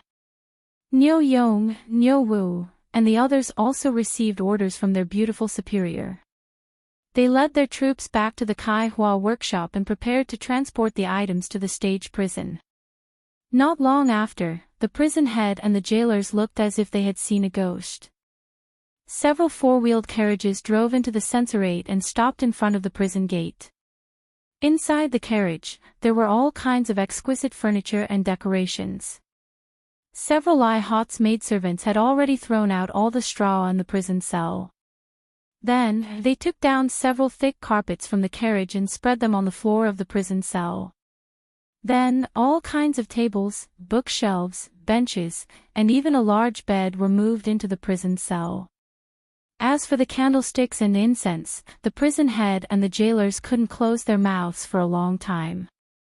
The candles that were as thick as a child's arm were lit, and the incense burner emitted a bit of incense. In order to drive away mosquitoes, the maidservants even used the residence's toilet water to spray the prison cell. The Lai Hot's maidservants even hung thick curtains around the prison cell to block the view. Not long after, the prison cell that used to hold the criminals looked brand new. A jailer asked foolishly, "Prison head, is this still the censorate stage prison? Don't tell me it's been changed to this county count's residence?" Scram, don't talk nonsense here. You brats better listen carefully. You absolutely can't offend this noble. Be careful. Don't make any mistakes. Otherwise, you'll lose your head. Prison head, don't worry. Do you think us brothers don't have good eyesight? TSK, I've long heard that this county count is the god of wealth. It seems that it's true. I've seen those carpets in the eastern markets who merchants shop. They were all shipped from the western regions. Guess how much they cost? How much? Don't tell me it's a few strings of cash. Bah, you want to buy it with a few strings of cash. Are you dreaming? Let me tell you, 100 strings of cash is not a penny less. Oh my God, isn't this county count just spreading his money on the floor? I saw at least 3 carpets in this prison cell. Isn't that 300 strings of cash? TSK, what's the big deal? Did you forget that this county count spent a lot of money to build baseball fields in Defen and Zhaoxing? Tisk TSK, is there really a mountain of gold and silver in this county count's mansion? The layout of this prison cell is many times more luxurious than my home. What do you know? Aren't you ashamed to compare your doghouse? do you see those arm-thick candles? One candle is worth a few strings of cash. Even if you sell everything in your doghouse, would it be worth a single string of cash? The prison guards and prison heads were envious of the Lai Hot's luxurious lifestyle. Not long after, the food and wine from the Lai Hot was sent in. The group of playboys and Li Wangyu laughed and laughed. They took off their shoes and socks and went to the table. They felt more comfortable than they did in their own homes. Although the censorate was in the imperial city, ordinary people couldn't enter. But after all, the prison only held criminals. Even if they were criminal officials, their family members were allowed to visit. The prison was close to the Jingfeng Gate on the east side of the imperial city, and Chongren Square was just one street away. In order to make it easier for the family members of the criminal officials to visit, the prison opened a small door at the Jingfeng Gate. It gave the family members of the criminal officials a public inspection and allowed them to enter and leave the prison. With so many people in the Lai Hot, they naturally had Wei Zhang's permission to move so many things into the prison in the imperial city. Seeing that everything was arranged properly, the beautiful superior left Niu Wu and a few troops to accompany Li Wangyu. She led the others back to Kaihua Square. Li Wangyu and the group of playboys didn't have any scruples. They ate, drank, played finger-guessing games, and drank in the prison of the censorate. It was very lively. When everyone was drunk, they saw a group of people rushing in from the prison gate. They were cursing and swearing. Behind them, the prison heads and prison guards were smiling apologetically. Li Wangyu's luxurious prison cell naturally attracted the attention of this group of people. Immediately, someone pointed at Li Wangyu's cell and started quarreling with the prison heads and prison guards. One of the jailers seemed to be explaining to them with a smile, but the leader suddenly slapped the jailer in the face, causing a loud smack, which attracted the attention of all the foppish sons and Li Wangyu. Li Wangyu looked at the group of people with drunken eyes. He couldn't help but fly into a rage. The wine cup in his hand directly smashed on the ground. Damn it, why are these Japanese so arrogant? Chapter 526. It was a few men in Tang suits who clashed with the prison guards. However, Li Wangyu immediately recognized the identity of this group of people from their hair buns and strange voices. The Japanese. In the future, Li Wangyu was a little pink, and the people he hated the most were naturally the Japanese. Now that he saw a group of Japanese appearing in the prison and acting so arrogantly, he couldn't help but fly into a rage. Mother **Ker. How dare you be so arrogant in the territory of the Tang Dynasty? Li Wangyu was already a little drunk. Under the stimulation of alcohol, he grabbed the wine jug on the table and threw it at the group of Japanese. The Japanese who were cursing the jailers didn't expect Li Wangyu to suddenly attack. Caught off guard, their leader was hit by the wine jug. The porcelain wine flask smashed into the head of the Japanese, causing his head to split open. Blood mixed with the wine and flowed out. Baka! The group of Japanese finally reacted and cursed. They rolled up their sleeves and prepared to attack. Li Wangyu was even faster. He ran out of the cell and waved his fist at them. Li Wangyu made his move. Although the silk pants didn't know what was going on, they didn't care about that and rushed out. As for Niu Wu and the other Lai Hot troops, they naturally couldn't sit idly by and watch their Langjun fight with other people. Without any hesitation, they rushed over and started punching and kicking the group of Japanese. The group of Dongying people only had 7 or 8 people, while Li Wangyu had more than 10 silk pants, not to mention Niu Wu and a few Jinwu guards. This was basically a one-sided battle. In just a few minutes, the floor of the prison was filled with Japanese. All of them were crying out in pain. The head of the prison and the group of prison guards were already dumbfounded. They didn't even dare to say anything to stop him. This was the first time the jailer had seen something like this in his 7 or 8 years of service. Who County Earl, young Duke, don't hit him. If you hit him again, he'll die. These Dongying people are all envoys. After a long while, the prison head finally came back to his senses and shouted with a trembling voice. Li Wangyu glared at him.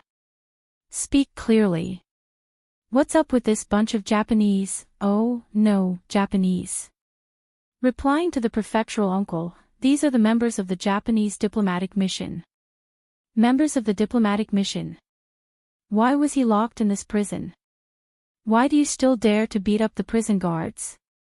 The jailer's face was already wrinkled like a bun. Replying to the county head, a few days ago, this group of Japanese envoys had a conflict with the people of Silla country when they were drinking at Ping Kong Fong and started fighting. They were too heavy-handed, and an envoy from Silla was beaten to death. Naturally, the Silla kingdom would not accept it and went to the saint to complain. Enraged, the sage ordered his men to capture the group of Japanese envoys and teach them a lesson. Originally, they should have been locked up in Wanyan County or the Ministry of Justice's prison, but these two offices refused to take over. In the end, they could only be locked up in this prison. He sighed again. Although they said that they were locked up, they actually didn't ground them.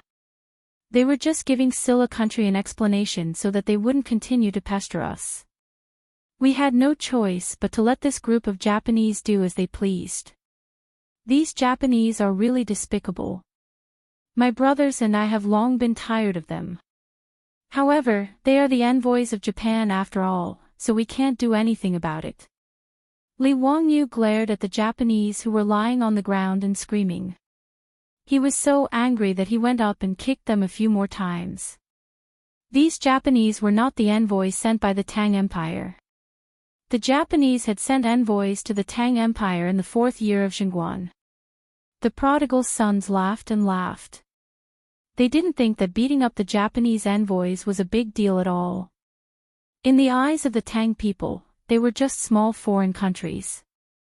In the great Tang Empire, where Huji and Kunlun slaves were sold as slaves from thousands of miles away, there was no need to count on these prodigal sons to take the Japanese envoys seriously. Zio, come, let's continue drinking. Don't bother about these Japanese. It's better if they're dead. Ching Chumo and the others only thought that these Japanese had insulted and beaten up the jailers and angered Li Wangyu. They also didn't understand why Li Wangyu called them Japanese. The spoiled brats naturally couldn't imagine what kind of calamity would befall China in the future. They also couldn't imagine that the Japanese, who had been lying on the ground like mud, would charge into China like wolves and tigers 1,000 years later. They would burn, kill, pillage, and commit all kinds of crimes. There was naturally a reason why Li Wangyu hated the Japanese so much.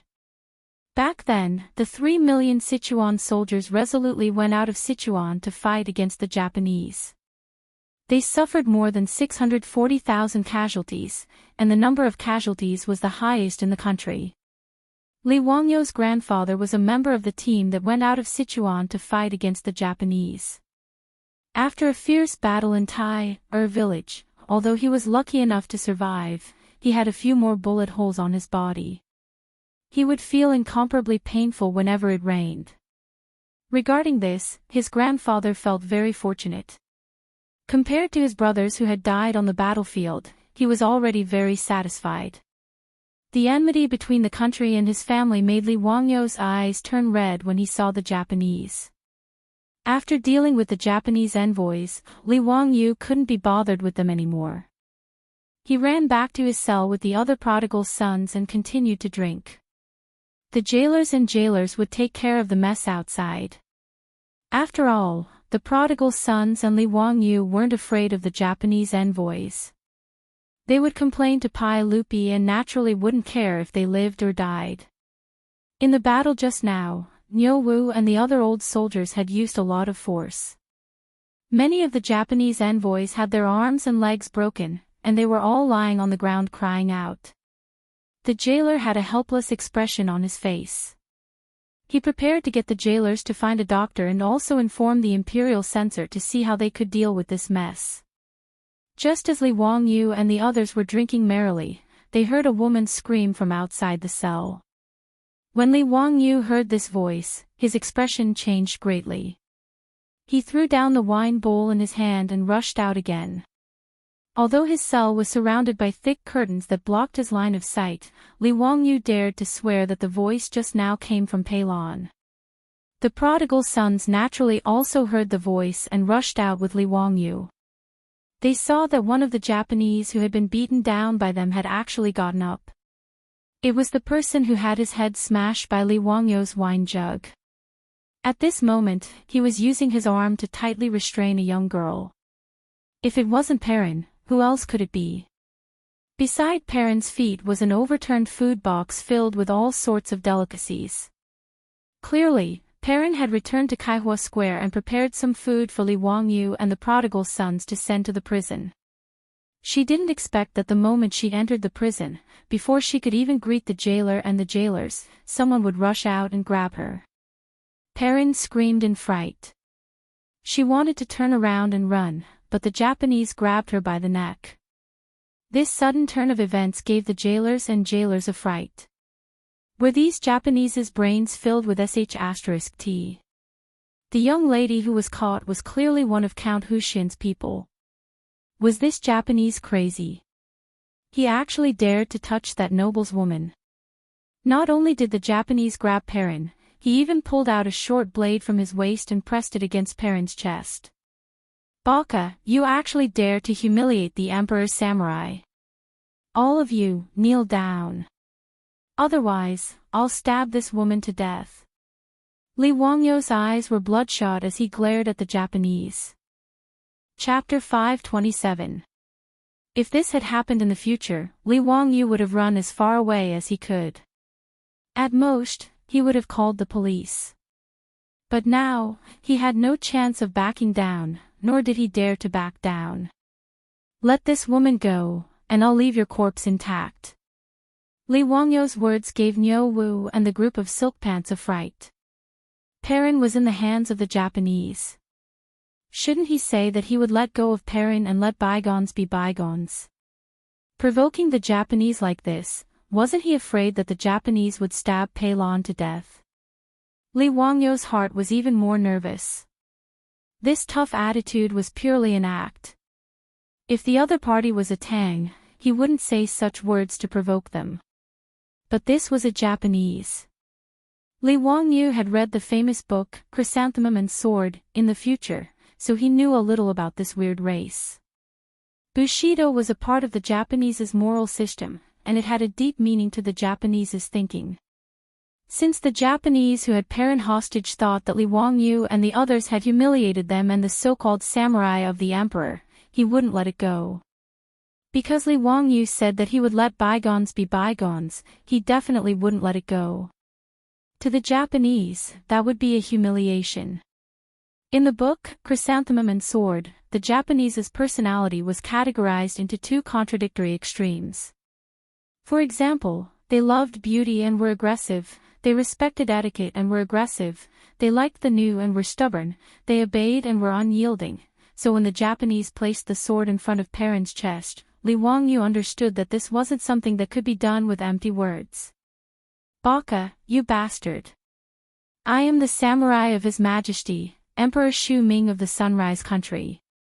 You actually dared to humiliate me. You must suffer my anger and revenge. The Japanese man roared, but before he could finish, he was interrupted by Li Wangyu. Bullsh*t Emperor. How dare you call yourself an emperor? I'll count to 3. If you don't release this woman, I'll kill one of your companions. Li Wangyu said coldly as he stared at the Japanese. As he spoke, he drew a biscuit from Niu Wu's waist and held it in his hand. Baka. The Japanese was stunned by his words. He wanted to curse again, but Li Wangyu ignored him. He walked slowly to a Japanese who couldn't get up from the ground and stepped on his chest. Then, he raised his katana and pressed it against the Japanese's chest. No, I'm the envoy of Japan. You can't kill me. 1, 2, 3. Seeing that the Japanese holding Perrin had no reaction, Li Wangyu clenched his teeth and exerted strength in his hand. That incomparably sharp Baisento directly stabbed into the body of the Japanese under his feet. Ah! Fresh blood spurted out. The Japanese who had his chest pierced by the sharp Baisento screamed in agony. His eyes bulged out and his mouth was wide open. He was like a fish that was out of oxygen, desperately trying to breathe. His hands grabbed tightly onto the Baisento that had pierced his chest. This unforeseen event stunned everyone present. No one had expected that Li Wangyu would actually make a move to kill someone. Even though he had pressed the Baisento against the Japanese's chest, the rich kids didn't think that Li Wangyu would really stab someone. They only thought that he was threatening the Japanese. As for Niu Wu and Lai Hot's troops, they naturally didn't think that Xiao Lang would really kill someone. As for the prison head, the jailers, and the others, they were so frightened that they fell to the ground on their butts. The jailer's face was pale with fright. These Japanese were the envoys. Even if they were thrown into the prison, they didn't dare to offend them. Now, one of them was killed by County Count Hu. This matter was going to break the heavens. In the prison, the remaining 6 or 7 Japanese screamed in Japanese. As for the Japanese holding Perrin hostage, his eyes were about to fall out of their sockets. Baka, you, how dare you kill someone? Galactic Whale, you killed the Galactic Whale. In his panic, he almost stabbed the Baisento into Perrin's chest. Li Wangyu wiped the blood off his face and grinned. I said that if you don't let go of that woman, I'll kill all your companions. Now, let's start again. I'll count to 3. If you don't let her go, I'll kill the next one. 1. Zio, this. After confirming that Li Wangyu was really going to kill someone, the rich kids came back to their senses. Ching Chimo wanted to stop him. Although these Japanese deserved to die, they were the envoys after all. The rich kids could beat them up or even break their arms and legs, but killing them would cause trouble. However, the moment Ching Chimo spoke, Li Wangyu turned his head and glared at him, forcing him to swallow his words. At this moment, Li Wangyu's appearance was terrifying. Not only were his eyes bloodshot, his face was ferocious, and there were spots of blood all over his body. He was like a ferocious beast that chose people to devour. Actually, no one could see that Li Wangyu's body was trembling under his loose robe. He was just pretending to be calm. He had killed fish and chickens before, but this was the first time he had killed someone. When would a good youth of the later generations ever think about personally plunging a sharp knife into someone else's body and being drenched in blood by the blood that spurted out? A strong feeling of nausea kept provoking Li Wangyu. He didn't even dare to lower his head to look at the dying Japanese, fearing that he would vomit the next moment. Li Wangyu didn't dare to vomit, nor did he dare to show any signs of weakness. Otherwise, Perrin would be in danger. He could only bet that he could intimidate the Japanese and make him surrender and let go of Perrin. Ever since he transmigrated to the Tang Dynasty, the first person Li Wangyu saw when he opened his eyes was the little girl Perrin. After half a year of interacting with her, he had long regarded this girl as his own little sister. If something bad happened to her because of him, Li Wangyu was afraid that he would really go crazy. Right now, he only hated that he wasn't ruthless enough and didn't break all the Japanese's arms and legs. 3. Seeing that the Japanese was still unmoved, Li Wangyu slowly walked to the other Japanese whose legs were broken and couldn't get up. When the Japanese saw Li Wangyu stab his companion in the chest, he was scared out of his wits. Ignoring the heart-wrenching pain in his injured leg, he tried to crawl out of the prison. Li Wangyu leisurely walked to his side and stepped on his back. Then, without any hesitation, the Baisento in his hand stabbed into the Japanese's back again. Another scream rang out in the sealed prison. This scream, coupled with the thick smell of blood, caused the group of rich kids to turn pale. Although Ching Chimo, Yuchi Baolin, and the others were born in a military family, they had never been on a battlefield and had never seen someone kill someone at such a close distance. As for Fang Yai, Wei Shuyu, Du He, and Du Go, the sons of civil officials, they were in an even worse state. Du He directly covered her mouth with her hand, turned around, and ran back into the prison cell. She hugged the bucket and started vomiting. Li Wangyu slowly pulled out the bicento. The corner of his mouth twitched a few times, revealing an extremely ugly expression. He looked at the Japanese holding Perrin hostage and said, "Let go of that woman. I'll leave your corpse intact." Chapter 528. Li Wangyu had completely thrown caution to the wind. After killing 2 Japanese in a row, the smell of blood on his body was so strong that no one could look straight at him. The Japanese, whose head was still bleeding, finally felt a chill run down his spine. The Japanese warriors were ruthless enough, but when facing this young man from Great Tang who had effortlessly stabbed 2 of their comrades to death with his blade, he was truly a little afraid.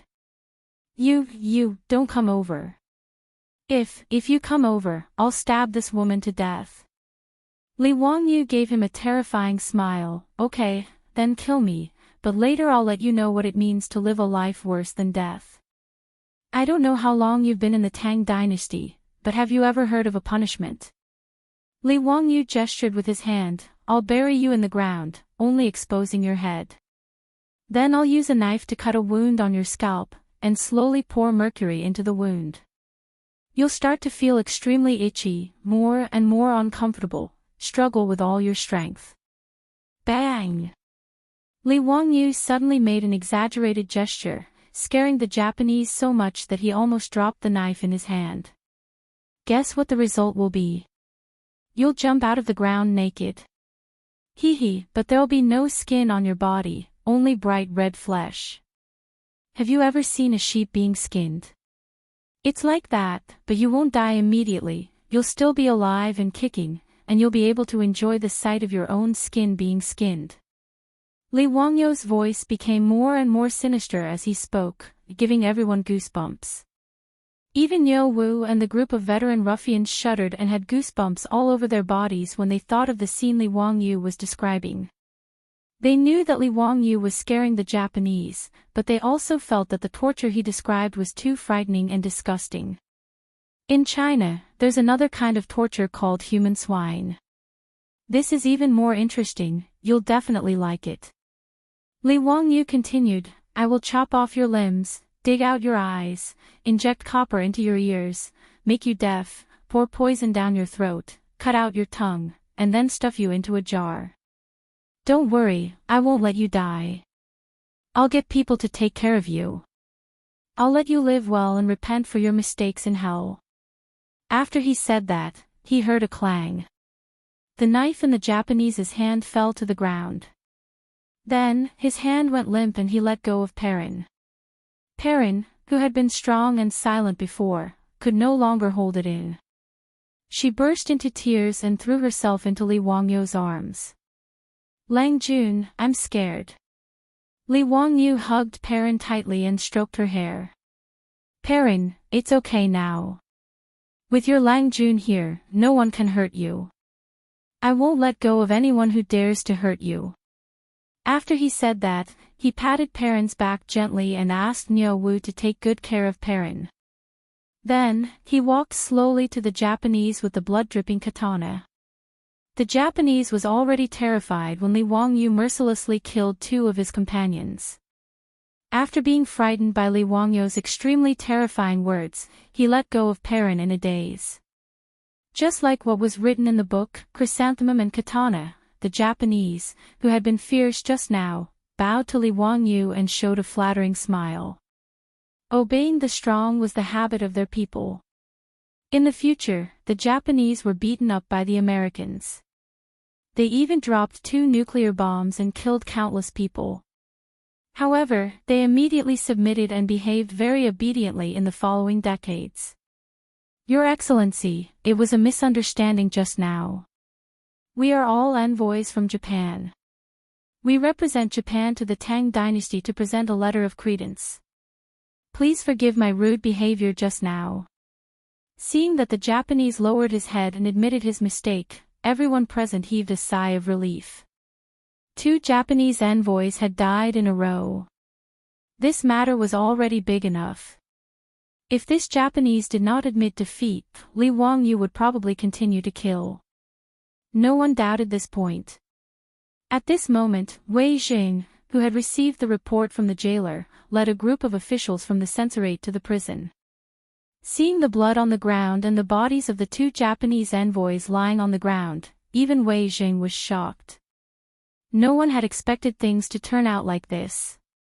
Just as Wei Jing was about to speak, Li Wangyu suddenly raised the katana in his hand and directly stabbed it into the back of the Japanese who was still bowing. This stab was quite ruthless. It directly pierced his heart from the back. Blood spurted out again. The Japanese did not expect Li Wangyu to attack him at this time. With a miserable cry, he died and his body fell heavily to the ground. Count who? What are you doing? You're crazy. Seeing that Li Wangyu dared to kill people in front of him, Wei Jing was so angry that he almost fainted. Li Wangyu finally regained his composure. He forced an ugly smile at Wei Jing and said, "Eunuch Wei, this person kidnapped my family's Xiaonyang. I said that I would leave him with an intact corpse. One cannot go back on one's word. You." Wei Jing was so angry that his beard blew and his eyes widened. He roared at the jailer and the jailer, "Lock him up. Without my orders, don't let him out." Count who, you have to take responsibility for this. Wait for the saint's anger. Li Wangyu did not resist. He obediently walked back to his cell and allowed the jailer to lock the cell door with iron chains. "Excuse me, can you bring me some water later? This blood is sticky and really uncomfortable," Li Wangyu whispered to the jailer. The jailer squeezed out a smile that was uglier than crying and nodded silently. Perrin was so frightened that she was crying loudly. She threw herself against the cell door and refused to let go. "Niu Wu, you guys send Perrin back. There's no need for you guys here," Li Wangyu ordered. Niu Wu nodded silently. Right now, it was indeed not suitable for them to continue staying in this prison. Not only Niu Wu and the others, but even the group of wastrels were all chased out by the furious Wei Jing. He also ordered the Imperial Censorate to treat the Japanese and remove the 3 corpses to wash the blood stains. Right now, this matter was no longer something that Wei Jing could handle. He could only report the truth to Pai Lupi and ask him to make a decision. After hearing Wei Zhang's report, Pai Lupi couldn't help but be stunned. "Duke Wei, are you joking? That brat Zio suddenly killed 3 Japanese envoys in the prison. How could he have such guts?" "Yes, Your Majesty. There was a reason for this matter. Previously, when the Japanese envoys humiliated the prison guards, Count who was indignant. Together with my son, Qing Chumo, Fang Jun, and the others, he beat up the Japanese envoys. Originally, the matter was over, but who would have thought that one of the Japanese envoys would use a knife to hold the Lai hot hostage? This caused Count who to fly into a rage and kill the envoys. Although Wei Jing was angry, he still explained the facts clearly, causing Pai Lupi to frown. This group of Japanese truly deserved to die. They even dared to hold a woman hostage in the prison. I feel that Zio did well. This group of barbarians who don't know etiquette should all die. Duke Wei, have you heard of Zio's ode to chivalry? Killing 1 in 10 steps. This brat really wasn't just talking about it. Between the Japanese and Li Wangyu, Pai Lupi chose to side with him without hesitation. Moreover, this matter was clearly instigated by the Japanese. From Pai Lupi's point of view, Li Wangyu's actions weren't wrong at all. Wei Zhang's expression was bitter. "Your Majesty, I'm afraid this matter isn't that simple." Chapter 529. In the prison of the censorate, Li Wangyu washed off the bloodstains on his body after the jailer brought him clean water. He then lay on the bed with his hands behind his head and stared at the ceiling of the prison with his eyes wide open. Even now, Li Wangyu still hadn't calmed down. His fingers were still trembling and his eyes were bloodshot. He really didn't expect that he would kill people today, and 3 people at that. Even though they were only Japanese, Li Wangyu still didn't feel good. He closed his eyes and wanted to sleep, but the scene of blood splattering everywhere kept replaying in his mind, making it impossible for him to fall asleep. After an unknown amount of time, Li Wangyu heard footsteps in the silent prison and stopped at the door of his cell. Li Wangyu opened his eyes and looked up. He saw Pai Lupi glaring at him angrily. He quickly got off the bed and bowed to Pai Lupi. "Nephew greets uncle." "Humph, Zio, I underestimated you. I didn't expect that you would actually dare to raise your knife and kill people." Li Wangyu smiled bitterly. "Uncle, it's not that nephew is arrogant, it's just that the situation forced me to do so. If I didn't do it, that Japanese probably would have already stabbed the knife into my parents' body. I won't hide it from uncle, but nephew's hands are still trembling. This is also nephew's first time killing someone." Hearing him say that, Pai Lupi's expression eased up quite a bit. He signaled the jailer who didn't even dare to breathe loudly to open the cell door and walked in. "You really know how to enjoy life. This cell is even more comfortable than my bedroom." Pai Lupi glared at Li Wangyu in annoyance. Li Wangyu could only smile awkwardly and didn't explain further. What could he say? He shouldn't have been sent to this prison in the first place. He was sent to prison because he was wrongly accused. This was clearly Pai Lupi's responsibility. What's wrong with living comfortably? He's not a real criminal. Pai Lupi didn't stand on ceremony. He sat down at the table and gestured to Li Wangyu to pour him some wine. Li Wangyu hurriedly changed the wine glass and poured Pai Lupi some good wine. As for the leftover dishes from the debauches, they naturally couldn't be used to entertain Pai Lupi. Fortunately, his beautiful boss was attentive. She even asked Perrin to send him a lot of jerky and peanuts to go with the wine. Li Wangyu asked the jailer and the head jailer to clean up the leftovers in the cell. Then, he took out the boiled spiced peanuts, fried peanuts, beef jerky, and other food. Most people think that peanuts originated from Peru and Brazil in South America. But in fact, peanuts have existed in China since ancient times. They are known as longevity fruits, falling peanuts, or ground beans.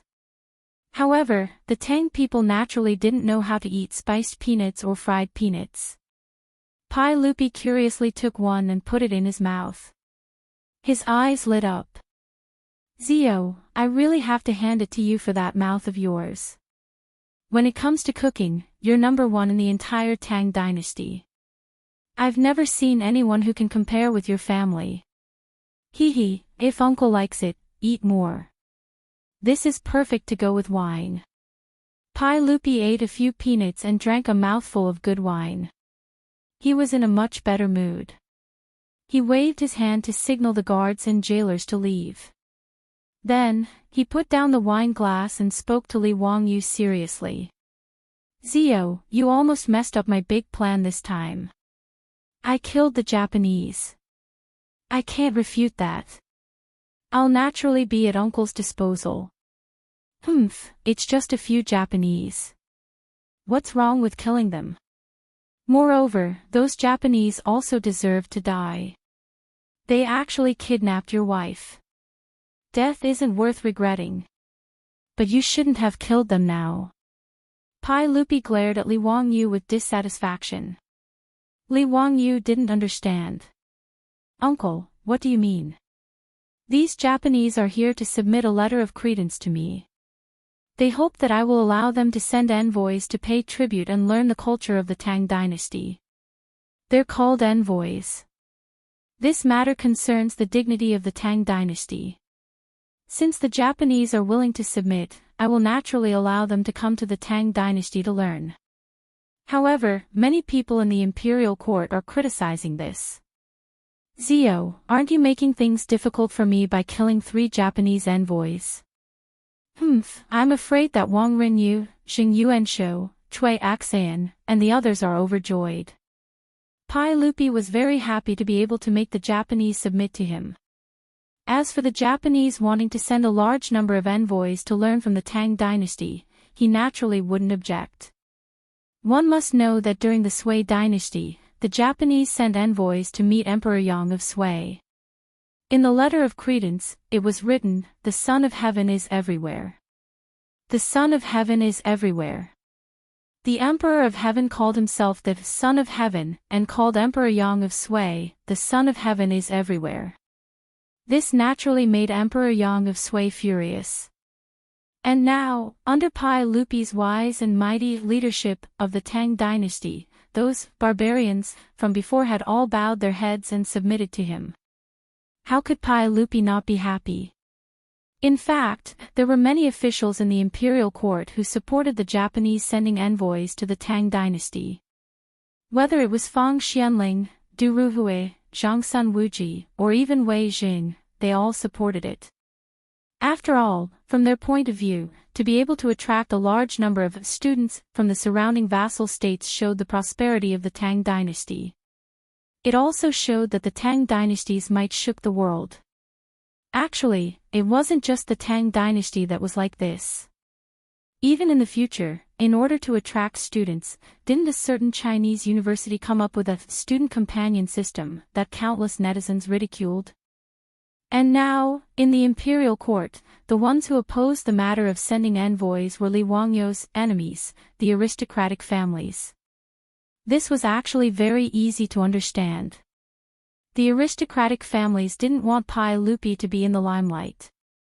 They also didn't want Pai Lupi to show off his political and military skills and continue to consolidate Pai Lupi's imperial power. The aristocratic families found all sorts of excuses to go against Pai Lupi in the imperial court. They wanted to stop this matter. Now that Li Wangyu was angry and killed 3 Japanese envoys for a woman, this matter would probably be spread by the aristocratic families. For example, the Japanese were rude and unreasonable and couldn't be taught. They said that those who weren't of their race must have a different heart. They used this to stop the matter of sending envoys. It was precisely because of this that Wei Jing was so worried. After understanding the whole story, Li Wangyu couldn't help but be speechless. What the *CK was this? In Li Wangyou's heart, he couldn't wait for the matter of sending envoys to come to an end. Li Er and the rest didn't know, but Li Wangyu knew very well that the Japanese, who were looking at each other across the sea, had wild ambitions. During the Tang dynasty, the Japanese sent a total of 17 envoys to the Tang dynasty. There were at least 100 people, and at most 500 to 600 people.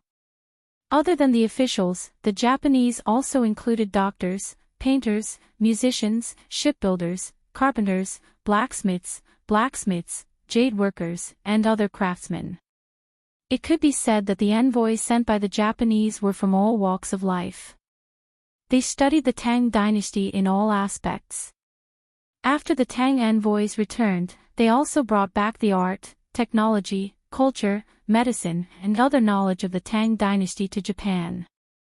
More importantly, the envy of Huaxia's culture also ignited the ambition of the Japanese to expand their territory. After the Japanese absorbed the essence of the Tang dynasty's culture, even though the Song dynasty became more prosperous, there were no more envoys.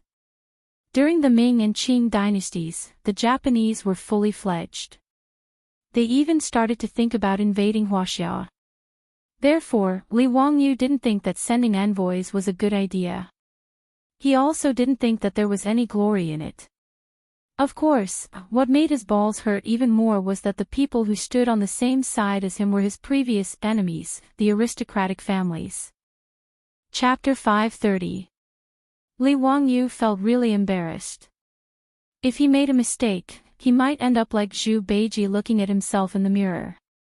Li Wangyu was really unwilling to go against his conscience and support Pai Lupi, allowing a large number of Dongying envoys to come to the Tang dynasty and unscrupulously learn the precious knowledge accumulated by their ancestors. If he stood together with the aristocratic families and openly opposed the Tang envoys, Pai Lupi might really throw him into jail in a fit of rage. Li Wangyu pondered for a while before slowly saying, "Uncle, forgive me for speaking bluntly, but I'm afraid the Neon envoys have some ulterior motives. I have some understanding of the Neon people. These dwarfs are all alone overseas. I'm worried that they will become a big problem in the future after learning all the good things of the Tang dynasty." Pai Lupi naturally didn't believe his words. He just thought that the Neon people had kidnapped his wife today. After the conflict, he naturally wouldn't say anything good about them. Right now, the main enemy of the Tang dynasty was the Turks in the north. As for the Neon people, even the aristocratic families who opposed the Tang envoys the most didn't feel that they were a threat to the Tang dynasty. Li Wangyu thought for a long time but couldn't find any excuse to persuade Pai Lupi. This made him very distressed. "Uncle, in short, it's better to be careful. We can't cultivate another problem for the Tang dynasty. I think that the Tang envoys sent to the Tang dynasty can learn the classics of the ancient sages and the doctrines of Taoism and Buddhism. They can even enter the court to observe politics. However, the craftsmen of the Tang dynasty can't be taught to them. It should be strictly kept secret." Pai Lupi didn't comment. "Oh, why is that?" Li Wangyu's eyes spun for a long time before he came up with a reason that wasn't really a reason. "Uncle, Neon, Beach, and Scylla face each other across the sea. It's not far from Goguryeo. Goguryeo was built by the Wei dynasty in Korea. According to the book of the later Han, it said that Goguryeo is of the same race as the Neon people and their language is similar.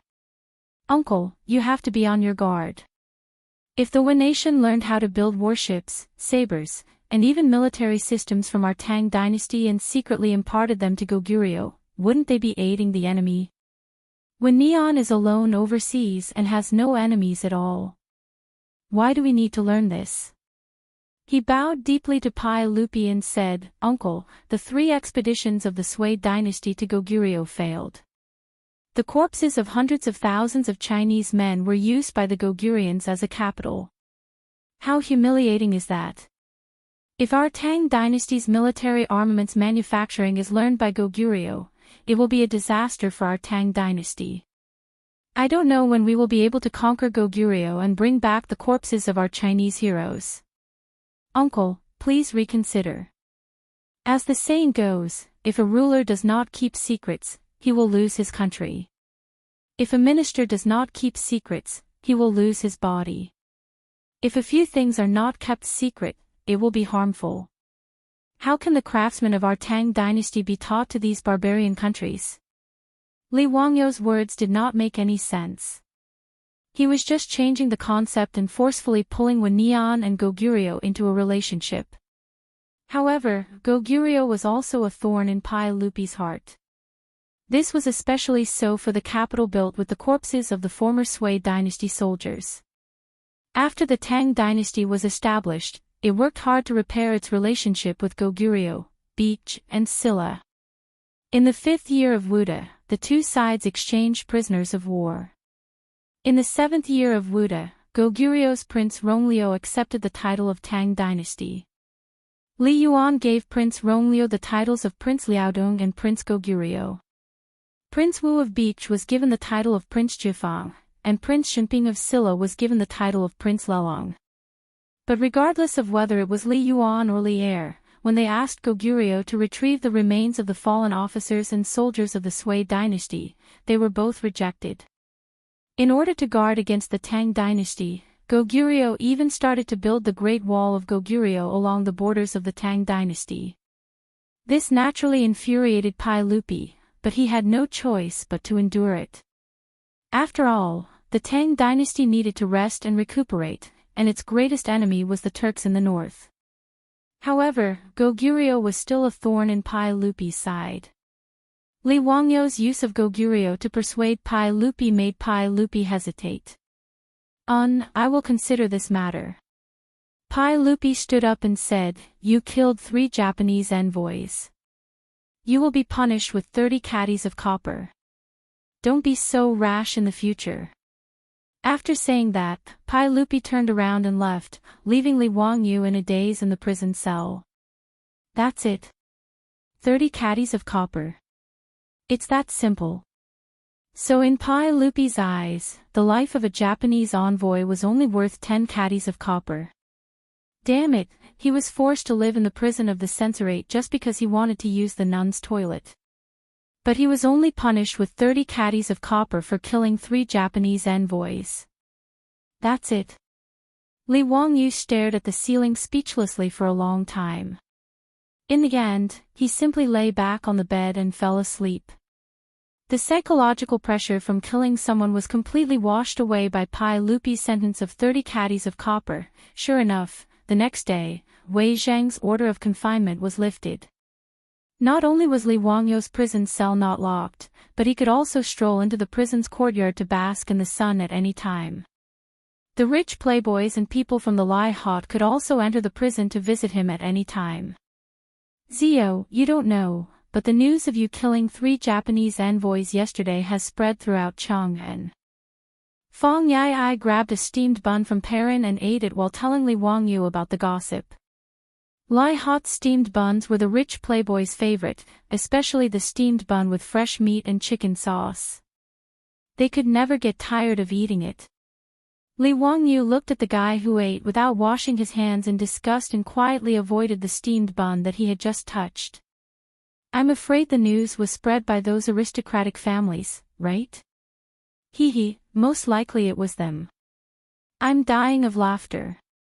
A few days ago, those aristocratic families were desperately promoting how absurd and unruly you were and that building a nun's toilet was an attempt to reverse ethics.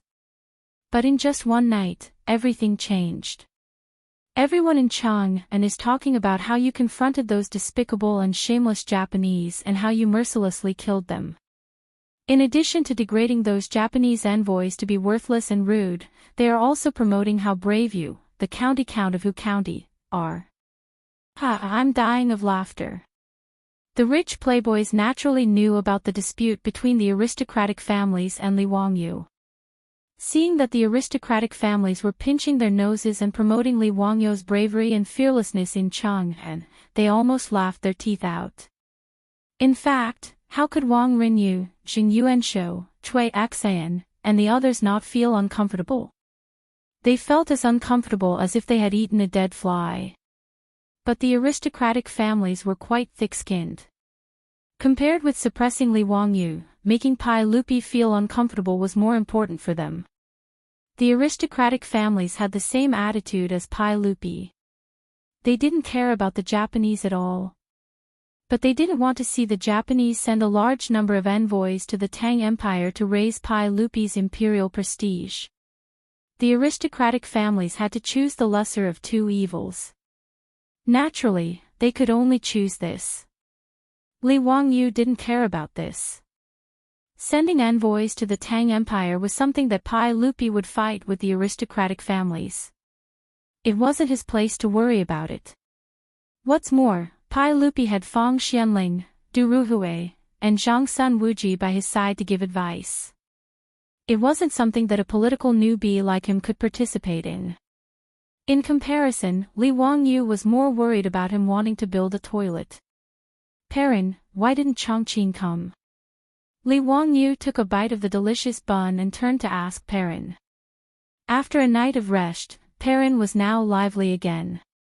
She made a face at Li Wangyu and said, Sister Chongqing was worried about you all night, but she said that the sage wouldn't make things difficult for you because of the Japanese. She said that she wanted to take revenge for you. When the shop opened this morning, Sister Chongqing went out. I don't know where she went. Li Wangyu heard this and was a little stunned. Take revenge for me. What does my beautiful boss want to do? Chapter 531. Li Wangyu was deeply worried about his beautiful boss wanting to take revenge for him. He wasn't worried about his beautiful boss, but he was afraid that his beautiful boss would make things too big and it would be difficult to clean up. Although his beautiful boss was only in charge of the carriage business and underwear business in the Tang Dynasty, she was not an ordinary person. In the future, his beautiful boss was able to become Li Wangyu's boss at the age of 24.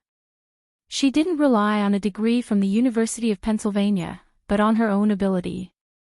Although after transmigrating to the Tang Dynasty, because of her gender and her lack of familiarity with the Tang Dynasty, the beautiful boss kept a low profile. However, Li Wangyu was sure that if his beautiful boss really wanted to stir up trouble, she would definitely cause a lot of trouble. However, Li Wangyu was looking forward to it. As a strong woman in the future, it would be quite interesting to fight with the natives of the Tang Dynasty. Li Wangyu couldn't help but think of the other strong woman of the Tang Dynasty, Wu Meinyang, Wu Zetian. He wondered what it would be like if his beautiful boss and the famous empress met. However, Li Wangyu couldn't help but laugh when he thought about it again. Wu Meinyang was born in the 7th year of Wu De and was only 4 years old now. No matter how monstrous she was, she could only be trained by her beautiful boss. Recalling the history of the Tang Dynasty in his mind, it seemed that Wu Zetian and her family were still living in Jingzhou. Wu Meinyang would only move back to Chang and with her mother in the 9th year of Jingguan when her father, Wu Shiqin, passed away. That year, Wu Meinyang should be 12 years old. Thinking of this, Li Wangyu rubbed his chin and wondered if he should do something at that time. If he could be the teacher of Li Qingqian, Li Tai, and the future Li Ji, then be the empress's teacher, it would be a very interesting thing. However, it was still too early to talk about this. As for what his beautiful boss wanted to do, Li Wangyu couldn't stop her. In short, his beautiful boss shouldn't be at a disadvantage. After understanding this, he decided not to care about it anymore. He focused on the meat bun in his hand and ate his breakfast in peace. Just like that, Li Wangyu stayed in the prison of the censorate. Every day, he would play mahjong and fight the landlord with the other rich kids. He also had 3 meals a day delivered by Perrin. His life was very comfortable. Other than not being able to leave the prison of the censorate, everything else was no different from being in his own residence. Moreover, in the eyes of the prison head and the prison guards, Li Wangyu, the county count of Wu County, had taught the Neon people a lesson for them. Therefore, they were very grateful. In addition, everyone was afraid of Li Wangyu. That day, Li Wangyu killed 3 Neon people without saying a word, which shocked the jailer greatly. And Li Wangyu was also very generous, throwing out a lot of copper coins. This group of prison heads and jailers wished they could worship Li Wangyu as if he was their ancestor. 2 on 2. Fang Yai threw out his cards and asked Wei Shuyu, did your master say how long it will take for Zio to get out? It's been a few days. It's really boring to play mahjong in this prison every day. 4 on 3, bomb. Wei Shuyu threw down the bomb proudly. My master doesn't have the final say in this matter. The saint has to say it. I think it will be soon. Hasn't the old man Tuoba's coffin been stopped for 5 days? In 2 days, it will be time to bury him. I think after he is buried, Zio should be able to get out. Li Wangyu looked helpless. I can't afford it. Pass. This old man Tuoba really had nothing better to do. He killed himself for no reason, and now he's blaming me. How can you reason with him? Pass. Shuyu, do you know how to play mahjong? Zio is the landlord. Why did you bomb me? If you ask me, this old man Tuoba is very powerful. He can hang himself to death. He is very capable. When Li Wangyu heard his words, he stopped playing mahjong. Brother Yai, what do you mean? He, I heard it from others. It is said that old man Tuoba has been ill since the beginning of spring. After he was sent to Hu County by the saint, his illness worsened. Think about it, this old man Tuoba was so sick that he was about to die. It would be normal for someone of his age to take poison or slit his wrist to commit suicide. However, old man Tuoba actually climbed up to the roof and hung himself to death. TSK. Impressive. Does this count as vigorous despite his age? Fong Yai was originally making fun of Tuoba Xingyang. However, after he finished speaking, the two brothers, Du He and Du Go, who were watching from the side, couldn't help but slap him on the back of his head. F***CK. Why did the two of you hit me? Fong Yai was stunned by the beating and immediately became furious. Du He and Du Go were so angry that they used their hands to hit Fong Yai's head. Are you stupid? Why didn't you say something so important earlier?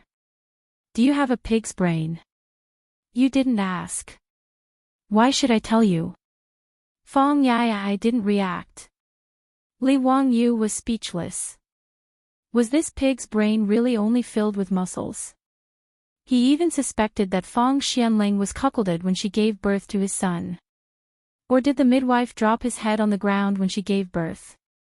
No wonder Fong Yai in history would follow that woman Gao Yang to rebel. He was really stupid. Brother Yai, since you have already guessed that old man Tuoba was seriously ill, how could he have the ability to commit suicide by hanging himself from the roof? Have you never doubted it? Li Wangyu rolled his eyes. Doubted what? Fong Yai didn't understand. Then, he suddenly widened his eyes and looked at the crowd in disbelief. Do you mean that old man Tuoba didn't have the ability to commit suicide by hanging himself from the roof? However, that group of old men lied and said that he committed suicide by hanging himself. Wei Shuyu came over and said coldly, it is even possible that old man Tuoba was strangled to death by others. This is impossible, right? That's a 5th grade scholar of national studies. Who would be so bold? Who would dare to murder an official of the imperial court? Fong Yai muttered. That might not be the case. Just look at how many people have benefited from old man Tuoba's death. That group of old men who were chased away by the sage to Hu County are now back.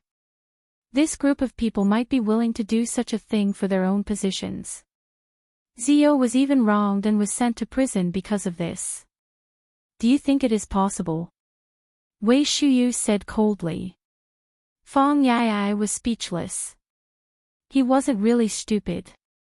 He just didn't think in that direction before. But this is just our suspicion. What use can it be? Can we go to old man Tuoba's residence and open his coffin for an autopsy? Old man Tuoba even left a blood letter. This matter is already set in stone. What else can we do? Fong Yai muttered. Li Wangyu thought for a long time. His eyes lit up. He reached out and waved at the rich kids. A few of them gathered together and whispered.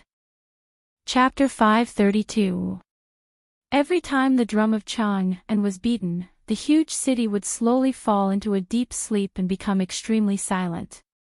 At 9 o'clock in the modern world, other than Ping Kong Square and Chongren Square, the other places in Chang and had already fallen into silence.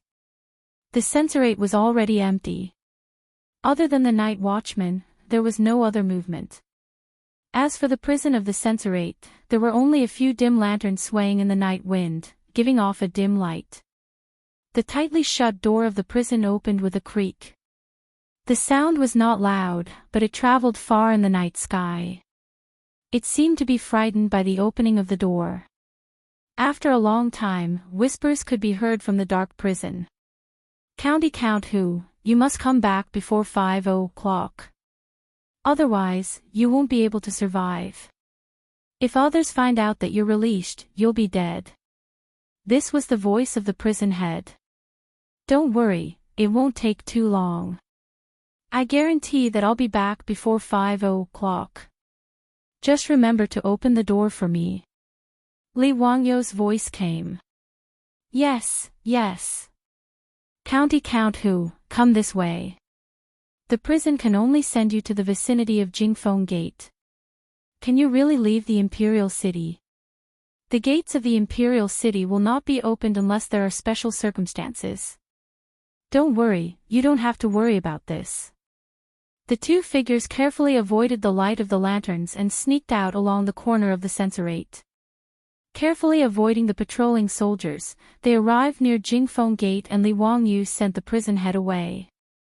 At this time, in a dark alley near Jingfeng Gate, there was already a carriage waiting there. The wind lantern hanging on the carriage had the word Wei written on it. This was not the carriage of Wei Zheng's residence, but that of Duke Wei Fong Xianling. Wei referred to his title. Li Wangyu hid in the darkness and picked up a small stone to throw on the carriage, making a soft sound. A few heads immediately popped out of the carriage. They were Fong Yai, Wei Shuyu, and Du He. Damn! Zio, do you dare to dawdle a little more? By now, Fong Yai and the others had all learned Li Wangyu's catchphrase. Li Wangyu hurriedly got into the carriage. Bullshit, do I have to wait until now to sneak out? Let's go, let's go. I have to be back before 3 in the morning. Otherwise, the jailer will be in trouble. I know. We still have plenty of time. What are you afraid of? You won't be discovered if you use your family's carriage, right? Li Wangyu asked. Fong Yai smiled proudly and said, Don't worry, my father is in charge of guarding the Imperial City today, he won't use a carriage. Moreover, I added sealwort to his tea. My father has already fallen asleep in the office. He won't wake up until dawn. In order to prevent sudden events, the big shots of the Palace Secretariat, Shangshu, and Minxia provinces would take turns to stay on duty in the Imperial City in case there were emergency matters that needed to be dealt with at night. After Fong Yai finished speaking, he personally ran to drive the carriage. Tonight, in order to keep it a secret, he didn't bring the carriage driver with him. The carriage slowly moved and soon arrived in front of the Jingfeng Gate. The colonel guarding the gate naturally recognized Fong Xuanling's carriage and hurriedly came forward to greet him. Greetings, Lord Fong. Are you out of the city for something? Shoo, lower your voice. My lord has finally fallen asleep. Don't wake him up. Today is the 7th day of Duke Tuoba's death. My lord is busy with work during the day and can only take time to pay his respects. Quickly open the door. Don't waste time. I have to come back later. Fong Yai lowered his voice and pretended to speak to the colonel. His words naturally didn't arouse any suspicion. The colonel bowed to the carriage and asked the soldiers to open the side door. Although the Imperial City and the gate couldn't be opened at night, it was obvious that people at Fong Xuanling's level were not included. Sometimes, when he dealt with work late, he would often leave the Imperial City and return home in the middle of the night. As for the Golden Guards patrolling the streets of Chang'an City, they wouldn't check the carriage of the Duke Wei mansion. Wouldn't that be looking for trouble? Fong Yai smoothly drove the carriage out of the Imperial City and toward the Taoist Square in the east of the city. Tuoba Xingyang's mansion was in the Taoist Square. Tuoba Xingyang was a 5th-rank scholar and naturally didn't have the right to open the main gate of his mansion on the street. Fong Yai followed the same pattern and asked the gate of the Taoist Square to open. He smoothly stopped the carriage near the Tuoba mansion. Seeing the carriage arrive, several people walked out from the nearby dark corners. Naturally, it was Qing Chumo and the other foppish young masters. There was a good show to watch tonight. How could these foppish young masters miss the opportunity to watch a good show? Naturally, they all gathered here. Zio, we're here. What do we do next? Are you sure that all the officials in Tuoba Mansion are present today? Li Wangyu asked. Fong Yai nodded.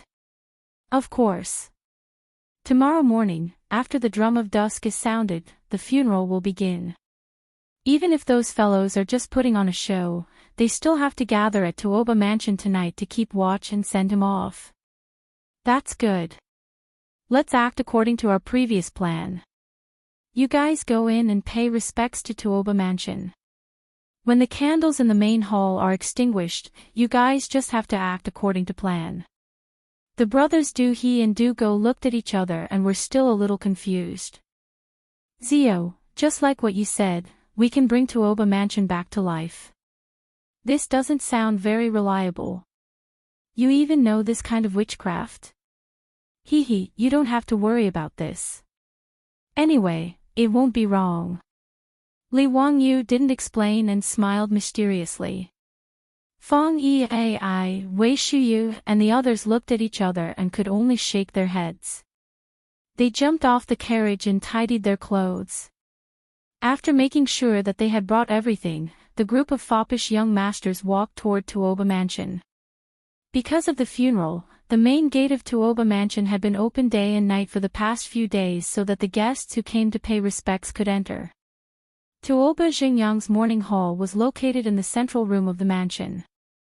In the morning hall, his filial son and grandson, dressed in white, were burning paper money.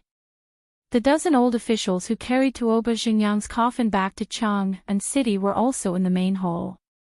They were chatting softly to pass the time. Other than these old officials, some of Tuoba Xingyang's friends and students were also in the main hall. Even though it was already late at night, Tuoba Mansion was still very lively. Li Wangyu was hiding at the side. When he saw Feng Yi and the others enter Tuoba Mansion, he whistled softly. Two people walked out from an alley not far away. They were Niu Wu and Su Lu, a member of Tuoba Mansion's troupe. Both of them were dressed in black and carried a short bow on their backs. Niu Wu, Su Lu, do you remember what I said before? When Feng Yi and the others are done paying respects, shoot stones with your bows and arrows to extinguish all the candles in the main hall. Is that okay? Niu Wu nodded. Don't worry, Lang Jun. It's a piece of cake. Su Lu didn't say anything. He just nodded. He and Niu Wu came to this political square before the drum was sounded and had been hiding until now. Be careful. Don't be discovered. After this, you don't have to worry about it. Go find a place to sleep. When the gate opens in the morning, go back to Kaihua Square. Got it. Niu Wu and Su Lu nodded. The two of them took a few steps back and ran up the wall of Tuoba Mansion. Then, they disappeared into the darkness. Chapter 533. Qing Chumo and the other prodigal sons came to pay their respects to Tuoba Xingyang in the middle of the night, which attracted the attention of everyone in the morning hall. Although Tuoba Xingyang's family did not know why these prodigal sons came, they were guests from afar. Moreover, they were the sons of the first wife of the High Duke's public house, so they had no choice but to think too much about it. After greeting the family members of Tuoba Xingyang, the foppish lords lit incense for the old man one after another. After the ceremony was over, they stepped aside and comforted the family members of Tuoba Xingyang perfunctorily. As they were talking, a few almost inaudible sounds of something breaking through the air were heard in the morning hall. Following that, the candles in the morning hall went out one after another. The originally brightly lit morning hall was immediately plunged into darkness. Only the fire in the brazier where the joss money was burned could still be seen. This sudden change caused an uproar among the people in the morning hall. Some called for the servants to bring in the candles, and some screamed in shock. The morning hall was in a mess. Without a doubt, it was Niu Wu and Su Lu who shot out stones with their short bows to extinguish the candles in the morning hall. No one noticed that the prodigal sons who were gathered together had scattered under the cover of the darkness when the candles went out. They even took out things from their sleeves and threw them in all directions. As the prodigal sons moved, Green Willow, the wisp suddenly appeared in the dark morning hall. They floated around the morning hall, making it look extremely eerie and terrifying. This strange scene shocked the panicking people in the morning hall into shutting their mouths. They were so frightened that they trembled and did not know what to do. Ghost, ghost, ghost. Someone was so frightened that he fell to the floor and shouted while pointing at the will-o'-the-wisps in the air. In fact, not only were the prodigal sons in the morning hall frightened, but even the prodigal sons who followed Li Wangyo's plan were also frightened by this scene. Ching Chubi's back was covered in a layer of white sweat. He moved closer to his elder brother's ear and whispered, Big brother, Zio, he can't really know witchcraft, right? Is he really going to summon Tuoba Xingyang's soul back? Shut up. Ching Chumo glared at him. In fact, his palms were sweating. The will-o'-the-wisps that appeared out of nowhere were beyond everyone's comprehension. Then, someone suddenly pointed at Tuoba Xingyang's coffin, and he could not utter a complete sentence for a long time as if someone was grabbing his throat. Coffin, there's white fog. Everyone who had been scared out of their wits looked up. Under the illumination of the green will-o'-the-wisps, Tuoba Xingyang's coffin was indeed emitting waves of white mist that drifted in all directions. At this moment, everyone felt a chill run down their spines. There was even a fishy smell coming from the morning hole. It was obvious that someone was so frightened that they lost control of their bowels. Just as he was terrified, he heard a voice from Tuoba Xingyang's coffin, I died a horrible death. The voice was old and seemed to be similar to Tuoba Xingyang's voice, but it also sounded hollow and empty. When the voice came from the coffin, a few people in the morning hall rolled their eyes and fainted. The group of old officials who carried Tuoba Xingyang's coffin were even worse. Among the dozen or so people, many of them had fainted from fright. Most of the others were so frightened that they fell to the ground. Tuoba Xingyang's family members, on the other hand, were relatively calm. After all, he was their family. Even if he had turned into a ghost, they were not particularly afraid. Tuoba Xingyang's son fell to his knees in front of the coffin and sobbed uncontrollably. Father, are you back? I'm so unfilial. Father, do you have any unfulfilled wishes? Please tell me. Since the northern and southern dynasties, Huaxia had believed that the souls of the deceased would return home on the 7th day of their death. Although no one had seen it with their own eyes, it was the custom. Thus, Tuoba Xingyang's family naturally thought that Tuoba Xingyang's soul had returned to his home. The ethereal voice sounded again, Dalong, my son, I've died a terrible death. Someone killed me in Hu County. My son wants to avenge his father. Tuoba Xingyang's son heard it clearly this time. The voice had indeed come from his father's coffin. Although the voice did not sound like his father's, he and his family members assumed that it was the voice of a person who had died. The words that came from the coffin made the group of old officials even more terrified. Lord Tuoba, a person's death is like an extinguished lamp. Let bygones be bygones. Lord Tuoba, don't spout nonsense. You hung yourself. It has nothing to do with us. The old officials were in a mess. Everyone in the morning hall was suspicious. Tuoba Xingyang's son turned to look at them. He asked the coffin, Father, who killed you? I won't let him go. Dalong, the person who killed me is in this morning hall. The faintly discernible voice continued to be heard. When these words were spoken, the group of old officials became even more flustered. This has nothing to do with me. Lord Tuoba, every injustice has its perpetrator and every debt has its debtor. Don't get the wrong person. Lord Tuoba, it wasn't me who killed you. Lord Lu, this was all Lord Lu's idea. Nonsense, Lord Tuoba. I didn't grab your leg and stuff you into the white silk. Don't get the wrong person. Yes, it was you old thief. How dare you spout nonsense? It was clearly your idea. Tuoba Xingyang's soul had returned, and he even claimed that he had died an unjust death in front of everyone. The murderer was right in the mourning hole. Naturally, these old officials were scared out of their wits. In their panic, they blurted out everything they could think of. The old officials began to argue with each other in the mourning hole. Their words, combined with what Tuoba Xingyang's ghost had said earlier, made everyone realize what had happened.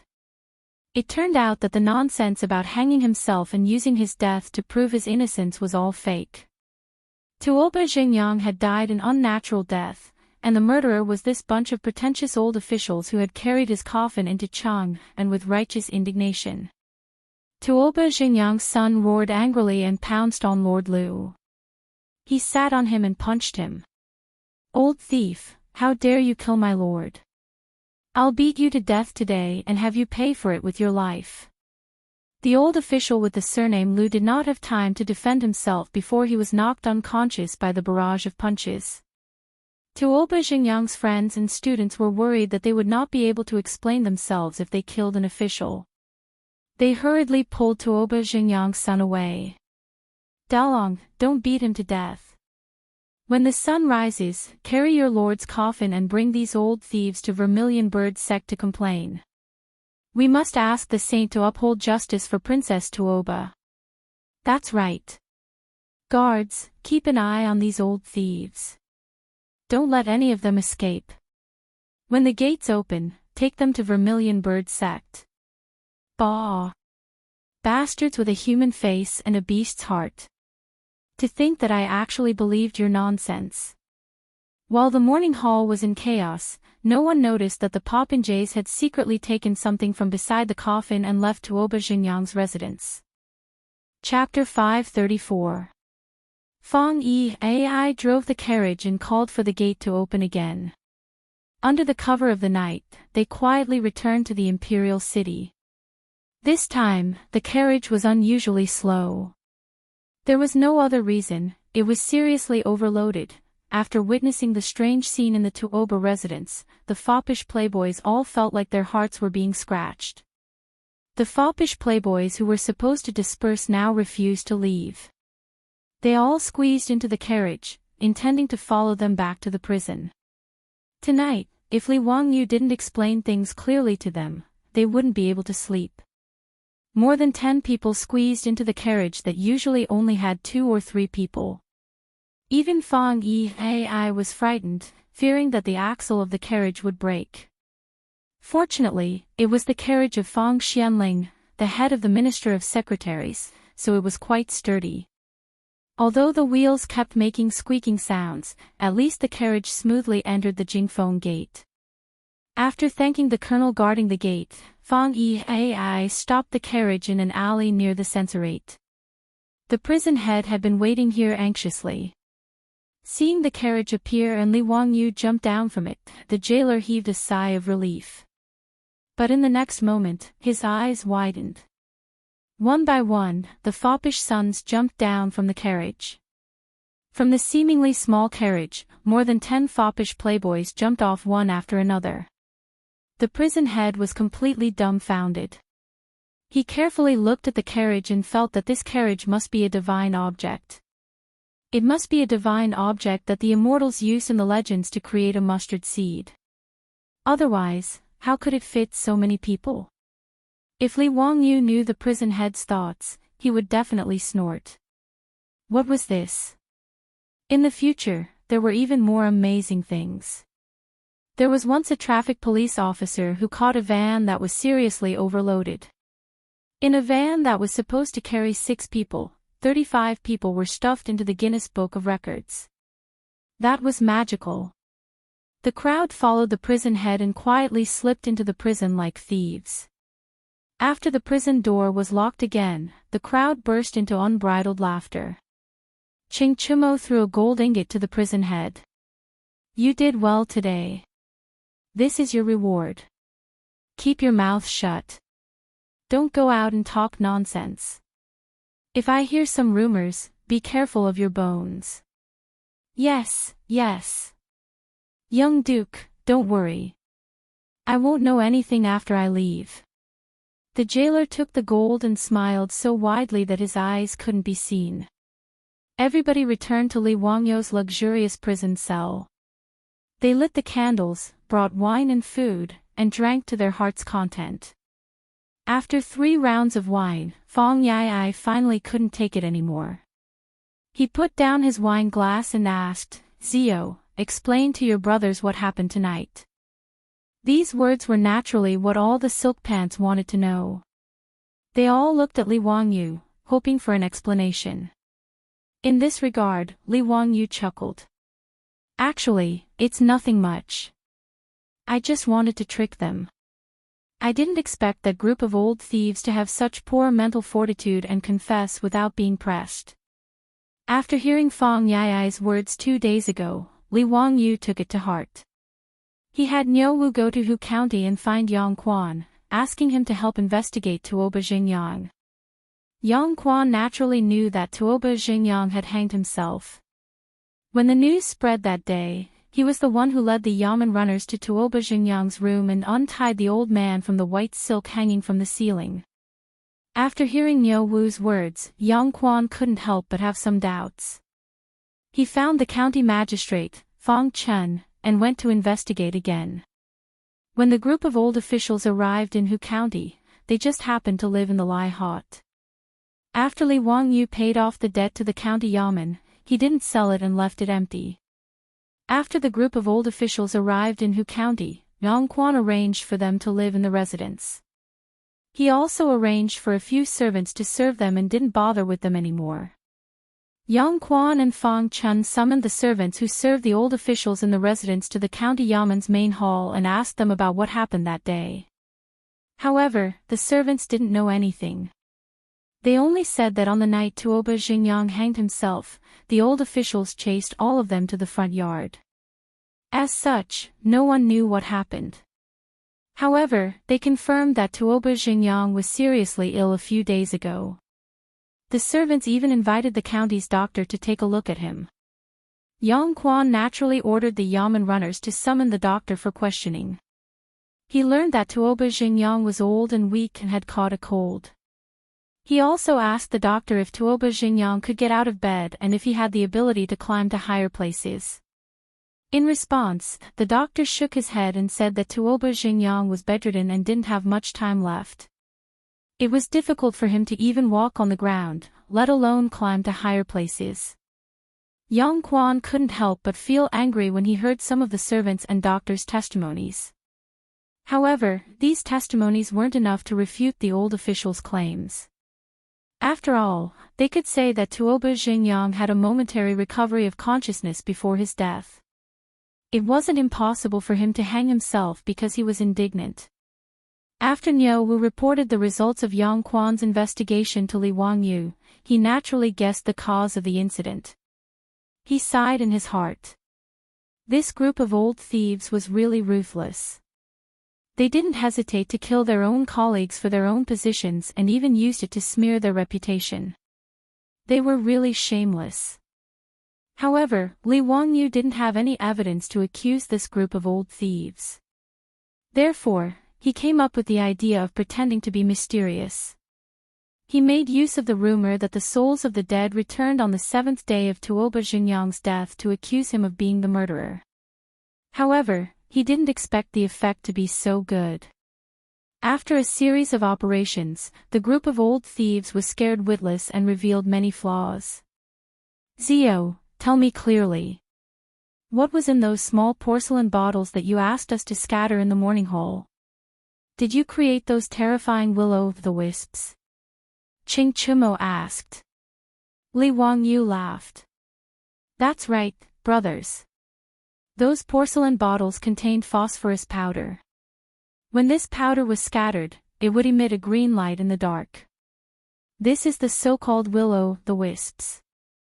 Those who had some scientific knowledge in the later generations knew that the so-called will-o'-the-wisps were the spontaneous combustion of phosphine produced when human bodies or animal remains decomposed.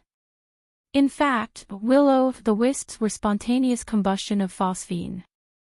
This had been known in Huaxia since ancient times. In the Jin Dynasty's natural history, it was written, where a battle dies, its blood accumulates over the years and turns into phosphorus. When the phosphorus touches the ground and the plants are dew-like, it is slightly invisible. When pedestrians or people touch it, the human body will emit light. However, very few people knew about this. Most people still firmly believed that it was will-o'-the-wisps. As for the method Li Wangyu used to collect the phosphorus powder, it wasn't enough to mention. It was a really smelly process. In fact, it was very simple. It was to distill human urine. The white powder obtained in the end was sodium phosphate. In order to create this thing, Niu Wu, Niu Yong, and the others complained for a long time. It was really disgusting. Li Wangyu asked Niu Wu and the others to distill a few small bottles of phosphorus powder. He put them in small porcelain bottles and gave them to the debauches. After the candles in the morning hall were extinguished, they were to scatter the contents of the porcelain bottles. Naturally, the will-o'-the-wisps were formed. To put it bluntly, it was not even worth mentioning. The debauches finally understood that what they scattered was actually extracted from human urine.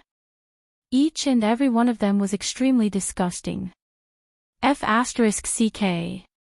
Zio, you're too disgusting. You actually let us scatter such a filthy thing in our hands. Deal with this bastard. Following Fang Yi's shout, the debauches swarmed forward and ravaged Li Wangyu. Chapter 535. Under the threat of the silk pants, Li Wangyu had no choice but to confess everything. The smoke coming out of the coffin was naturally the result of dry ice meeting water. Making dry ice was introduced in the science textbook of the 4th grade. The reaction of vinegar and baking soda produced carbon dioxide. A bottle filled with carbon dioxide could be cooled in the refrigerator. There were no refrigerators in the Tang Dynasty, but there were ice cubes made from saltpeter. Dry ice could also be obtained by cooling them. When dry ice met water, it would turn into gas and sublimate rapidly. The temperature of the surrounding air would drop, and the water vapor in the air would condense into countless water droplets, producing fog. This was actually very simple physical and chemical knowledge. As for the matter of Tuoba Xingyang's resurrection, Li Wangyu refused to say anything. He only said that it was an ancestral technique that could not be taught to outsiders. The fops could only give up. The reason why Li Wangyu did not say anything was because he could not say anything. The method he used was the same as the one he used in front of the Taiji Palace. He used a phone and a Bluetooth speaker. Originally, because there was no electricity, the Bluetooth speaker had become useless. It had been hidden in the Tao ancestor statue and was consecrated by Li Er in the Taiji Palace. Later, Li Wangyu created a hand-cranked generator. Naturally, he did not want to leave the speaker in the Taiji Palace. He had already found an opportunity to secretly take the Bluetooth mini speaker from the statue in Taiji Palace. He brought it back to his residence and charged it. He used it often and listened to music with his beautiful boss in the room. In order to keep the secret, Li Wangyu asked the craftsman to make a small wooden box that could not be opened. He put the Bluetooth speaker in it and gave it to Qing Chumo. He asked him to place it next to Tuoba Xingyang's coffin during the chaos. On the other hand, he was outside the Tuoba residence, using his phone to create a good show. Of course, he could not tell these details to the fops. Not only could he not explain the phone and the Bluetooth speaker, but he also did not dare to let this matter spread. Otherwise, if Pai Lupi knew, he would skin him alive. The small wooden box containing the Bluetooth speaker was also secretly brought back by the rich kids and returned to Li Wangyu. Unbeknownst to anyone, the foppish lords cooperated with Li Wangyu and created a great show where Tuoba Xingyang came back to life. The silk pants drank and celebrated in the prison until dawn. The group of people were too lazy to return to their residences. They slept soundly in Li Wangyu's prison cell. At this time, the morning drum of Chang and city had been beaten, and the gates of the city were opened. The city of Noda began to recover from the darkness. At Vermilion Bird Gate, the Imperial army guarding the gate, as well as the officials preparing to attend court, couldn't help but widen their eyes. A few days ago, Tuoba Xingyang's coffin was brought here, and it was already an eye-opener for everyone. Why was it happening again today? Because of Tuoba Xingyang's death, Li Wangyu, the county count of Huxian, was ordered by the saint to take over the prison. Could it be that these people were still not satisfied? Why did they bring Tuoba Xingyang's coffin to Vermilion Bird Gate? What surprised the Imperial Army and the officials even more was that the group of old officials who carried the coffin a few days ago looked as if they had lost their parents. Their clothes were disheveled, and their hair was messy. Some of the old officials even had nosebleeds and bruises on their faces. They were in a sorry state. "Everyone, may I ask where you are going?" The colonel guarding Vermilion Bird Gate didn't dare to be negligent. He hurriedly ordered the Imperial Army to stop the group of people.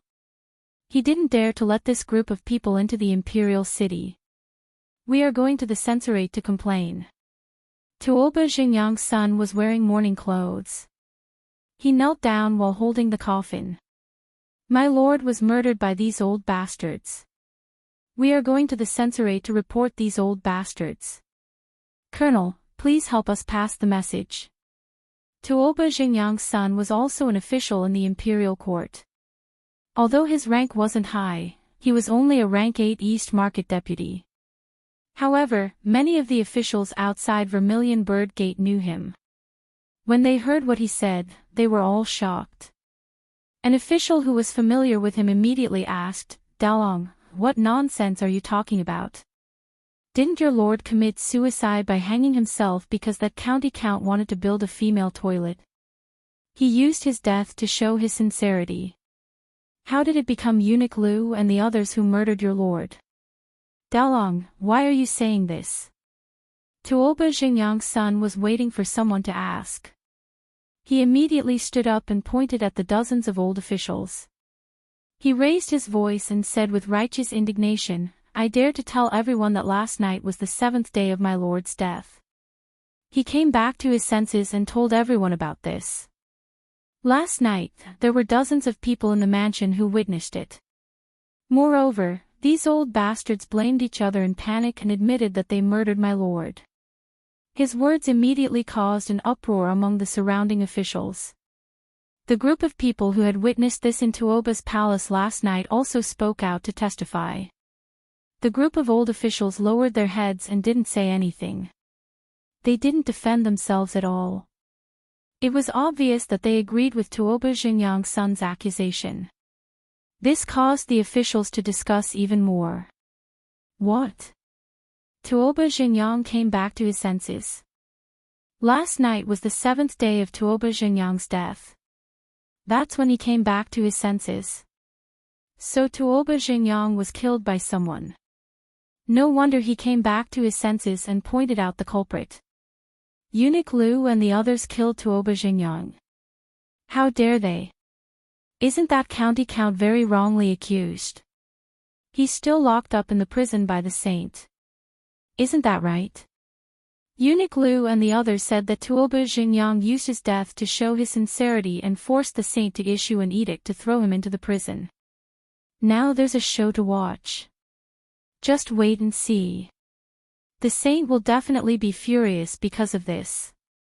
Bah, these old bastards dare to distort the truth like this. They're not human. When the Vermilion Bird Sect's colonel saw this, he didn't dare to delay any longer. He quickly ordered someone to report to the censorate. When Wei Zheng heard this, he was also shocked. This kind of thing was unheard of even in the Sui dynasty, let alone the dynasty that had been established for more than 10 years. It was already shocking that more than 10 old officials murdered their colleagues. Now, there was even a dead person who came back to his senses and pointed out the culprit. Wei Zheng really couldn't believe what he had heard. Wei Zheng hurriedly brought a group of censors from the censorate and officials to Vermilion Bird Sect. He asked Tuoba Xingyang's son, Tuoba Xayan, "You said that your lord's soul came back last night. Is this true? Eunuch Wei, this is absolutely true. Dozens of people saw it last night. Right, Eunuch Wei, your eldest son also came to pay respects to my late father. He also saw it with his own eyes. If Eunuch Wei doesn't believe me, you can call your eldest son over and ask him. When Wei Jing heard that his son, Wei Shuyu, was also present, he couldn't help but be stunned. He didn't think that his son would be so kind as to pay respects to Tuoba Xingyang. After all, Wei Shuyu and Li Wangyu were very close and were like brothers. In recent days, Wei Shuyu and a group of foppish sons had been staying in the prison with Li Wangyu. Why would this kid go to pay respects to Tuoba Xingyang for no reason and cause Li Wangyu to go to prison? Wei Jing subconsciously felt that this matter was fishy. However, when he looked at those silent and panicked old officials, he knew that the accusation made by Tuoba Xingyang's son was most likely true. Tuoba Xingyang's death was likely caused by those old officials. Men, take these people to the prison. Investigate carefully and find out the truth behind Duke Tuoba's death. Wei Jing called out. Immediately, people from the censorate came forward and took the old officials to the prison. Chapter 536. The citizens of Chang and all felt that there was too much news worth gossiping about recently. It was too much for their eyes to take in. Just a moment ago, they were still talking about how County Earl who wanted to build a female toilet and forced an old official to commit suicide. The next moment, the topic changed to how County Earl who fought against the despicable Neon people and killed 3 Neon envoys to save his wife. The citizens of Chang and were dumbfounded. The situation had changed too quickly. Then, an even more shocking news came. Professor Tuoba Xingyang's resurrection on the 7th day of his death and his identification of the murderer caused an uproar in Chang'an. Compared to County Earl Hu, the citizens were more interested in the resurrection of the dead. Many busybodies even went to the Taoist square to find out more about this. As soon as the servants of the Tuoba manor left the manor, they would be surrounded by people who wanted to know what had happened last night. Most of these servants had witnessed the resurrection of Tuoba Xingyang with their own eyes last night. When they were questioned, they all described the resurrection of Tuoba Xingyang vividly. Everyone who heard this was amazed. Naturally, the news quickly reached Pai Lupi's ears and made him furious. Today, in the Taiji Palace, Pai Lupi scolded the group of old officials in front of hundreds of officials for more than 10 minutes. His anger was evident in his words. Minister Wei, Daozong, the Censorate and the Ministry of Justice will investigate this case together. We must find out the cause of Tuoba Xingyang's death. Yes. Wei Zheng and Li Daozong stood up at the same time. This time, no one stepped out to plead for mercy for the group of old officials. Even the old friends of the old officials felt a chill down their spines when they heard that they had murdered their colleagues. These old officials might not die. After all, there were so many of them. Pai Lupi couldn't order the execution of so many old officials at once. That would tarnish his reputation. In addition, in the laws of the Tang Dynasty, there were provisions for reducing the punishment of officials. There were 8 kinds of punishments: pleading, reducing, redeeming, and pawning. Pawning meant that if an official committed a crime, he could use his official title as pawning. If nothing unexpected happened, this group of old officials should be fined copper coins to compensate the families of the deceased. Then, they would be stripped of their official positions, reduced to commoners, and chased out of the imperial court. After all, these old officials were too old. If they were convicted of the crime of being vagabonds, they would probably all die before they could even reach their destination. After Pai Lupi lost his temper, Wei Jing stood up again. Your Majesty, County Count who is still being held captive in the Censorate's prison. Should we release him? Since he could basically confirm that the death of that old man, Tuoba Xingyang, had nothing to do with Li Wangyu, then as far as Wei Jing was concerned, it was naturally time to release Li Wangyu. Pai Lupi nodded. Originally, he had imprisoned Li Wangyu in the censorate as a last resort. Since Tuoba Xingyang's death had nothing to do with him, it went without saying that he should be allowed to return home. But before Pai Lupi could say anything, dozens of officials came out from the hall and knelt on the ground. "Your Majesty, you can't do that. Even if County Count who had nothing to do with Tuoba Xingyang's death, it is a fact that he tried to build a women's washroom. Furthermore, we would like to impeach County Count who for colluding with the merchants of Chang and to humiliate us." "That's right, Your Majesty. That County Count who is not only unrepentant, but even worse. Now, he is colluding with the merchants to humiliate us. This is truly lawless. We would like to ask Your Majesty to issue an imperial edict to severely punish those merchants and County Count who..." Impeaching Li Wangyu again. Pai Lupi was confused by the officials' words. What did they mean by Li Wangyu colluding with the merchants to humiliate the officials? What was this all about? "My lords, why do you say this? How could the merchants dare to humiliate you? The merchants of the Tang dynasty were all inferior. Even if they were wealthy, their status was lowly. How could the merchants dare to humiliate the officials?" Pai Lupi didn't believe it himself. Not only did he not believe it, but the officials in the hall also didn't believe it. "Your Majesty, what we have said is true. The merchants of the eastern and western markets, including those barbarian merchants, all refused to sell when they heard that we were going to buy goods from them. Your Majesty, isn't this deliberately humiliating us? Your Majesty, how could those lowly merchants dare to humiliate us like this? They are really disloyal. Your Majesty, please issue an imperial edict to arrest all these rebellious merchants and put them in prison as a warning to others. Those merchants even put up notices in front of their shops, refusing to trade with us. Your Majesty, this can't be allowed. What do these merchants want to do? He's threatening the imperial court. Your Majesty, they even dared to refuse us in a brothel like Peace Square. How dare they do this? Your Majesty, please uphold justice for us." The complaints of these officials made Pai Lupi, Fang Xianling, and the others stunned, and then they couldn't help laughing. Those who came forward to severely punish the merchants of the eastern and western markets were all the officials and defenders who had fiercely attacked Li Wangyu during this period of time. In the eyes of Pai Lupi, Fang Xianling, and the others, this was Li Wangyu's revenge. After all, since they had scolded Li Wangyu so happily, it was normal for Li Wangyu to fight back. There was a regulation in the Tang Dynasty law that if you bought fake or substandard goods, you could return them within 3 days. When returning the goods, a notary must inspect the goods and confirm that there were quality problems. If the merchants refused to return the goods, they could report it to the officials, who would come forward to mediate the return and punish the merchants with 40 lashes as punishment. This was much stricter than the protection of consumer rights in the future. However, Pai Lupi didn't think there was anything wrong with the merchants refusing to sell to the officials. The laws of the Tang dynasty didn't stipulate that merchants had to sell their goods to the officials. In fact, Pai Lupi, Fang Xianling, and the others misunderstood Li Wangyu. For this matter, Li Wangyu didn't know anything at all.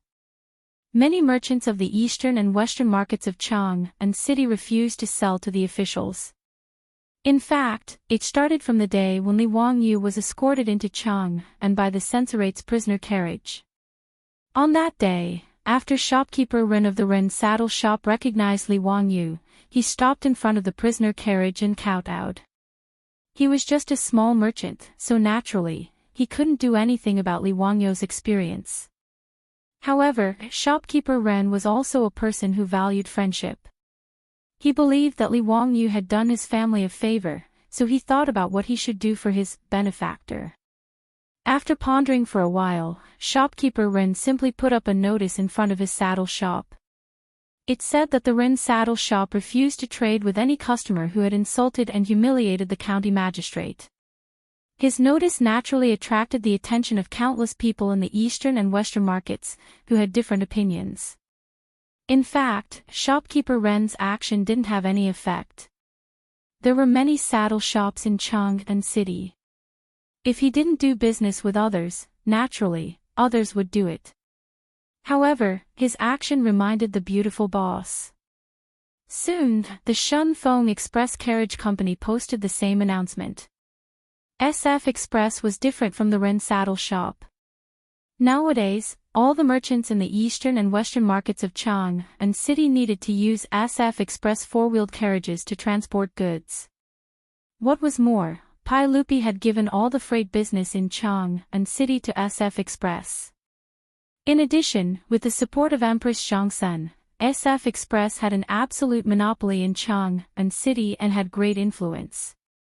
Before those merchants could think clearly about whether they should do the same, the biggest grain merchant in Chang'an City, Cho family, also posted the same notice, advancing and retreating with SF Express. Then, in Chang'an City, all the barbarian merchants of Sut also posted the same notice. Even the barbarian wine shops refused to enter the officials who had insulted the county magistrate. Next, it was Ping Kong Square. Those painting houses and brothels also posted the same notice. Chapter 537.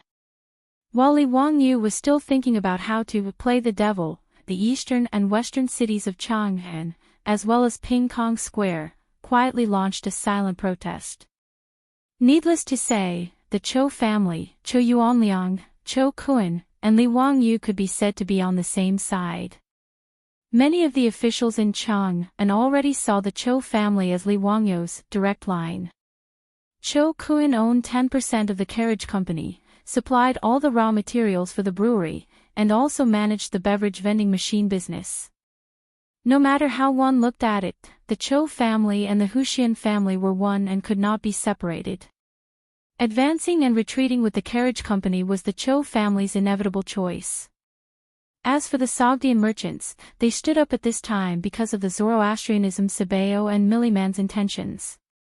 Ever since Li Wangyu created the sacred sun fire, in front of everyone, the Zoroastrianism of Chang'an became more and more prominent in the Zoroastrianism. Originally, Milliman wanted to see how Li Wangyu created the sacred sun fire, but due to the influence of the other rich people, he did not take action. However, before Milliman could think of anything, Li Wangyu had been promoted several times and became the famous founding county of the Tang Dynasty. Naturally, Milliman completely extinguished that little thought. Since he could not make threats and promises, Milliman naturally chose to build a good relationship with Li Wangyu. Mobilizing the shops of the Sogdian people, following the carriage company and the Cho family to boycott the officials, and doing a favor to Li Wangyu was a good choice. If the Zoroastrianism needed to light up the sacred sun fire in the future and ask Li Wangyu for help, they would also have a relationship. As for the brothels in Ping Kong Square, it was even simpler. Firstly, those brothels were attracted to Li Wangyu's talent and were willing to cheer for him. Li Wangyu's poems were all classics. Which of the brothels in Ping Kong Square did not know how to sing? Liu Yong of the Northern Song Dynasty was poor and dejected. With only a few good poems, he attracted countless prostitutes to offer themselves to him. Not to mention, Li Wangyu was a talented, rich, and good-looking young man. Xiao Lang was only 16 years old. Which girl didn't love him? As for those fat officials, who would like them? At most, they had no choice but to receive these guests for the sake of Kai Yuan Tong Bao and the gold ingots. Now that there was a conflict between the two, the prostitutes of Peace Lane did not even need to think to know who they would support. Furthermore, although these prostitutes had fallen into the secular world, they were still women. Li Wangyu was impeached and sent to prison by these old Taoist defenders for building a female toilet in Chang'an. Although these prostitutes could not do anything, they could express their attitude by refusing to receive customers. With the precedent set by Shunfeng Carriage Company, the Cho family, the Sut people, and Ping Kong Square, the other tens of thousands of merchants in the other two cities simply followed and posted notices, refusing to do business with those officials who slandered Li Wangyu. Even if there were merchants who did not want to offend those officials, or those who sneered at Li Wangyu's actions, in the face of such a situation, they had no choice but to go with the flow, lest they be treated as outliers by the tens of thousands of merchants in the other two cities. Therefore, those officials who opposed Li Wangyu the most were unlucky. Not only were they rejected when they went to Ping Kong Square, but they were also rejected when they wanted to buy some cloth, oil, salt, and vinegar from their own mansions.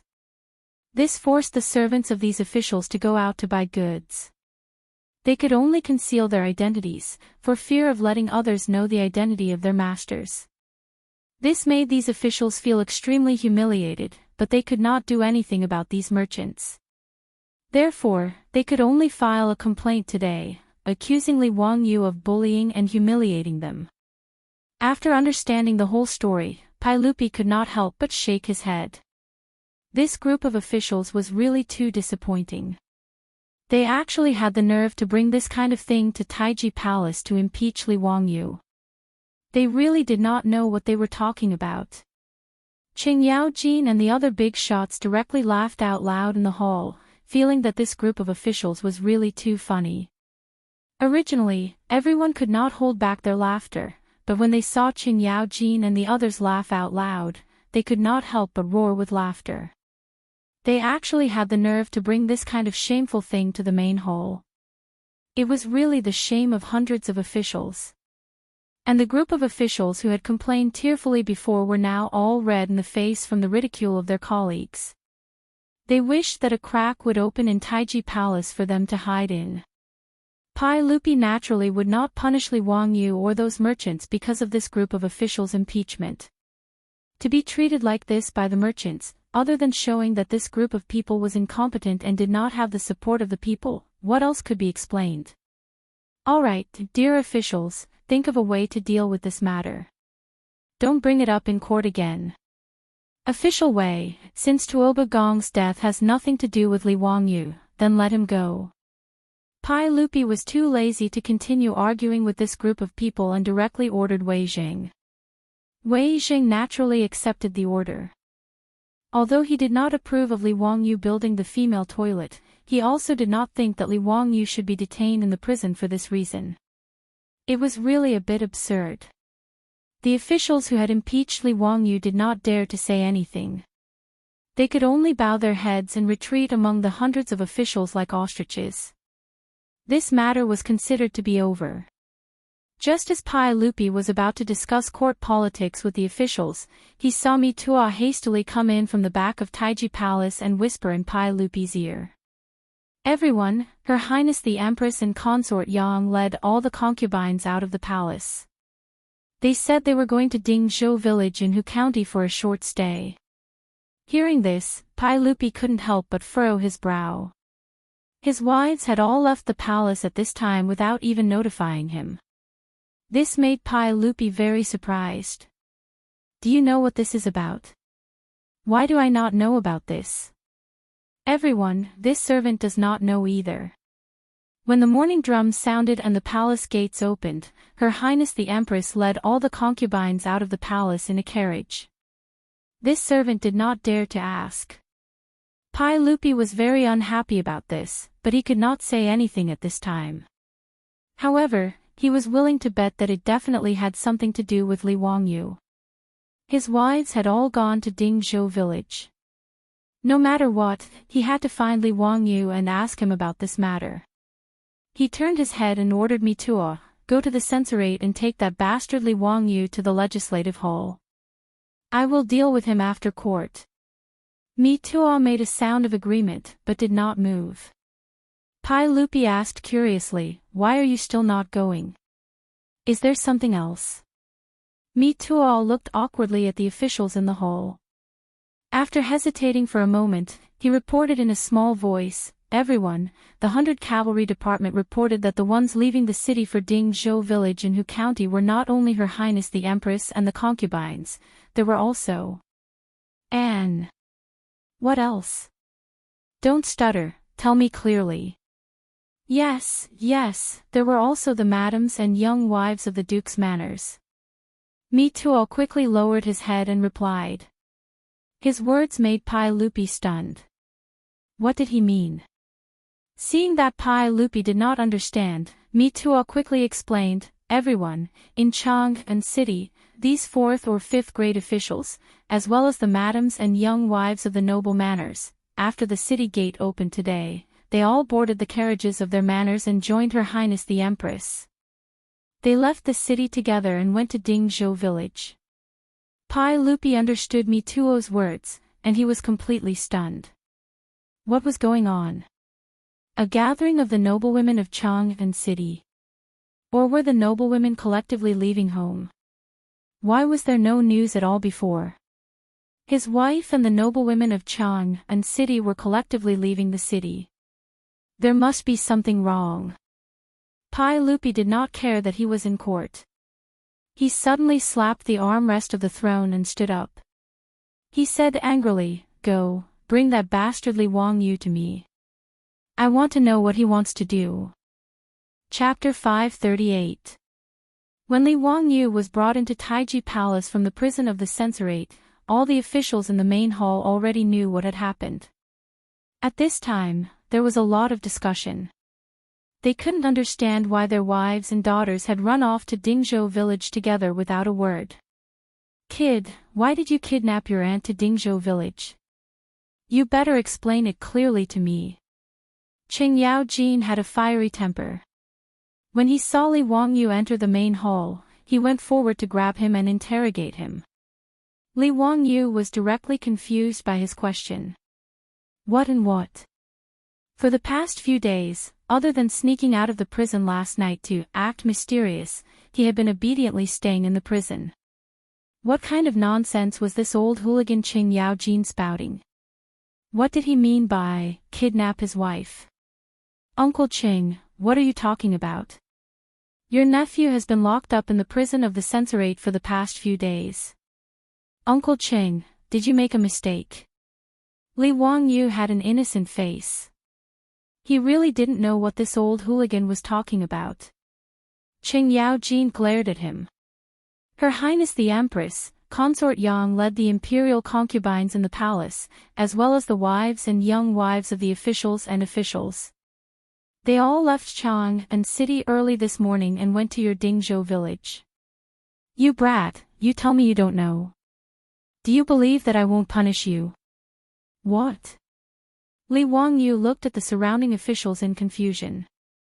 He saw that everyone was nodding their heads, agreeing with Qing Yaojin's words. He turned his head stiffly and looked at Pai Lupi on the throne. However, he saw that Pai Lupi was also glaring at him with an angry face. It was actually Pai Lupi's wife who had led the wives of the officials and officials in the main hall to escape. But why the hell did they go to Dingzhou village? Li Wang Yu suddenly quivered. Damn, he almost forgot that his beautiful superior had said that she would take revenge for him. This, probably, should be the revenge of his beautiful superior. Li Wang Yu's back was covered in cold sweat. Sure enough, his beautiful boss didn't make a move, but once she did, she made a big move. He didn't know what method she had used, but she was able to make everyone, from Empress Zhangsun to the madams and young ladies of the officials, all run to Dingzhou village. Furthermore, the secrecy was done too well. Not only did the officials not know, even Pai Lupi did not know. In other words, even the 100 Horsemen division was kept in the dark. His beautiful boss was really good at keeping secrets. However, although Li Wang Yu guessed that this matter was 99% caused by his beautiful boss, he didn't dare to admit it. Not only could he not admit it, but he also had to insist that this matter had nothing to do with him. Otherwise, wouldn't Pai Lupi, Qing Yao Jin, and the others tear him apart? I can't afford to offend this bunch of men whose wives left home. Li Wang Yu hurriedly cleared his name. Your Majesty, gentlemen, I've been locked up in the prison these days. I really don't know what's going on in Chang'an. It's even more impossible for me to get Her Highness and the madams of the officials to Dingzhou village. If your Majesty doesn't believe me, you can ask eunuch Wei. Pai Lupi looked at Wei Jing inquisitively. Wei Jing could only nod helplessly. indicating that Li Wangyu really didn't leave the prison. Wei Jing naturally didn't know that Li Wangyu sneaked out last night. Although he was very suspicious about his son and the others running to Tuoba Xingyang's mansion to pay respects last night, he didn't have time to care about this matter now. His wife also quietly followed Empress Zhangsun out of the city. How could this not make Wei Jing, the goat-nosed eunuch, anxious? Pai Lupi received Wei Zhang's reply, but still looked at Li Wangyu with suspicion. After all, his wife and the others ran to Dingzhou village. If this matter had nothing to do with Li Wangyu, he wouldn't believe it. He wasn't the only one who didn't believe it. Qing Yaojin, Fang Xianling, and the others also didn't believe it. Seeing that Pai Lupi and the others still didn't believe it, Li Wangyu became anxious and swore, "If I, Li Wangyu, did this, I'll be struck by lightning and die a horrible death. Pus will flow from the top of my head and ulcers on the soles of my feet." The Tangs were still quite respectful and humble towards oaths. Seeing that Li Wangyu dared to make such an oath, they had no choice but to believe it. Li Wangyu secretly breathed a sigh of relief in his heart. This matter really wasn't done by him. At most, he just guessed that it was done by his beautiful superior. He definitely didn't violate the oath. "Ziyu, do you know why my Guanyin maidservant went to your Dingzhou village?" Li Er spoke out and asked. Li Wangyu shook his head like a rattledrum. "I don't know. Maybe she felt bored in Chang'an City and went to relax." He didn't lie. He guessed that his beautiful superior was avenging him, but he really didn't know why Empress Zhangsun and the others went to Dingzhou village. At this point, Pai Lupi naturally didn't have the mood to hold any court meetings. It was more important to figure out what his wife went to do. After hastily announcing the adjournment of the court, Pai Lupi prepared to personally go to Dingzhou village to see what Empress Zhangsun and the others were up to. In this hall, nearly half of the officials and nobles didn't leave. They planned to follow Pai Lupi to Dingzhou village. Li Wangyu naturally wanted to slip away. No matter what his beautiful superior wanted to do, it was best for him not to get involved. But he wanted to run, but Pai Lupi wouldn't let him go. "Zio, lead the way. I and everyone else will follow you to Dingzhou village." In response, Li Wangyu could only rub his nose with an awkward smile and follow Pai Lupi and the others out of Taiji Palace. The large group of people rode out of Chang'an City and headed in the direction of Hu County. When they arrived at Dingzhou village, they found out that Empress Zhangsun and the other madams of the officials and nobles had indeed come here. Moreover, they had directly gone to Li Wangyu's manor. "Bastard, you still dare to say this has nothing to do with you? Tell me, why did Her Highness and the others go to your manor?" Qing Yaojin couldn't help but scold Li Wangyu. "Uncle Qing, I really don't know. No matter what Her Highness and the others want to do, it has nothing to do with me. I died unjustly and was locked up in the Taiji prison. I really don't know anything about this." Pai Lupi waved his hand impatiently. "That's enough. What's the point of saying all this now? Won't it be clear once we ask?" Everyone urged their horses to pass through Dingzhou village and arrived in front of Li Wangyu's manor. However, at this time, the manor's door was tightly shut and there was no one in sight. Pai Lupi glanced at Li Wangyu, meaning to ask him to hurry up and open the gates. Li Wangyu helplessly urged his horse forward and shouted, "Open the gates, I'm back. Hurry and open the gates." He shouted a few times before the tightly shut door slowly opened. After the door was opened a crack, two heads popped out. They were none other than Aphrodite and Perrin. "Lang Jun, you're back. Lang Jun, did the sage let you go back?"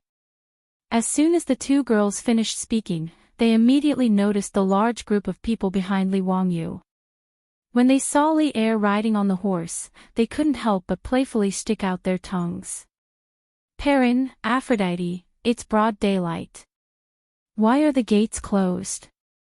Hurry up and open the gates to welcome His Majesty in." Aphrodite and Perrin curtsied to Pi Lupi.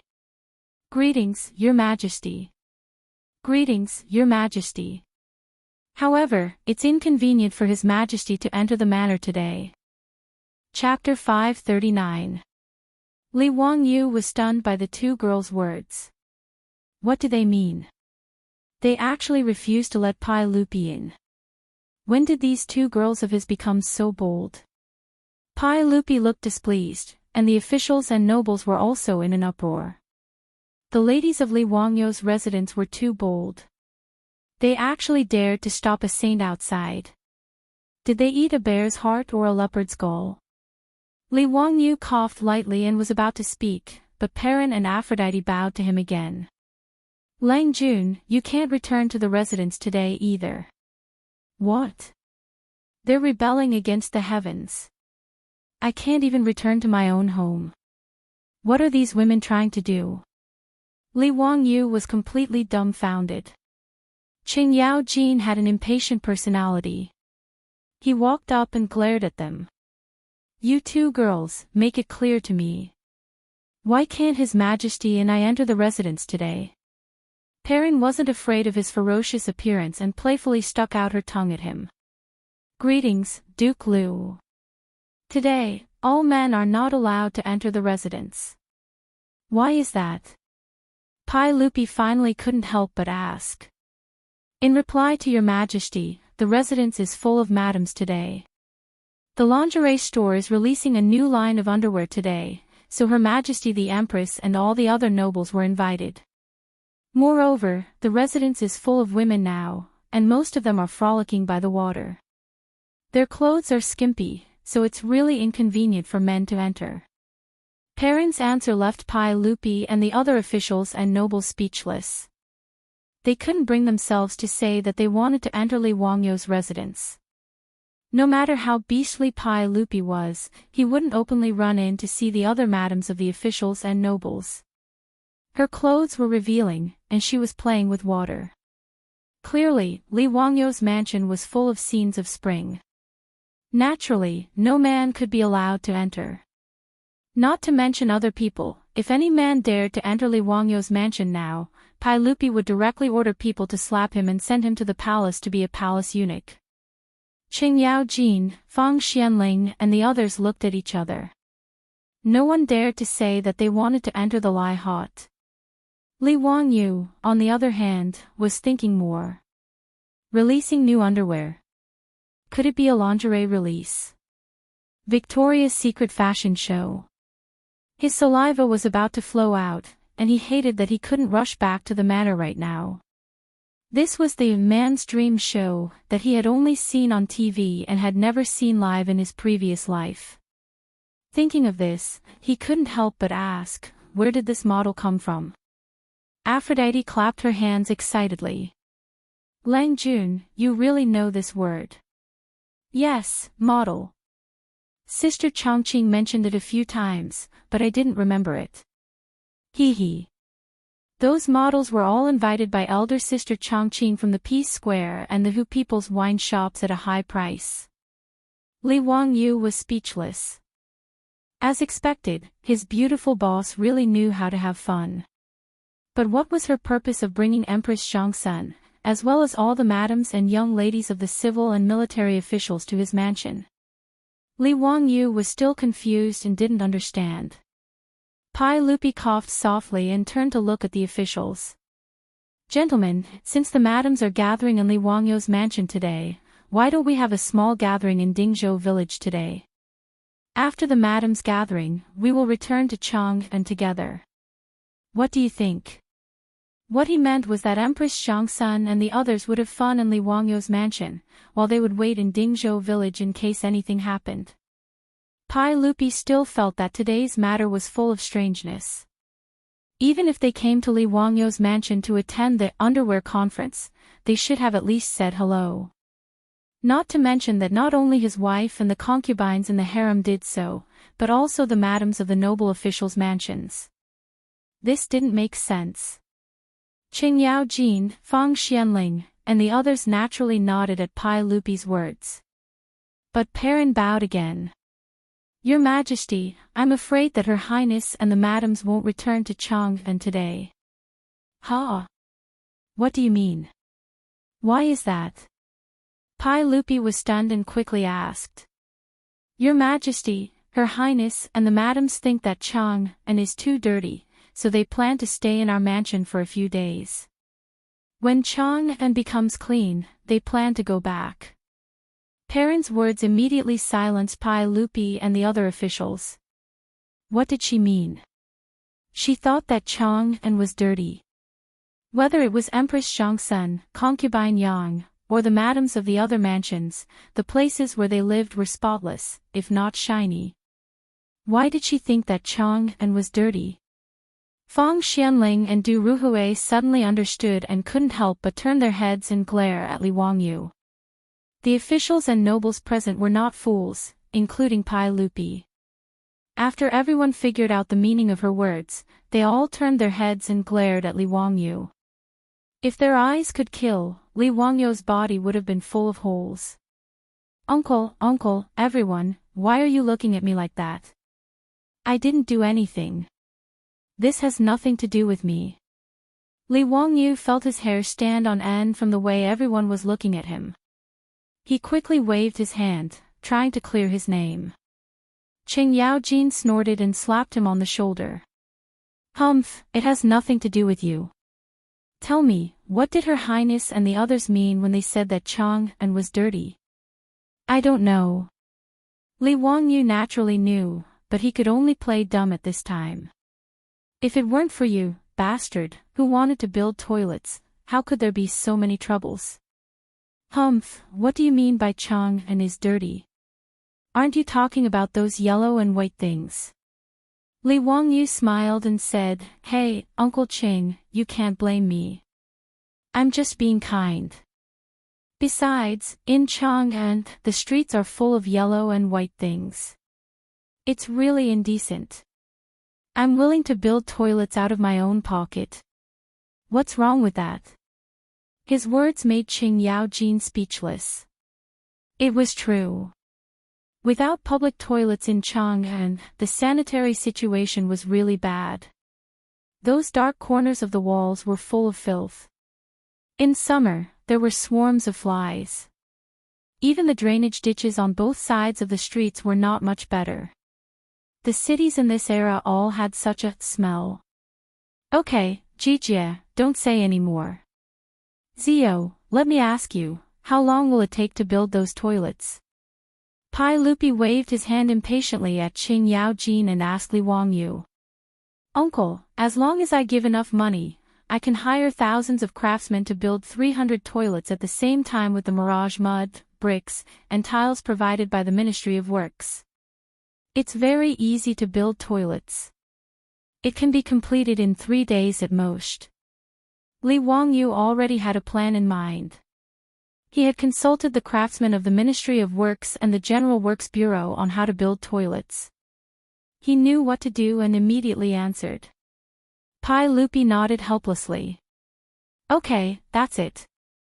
You can return to Chang'an now and start recruiting craftsmen to build toilets. The Mirage mud, bricks, and tiles are easy to deal with. Duan Qing, is there a problem with this? The wife of Duan Luan, the Minister of Works, was also in Lai Hot. He naturally stepped forward without hesitation. No problem. Today, I will arrange for the Ministry of Works to prepare the Mirage mud, bricks, and tiles needed by County Count Hu. That's good. The feng shui of Dingzhou village is good. It's quiet and elegant. Let the madams and my empress rest here for a few days. When the toilets are finished in 3 days, everyone can come with me to pick them up. The officials nodded in agreement at Pai Lupi's words. Since their madams were fine, staying in Li Wangyu's mansion for 2 or 3 days wasn't a big problem. As for Li Wangyu building toilets, they didn't object. Of course, this was a good thing. When everyone smiled and nodded, Perrin shook her head. Your Majesty, I'm afraid that the Empress and the madams will not return to Chang'an in 3 days. Chapter 540.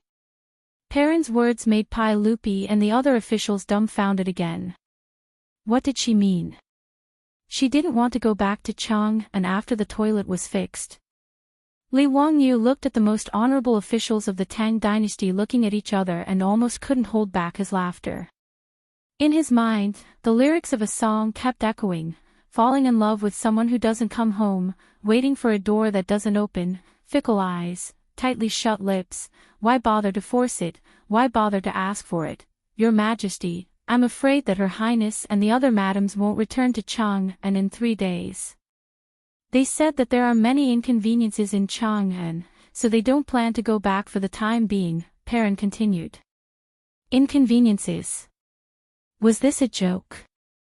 Not to mention Empress Zhongsun and the imperial concubines, who lived in luxury in Taiji Palace, even the madams of the officials and officials had everything they needed. Where did the inconveniences come from?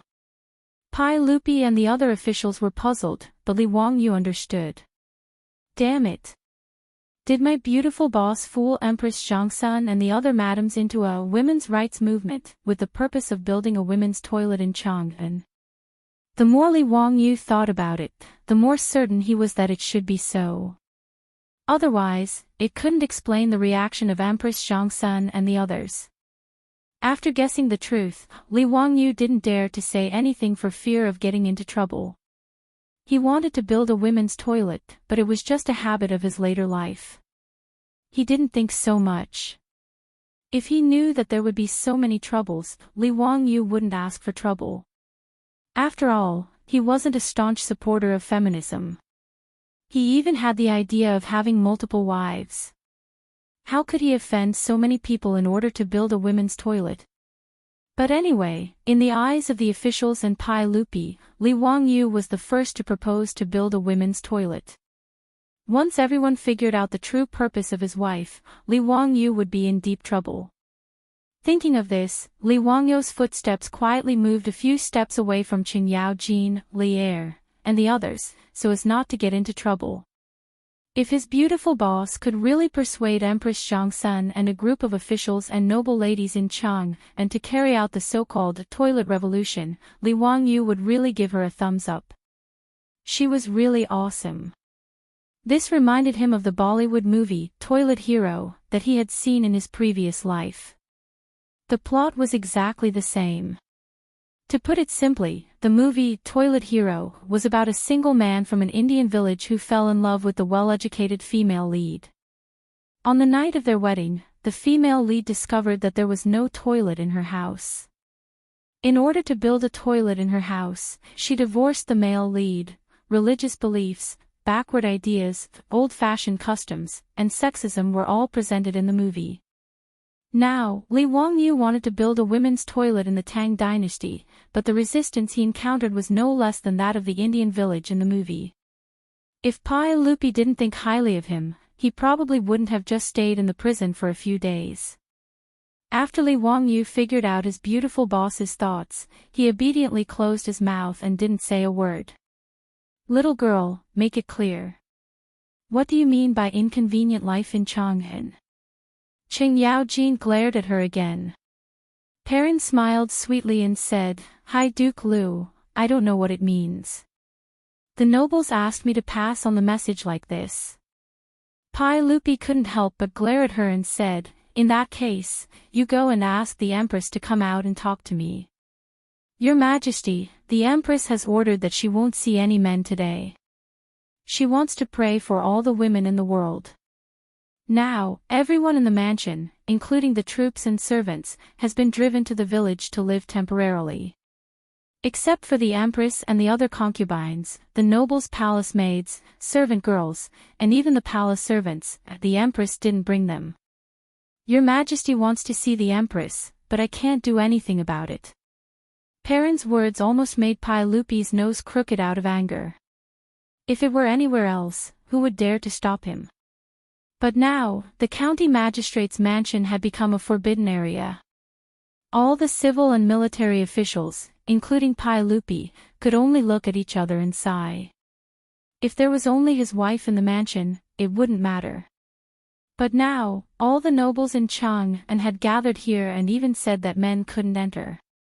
This lovely heir and the others with no place to show their prowess. You go and call the Empress' personal palace maid here. Pai Lupi said angrily. The Empress didn't want to see him, so Pai Lupi couldn't vent his anger. But if the palace maid dared to say no again, Pai Lupi really would raise his sword and cut her down. This time, Perrin didn't refuse. After curtsying to Pai Lupi, she lifted her skirt and ran back into the mansion.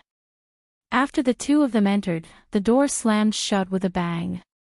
Pai Lupi couldn't help but angrily glare at Li Wangyu, scaring Li Wangyu so much that he quickly shrank back.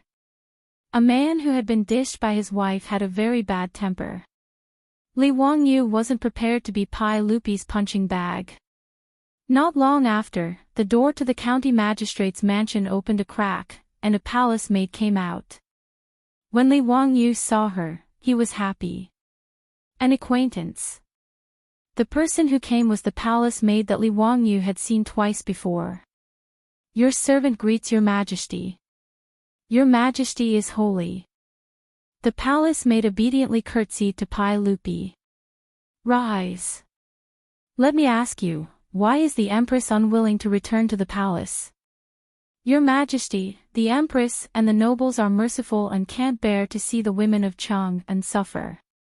They plan to stay at the county magistrate's mansion and pray for the blessings of all the women in the world, so they don't plan to return to Chang'an for now. The palace maid didn't dare to raise her head as she replied in a low voice. Pai Lupi didn't understand what she was saying.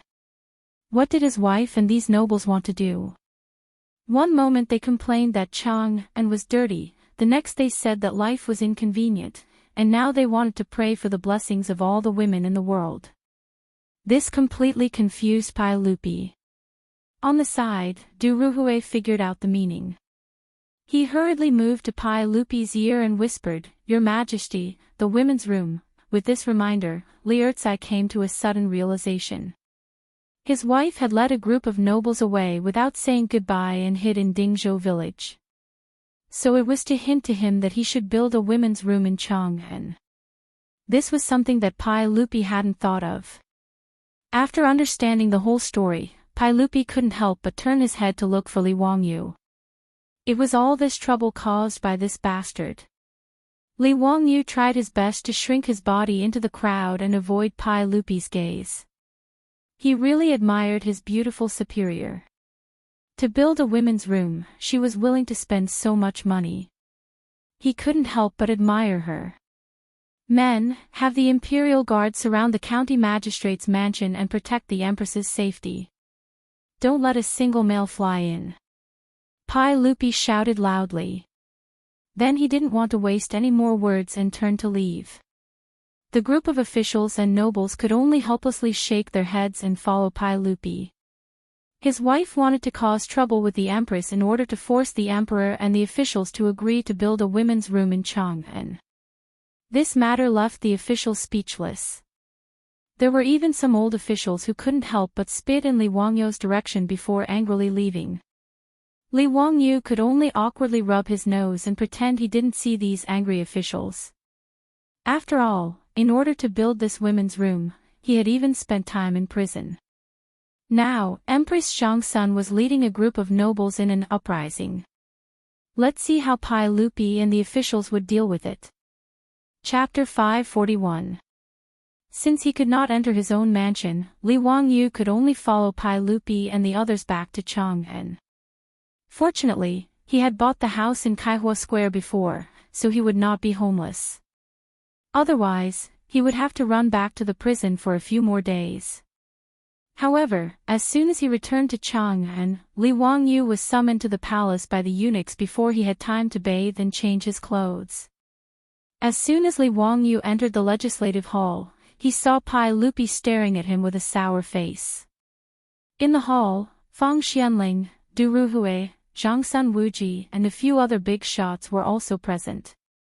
Everyone looked at him with an unfriendly face. Li Wangyu naturally knew this and began to cry out for justice without hesitation. Uncle, everyone, I am innocent. I really don't know why Her Highness the Empress and the madams of the other big shots wanted to go to my mansion. This is really a great injustice. I have been obediently staying in the prison of the censorate for the past few days, but I have not gone anywhere.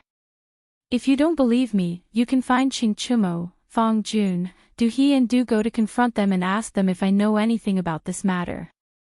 Besides, whether I have gone to the palace to seek an audience with Her Highness the Empress these days, you can ask me too. Li Wangyou's words made the faces of Pai Lupi and the others soften a little. Pai Lupi naturally knew that Li Wangyou had not gone to see the Empress these days. He did not believe that Li Wangyou had the ability to abduct all the noble ladies in Chang'an. But no matter what, it was Li Wangyou who had proposed to build the women's toilet, so Pai Lupi naturally wanted to settle the score with him. Don't talk nonsense. You were the one who started this, so how are you going to end this? You tell me. Pai Lupi threw the question to Li Wangyou. Li Wangyou scratched his head and looked at Pai Lupi and the other big shots. He said carefully, Uncle, everyone, from what I see, why don't we fix the women's toilet? It's not a big deal. This nephew promises that within 3 days, no, 2 days, all 300 toilets will be completed. Wouldn't that be a happy ending for everyone? Bullshit. Do I need you to tell me how simple it is? Pai Lupi's saliva almost sprayed onto Li Wangyou's face. Didn't you see what happened just now? You only brought up an idea, and what happened? If you were to really fix it, who knew how big of a disturbance it would cause? If you don't think of a way to invite my Guanyin maid back to the palace, do you believe that I will really let you live in the prison? This nephew can't do anything about it. How can I change the Empress's mind? Uncle, aren't you forcing me to death? Li Wangyou said with a sad face.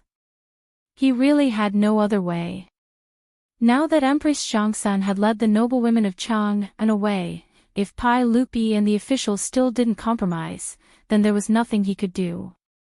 Seeing this, Fang Xianling could only stand up and mediate. Your Majesty, what Ziyou said is also reasonable. Since the Empress has already spoken, if the women's toilet still can't be fixed, where will she put her face? In my opinion, the women's toilet should be fixed. Since we want to fix the toilets, it's not right if we don't fix the toilets for women. I think the Empress and the others also have the same thought. Pai Lupi naturally listened to Fang Xuanling's persuasion, but he shook his head awkwardly. Fang Xianling, how can it be so simple? You also know that many old masters in the court impeached this bastard boy because of this matter, but I suppressed them all. If I don't care and agree to let this boy build the women's toilet, I'm afraid that someone will really kill himself. If that happens, it will be even more difficult to end. Li Wangyou also knew that Pai Lupi's words were true, but he had already thought about the beautiful boss's plan, so he naturally wasn't in a hurry. Hey, uncle, in fact, it's difficult to say it's difficult, but it's also simple to say it's simple.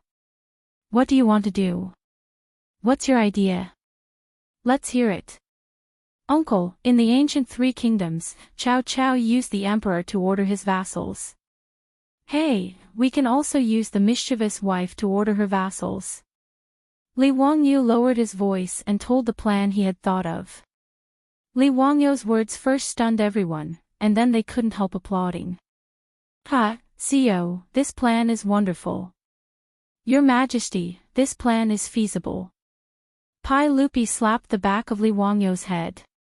Bastard boy, you still dare to say that you didn't instigate the Empress?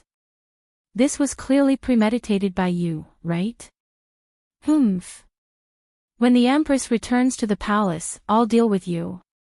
Hurry up and scram. If I don't see the 300 toilets in 2 days, you can really go live in the prison. Li Wangyou really wanted to cry this time. *CK, this black pot was really wronged, but he couldn't not take it. Who told his beautiful boss to be his woman?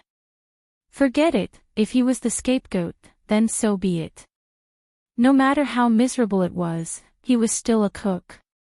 In any case, he wasn't cuckolded. After leaving the palace, Li Wangyu didn't dare to waste time. He rode back to the Kaihua Square, changed his clothes, and went straight to the Ministry of Works. Building 300 toilets in 2 days wasn't a small amount of work. However, Li Wangyu didn't plan to save money. He planned to hire 3,000 craftsmen. 10 craftsmen for 1 toilet, 2 days was enough. In order to build the toilets, he even suspended the business of Shun Feng Carriage Company for 2 days. All the carriages were used to carry soil. The public toilets in this era were actually quite simple. They didn't have automatic flushing facilities. They were just dry toilets in the north. A big hole was dug in the ground, and the soil dug out was transported to the polo field that was being built in carriages. It wasn't a waste at all. Bricks and cement were used to build a circle around the hole to prevent sewage from seeping into the ground. After that, 2 big tile-roofed houses were built. Wooden planks were laid, the walls were painted, and the toilets were repaired. The Minister of Works, Duan Luan, naturally agreed to all the requests. After all, the money was paid by Li Wangyu. Plus, his wife was still in the county of Dingzhou. Duan Luan naturally gave the green light and fully cooperated.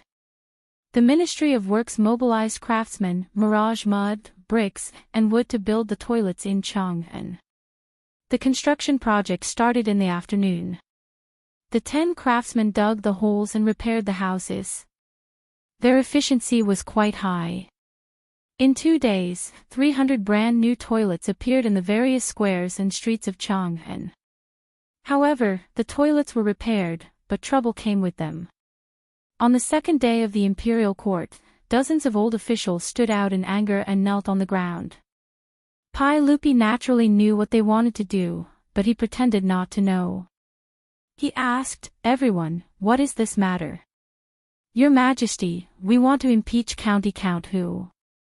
He is unscrupulous and has broken the rules of the ancestors. He is guilty of the most heinous crimes. If your Majesty doesn't stop County Count Hu's evil deeds, we would rather fight to the death than tolerate such an immoral act." Pai Lupi pretended to be surprised and said, "Oh. There's such a thing. Li Wangyu, is there such a thing?" Li Wangyu was prepared to watch a good show today, so he naturally got up early to attend the court. When he heard Pai Lupi's question, he quickly stood up and bowed to Pai Lupi. "Your Majesty, I don't know what you are talking about. However, I admit that I have not done what you are talking about." Immediately, an old official stood up and angrily rebuked, "How dare you quibble? County Count Hu, let me ask you, did you build the toilets in Chang'an?" "That's right, I did." "Humph, it's good that you admit it. Did you also build the women's toilets? Isn't building toilets for women a violation of etiquette and ethics?" Seeing Li Wangyu admit it, the old official snorted contemptuously and raised his voice again. Li Wangyu quickly waved his hand. "Wait, who said I built the women's toilets?" Still not admitting it. "We aren't blind. You ordered people to build toilets on the left and right.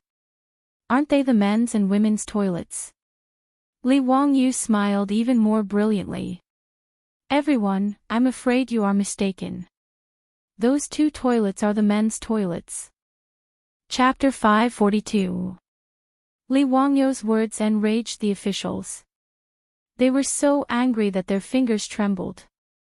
A group of people jumped up and angrily rebuked, "Nonsense. You still dare to quibble at this point. It's written clearly on the blueprints you gave to Wanyan and Chang'an. The toilets are divided into left and right, with men on the left and women on the right. Is there anything wrong with that? Now, the 300 toilets in Chang'an are identical to your blueprints. Do you still dare to say that you didn't build the women's toilets?" Li Wangyu wasn't angry. He chuckled and spread his hands. "You are all scholars. Don't you know how to read? The 300 toilets in Chang'an all have the words men's toilets written on the walls. It's the same on both sides. Why do you ignore it? His words, however, stunned the old officials who were impeaching him. Li Wangyu looked at Cui Zhua and Lu Deheng and smiled. If you don't believe me, you can ask the Ming House in Chang'an and Wanyan. Cui Ming House, Lu Ming House, am I wrong? Cui Zhua and Lu Deheng quickly stepped forward. County count who is right. Of the 300 toilets in Chang'an, the left and right are all men's toilets. They weren't the only ones who said this. Many of the officials present had also seen the toilets. They all said, County count who is right. I've also seen the newly built toilets. Although they haven't been officially opened, it's written clearly that the left and right are all men's toilets. This was beyond the expectations of this group of old scholars. They hadn't seen the toilets before. They had only heard the servants report that the toilets built by county count who were all left and right. That was why they had come to impeach Li Wangyu. How is this possible? Since they're all men's toilets, why did you build the left and right toilets? Someone noticed something was wrong and questioned. Li Wangyu shrugged. I was willing. His words made the faces of the officials turn red, but they didn't know how to refute him. After all, Li Wangyu was the one who paid for the toilets. As long as the toilets were not built, other people could do whatever they wanted. It was none of their business. In fact, all of the officials present could see that Li Wangyu's toilets were clearly the men's and women's toilets. But others just wouldn't admit it, and the words, men's room, were clearly written outside the toilet. In this Taiji palace, of all the civil and military officials, the only ones who were unwaveringly opposed to building a female toilet were actually a group of old teachers and defenders. Most of the officials were non-committal about this. It didn't matter whether he cultivated it or not. However, ever since 2 days ago, their wives and daughters had silently followed the empress to the Count of Hu County's manor, and they had an attitude of not coming back until the women's toilets were repaired. The officials naturally began to favor Li Wangyu. However, no one was willing to come out and clarify this matter, so they all pretended to be confused. Pai Lupi saw that Li Wangyu had made the group of old teachers speechless, so he chuckled and said, all right, since this is a misunderstanding, let's not talk about it anymore. Everyone, let's start discussing state affairs. He wanted to dismiss the old officials with a few words, and it made the old teachers even more depressed. The group of old teachers saw that no one in the hall supported them, so they decided to act shamelessly. They didn't argue with Li Wangyu, and they all once again knelt before Pai Lupi. Your Majesty, this is clearly Count Hu County's scheme. His Majesty can't be deceived by him. Your Majesty, we can't make an exception like this. Since ancient times, men have always been superior to women. This is the way of the heavens. How can women go out to use the toilet? Your Majesty, if Count Hu County insists on building the women's toilets, I can only use my death to show my sincerity and complain to the people of the world about this inversion of ethics. There were even some old teachers who pointed their spears at Empress Xiongsun. I heard that Her Majesty and the other dukes' wives are staying at Count Hu County's manor because they were instigated by Count Hu County. They want to support Count Hu County in building the women's toilets. Your Majesty, Her Majesty should be the mother of the world. How can she support Count Hu County in doing such a thing? This isn't a hen taking charge of the morning sun. This is the downfall of ethics, and this is a disaster. Pai Lupi saw that these old teachers were becoming more and more unreasonable, and his brows furrowed. Li Wangyu naturally didn't want to take the blame. He refuted, shut up. Is Her Majesty the Empress someone you can humiliate? Her Majesty the Empress and the other dukes are in my manor praying for the people of the world. Ruin dares to distort black and white like this and spout nonsense. Your Majesty, I want to impeach these people for harboring unfathomable motives. They even said something like a hen taking charge of the morning sun. This is comparing Her Majesty the Empress to Daji. Could Your Majesty be the tyrant King Zhou? The earliest allusion to a hen taking charge of the morning sun came from Daji and King Zhou of Shang. It meant that once an old hen crowed, the family's situation would decline. Hearing Li Wangyu say this, the old teachers immediately realized that they had misspoken and hurriedly kowtowed to Pai Lupi. "Your Majesty, this old subject didn't mean that." This old subject was saying. Without waiting for him to explain himself, Pai Lupi slapped the armrest of the throne. "Enough. The Empress is in Count Hu County's manor with the other dukes' wives praying for the people of the world. This matter has nothing to do with the construction of the women's toilets. I said that since there are no women's toilets in the toilets built by Count Hu County, this matter will end here and do not mention it again." Seeing that Pai Lupi was angry, the group of old teachers reluctantly closed their mouths. After bowing, they retreated among the officials. However, it was clear that this group of old teachers didn't intend to let the matter rest. After the Chang court, Li Wangyu acted as if he had nothing to do with himself. Every day, he would play with the rich playboys. His days were quite leisurely. However, the nobles and officials of Chang and gradually became restless. The officials and nobles didn't feel anything when their wives and daughters didn't return for a day or two. On the contrary, the business of the Peace Square and the Hu people's wine shops in Chang and had become unusually good these days. Without the restrictions of their wives, many of the officials and nobles were happy to be at ease. Every day, after the court was closed, they would call their friends to drink wine. Their days were very comfortable. However, like the middle-aged men in the future, when their wives went on a business trip or returned to their parents' home, they would definitely feel very comfortable at first. They would play as much as they wanted every day. They would stay up all night drinking and playing online games. Just like the song, "The Wife Is Not at Home," sang, "Tonight my wife is not at home, I can wahahaha." However, after a few days, there was no one to wash the dirty clothes at home. When sleeping at night was lonely and cold, and there was no one to talk to at home, they would anxiously call their wives to ask when they would be back. Today, the officials and nobles of Chang'an were the same. After 2 or 3 days of fun, they found that the Empress and their wives still had no intention of returning to Chang'an. They couldn't help but feel a little flustered. These officials and nobles naturally didn't lack people to warm their beds in their mansions.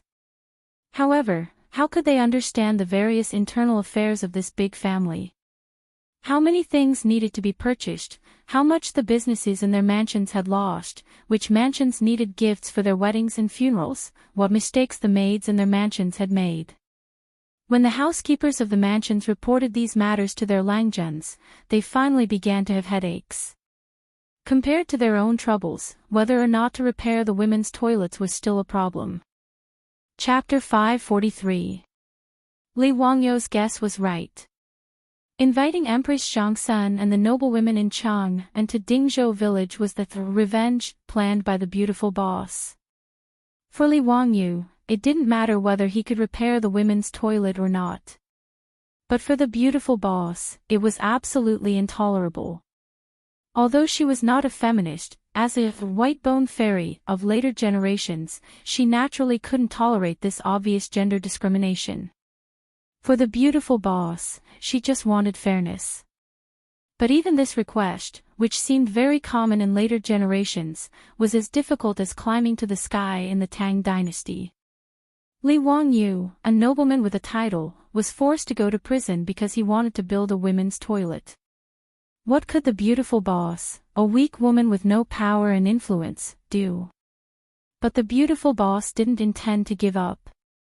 She was going to take the route of a noble lady. Whether it was Empress Zhangsun or the noblewomen, they were all women.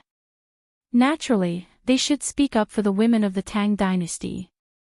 It was very easy for the beautiful boss to go in and out of Lishan Palace. Now she often went to the palace to teach Empress Zhangsun and concubine Yang yoga. In addition, she cooperated with Empress Zhangsun in several industries, so they got along very well.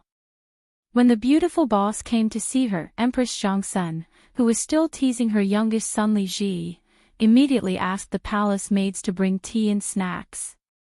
Changqing, how come you have time to see me today? Greetings, Your Highness. My Lang Jun is in prison. Do you know about this? The beautiful boss directly asked. Empress Xiangsan nodded. I know about this. Changqing, don't worry. Erlang won't let Xiao suffer. It's also good for him to stay in prison for a few days to avoid trouble. Besides, Erlang doesn't forbid you to send things to the mansion. If necessary, the maids can also go in to serve Xiao. Your Highness, I'm not worried about Wang Yu's suffering, but I feel unreconciled. What did Wang Yu do wrong? Didn't he just want to build the women's toilet? What's wrong with this? Don't we women need to go to the toilet? Those old masters are really ignorant. The beautiful boss complained. Empress Xiangsan nodded and then sighed. How could I not know this? We women are inherently weak in this world. I've heard that when commoner women go out, they have to hide and avoid people when they need to relieve themselves. It's so embarrassing. Even so, she was still reprimanded by those people for not maintaining proper etiquette. Your Highness, since you know this and sympathize with all the women in the world, why don't you support Wang Yu in building a women's toilet? The beautiful boss immediately asked. How can it be that simple? Even though I'm the Empress, my every move is watched by countless pairs of eyes in the imperial court.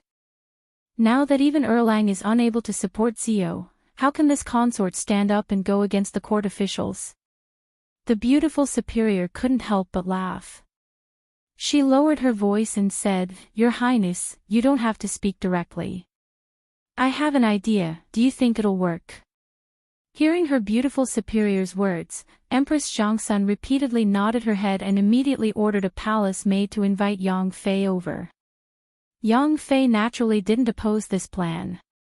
After the three of them discussed it, they each went to make their own preparations.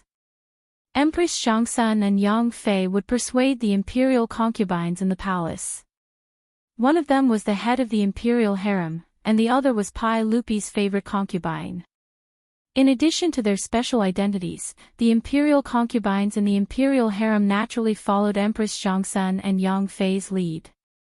As for the madams of the officials and nobles, their beautiful superiors would persuade them. Nowadays, the underwear produced by the underwear shop could be considered luxury goods. Almost all the customers were the madams and young ladies of the officials and nobles. Underwear was popular among the noblewomen of the Tang Dynasty as soon as it appeared. If anyone didn't wear underwear produced by the underwear shop, they would be too embarrassed to go out and greet others. The beautiful superior was familiar with the madams and young ladies of each mansion. She often went in and out of each mansion and participated in various gatherings of the noblewomen. With the support of Empress Xiangsan and the persuasion of the beautiful superior, she easily obtained the agreement of the madams. They didn't necessarily value the well-being of the women of the common family. With their status, it was even more impossible for them to use those toilets. But to be able to do such a big thing, with Her Highness the Empress made these bored noblewomen very excited. So they hit it off and kept it a secret from their Lang Jun. They didn't reveal anything at all. And these secret plans all happened in the boudoirs of each mansion. No matter how powerful the 100 Horsemen department was, they didn't know anything about it. This group of top noblewomen and young ladies of the Tang Dynasty were as excited as if they were going on an outing when they left Chang'an City. And the beautiful superior was worried that they would be bored in the mansion, so she specially arranged all kinds of entertainment. From mahjong competitions to board games, singing and dancing, cruising boats and rocking bridges, singing and dancing girls invited from Chang'an City with a lot of money, and performing tricks and acrobatics, there was no shortage of anything in the mansion of County Count Hu, and it was full of women. There was no need to worry. All the concubines and noblewomen in the harem had so much fun that they forgot about home. The hot springs and saunas in the mansion were loved by Empress Xiangsan and the others to the bone. And the washroom in Li Wangyou's mansion was an eye-opener for Empress Zhongsun and the other noblewomen. The washroom was covered with shiny tiles, and the ceramic toilet could flush automatically. Not only did it not have any smell, but it even smelled of incense. It should be known that even the top noblewomen of the Tang dynasty were not very high-end when it came to going to the washroom.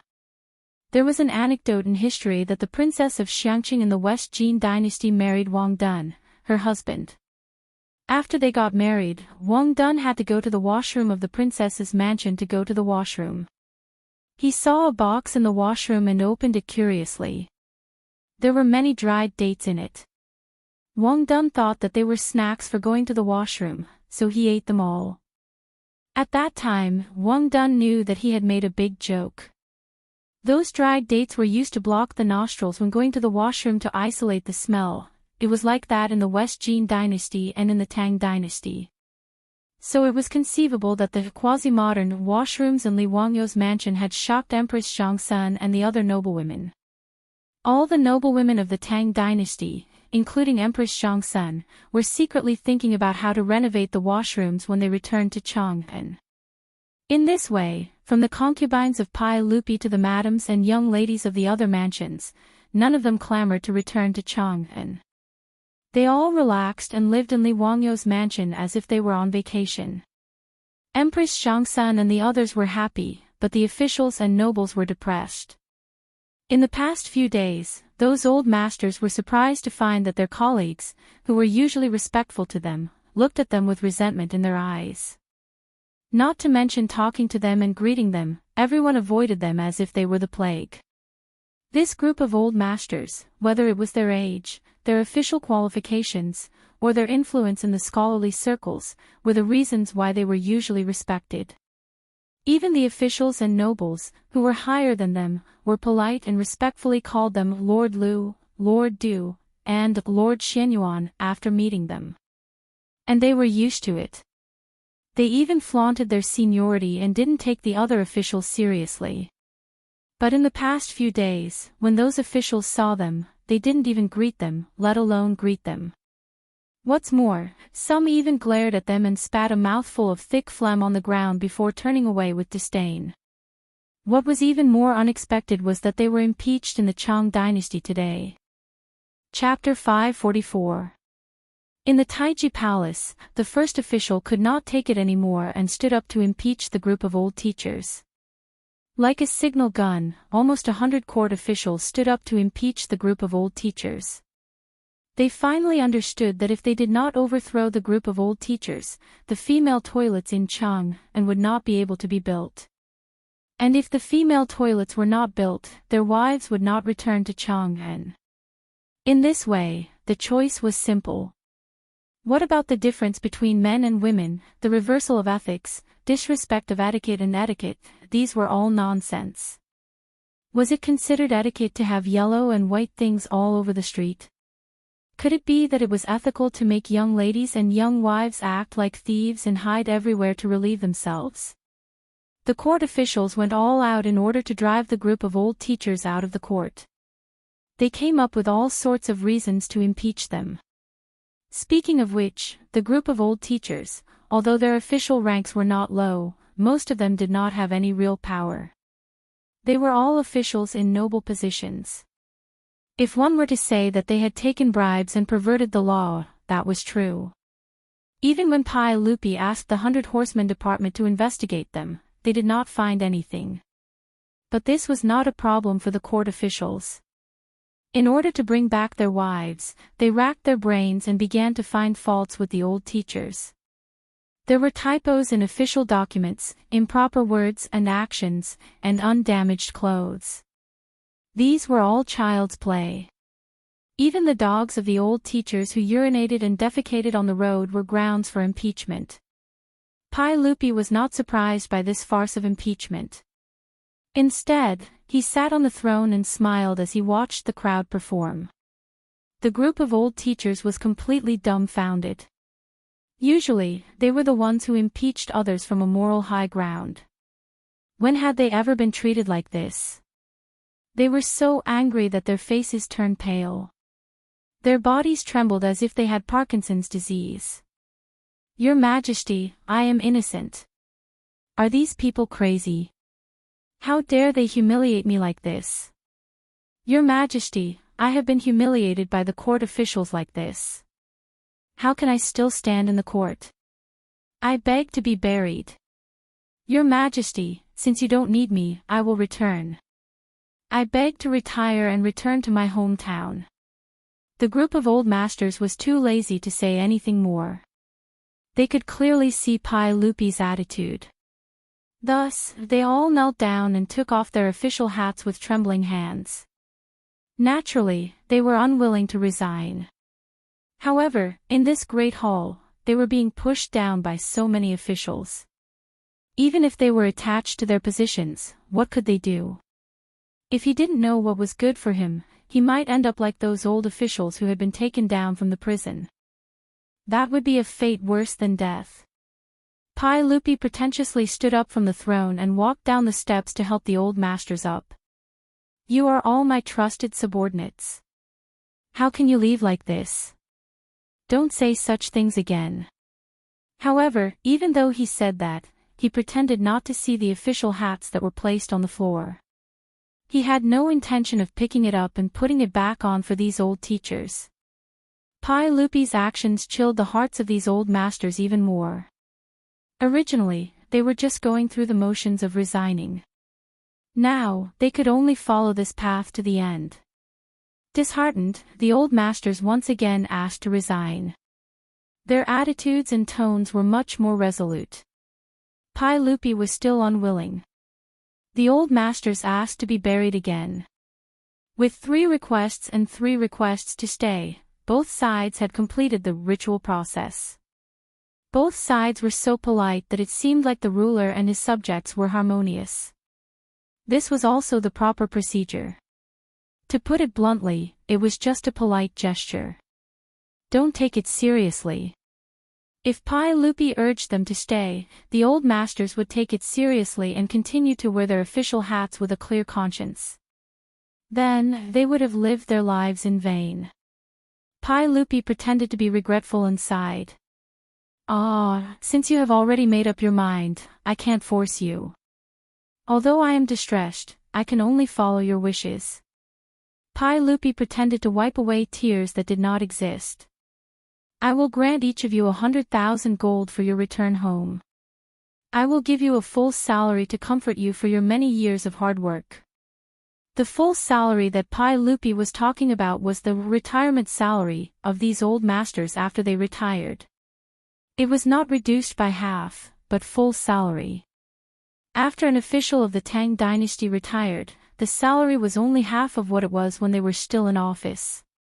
Bai Ji once wrote a poem like this. 70 years of age, the full crown is hung up. Half salary and half carriage are hung up. The cook tells the court that he has run out of salt and rice. Wife and children are unhappy. Niece and nephew are bored. First, I will sell 10 mu of land in Nanfang. Next, I will sell 5 mu of land in Dongdu. It meant that after they retired, they would only have half of their salary. Their lives were bleak and they would have to sell their land to make a living. Pai Lupi's words made the group of old masters kneel down again. After repeatedly thanking him, they reluctantly left Taiji Palace with tears in their eyes. After the group of old masters left, all the civil and military officials could not help but breathe a sigh of relief. They looked at each other and smiled. No one mentioned this matter again. Pai Lupi was even more satisfied. He sat back on the throne and pretended that the previous matter did not happen. He changed the topic and began to discuss state affairs. Pai Lupi had long disliked these dozens of old officials in the imperial court. Each of them was stubborn and conservative. They often had restrictions on the imperial court. They often brought up the ancestral etiquette to talk about things. This made Pai Lupi unhappy for a long time. However, these old officials had a great influence in the imperial court and the scholarly circles. Although Pai Lupi was unhappy with them, he could only endure it. He did not expect that because Li Wangyu wanted to build a toilet on a whim, it caused a lot of trouble in the imperial court. This group of old officials and old masters, because of a small female toilet, were sent to prison or resigned. This made the imperial court much quieter. After taking down this group of old masters, the officials eagerly waited for Li Wangyu to change the words on the toilet. Li Wangyu had built 2 toilets on the left and right. They were clearly the men's and women's toilets. This was not only seen by the old masters, but also by the officials. Now that there were no more restrictions, as long as Li Wangyu ordered people to write the words, women's toilets, everyone would be happy. However, no one expected that after an entire day, the 300 toilets in Chang and city had not changed at all. As for Li Wangyu, County Count Huxian, he acted as if nothing had happened. He wandered around Chang and city with his foppish friends. What was the meaning of this? The officials were confused. Why was County Count Huxian not making use of the time to build the women's toilets? Why was he wasting time? Did he not know that they were waiting to pick up their wives? An impatient official directly found Li Wangyu and asked him about this matter. County Count Huxian, may I ask County Count Huxian, when do you plan to open the women's toilets in Chang'an City? Everyone is looking forward to it. Li Wangyu showed a confused expression. What women's toilets? Where did the women's toilets come from? Those 300 toilets, I built all the men's toilets. There are no women's toilets. Don't talk nonsense. Because I wanted to build the women's toilets, I went to prison for a period of time. Now that I deeply realize my mistake, I will never build the women's toilets. His answer immediately stunned the official.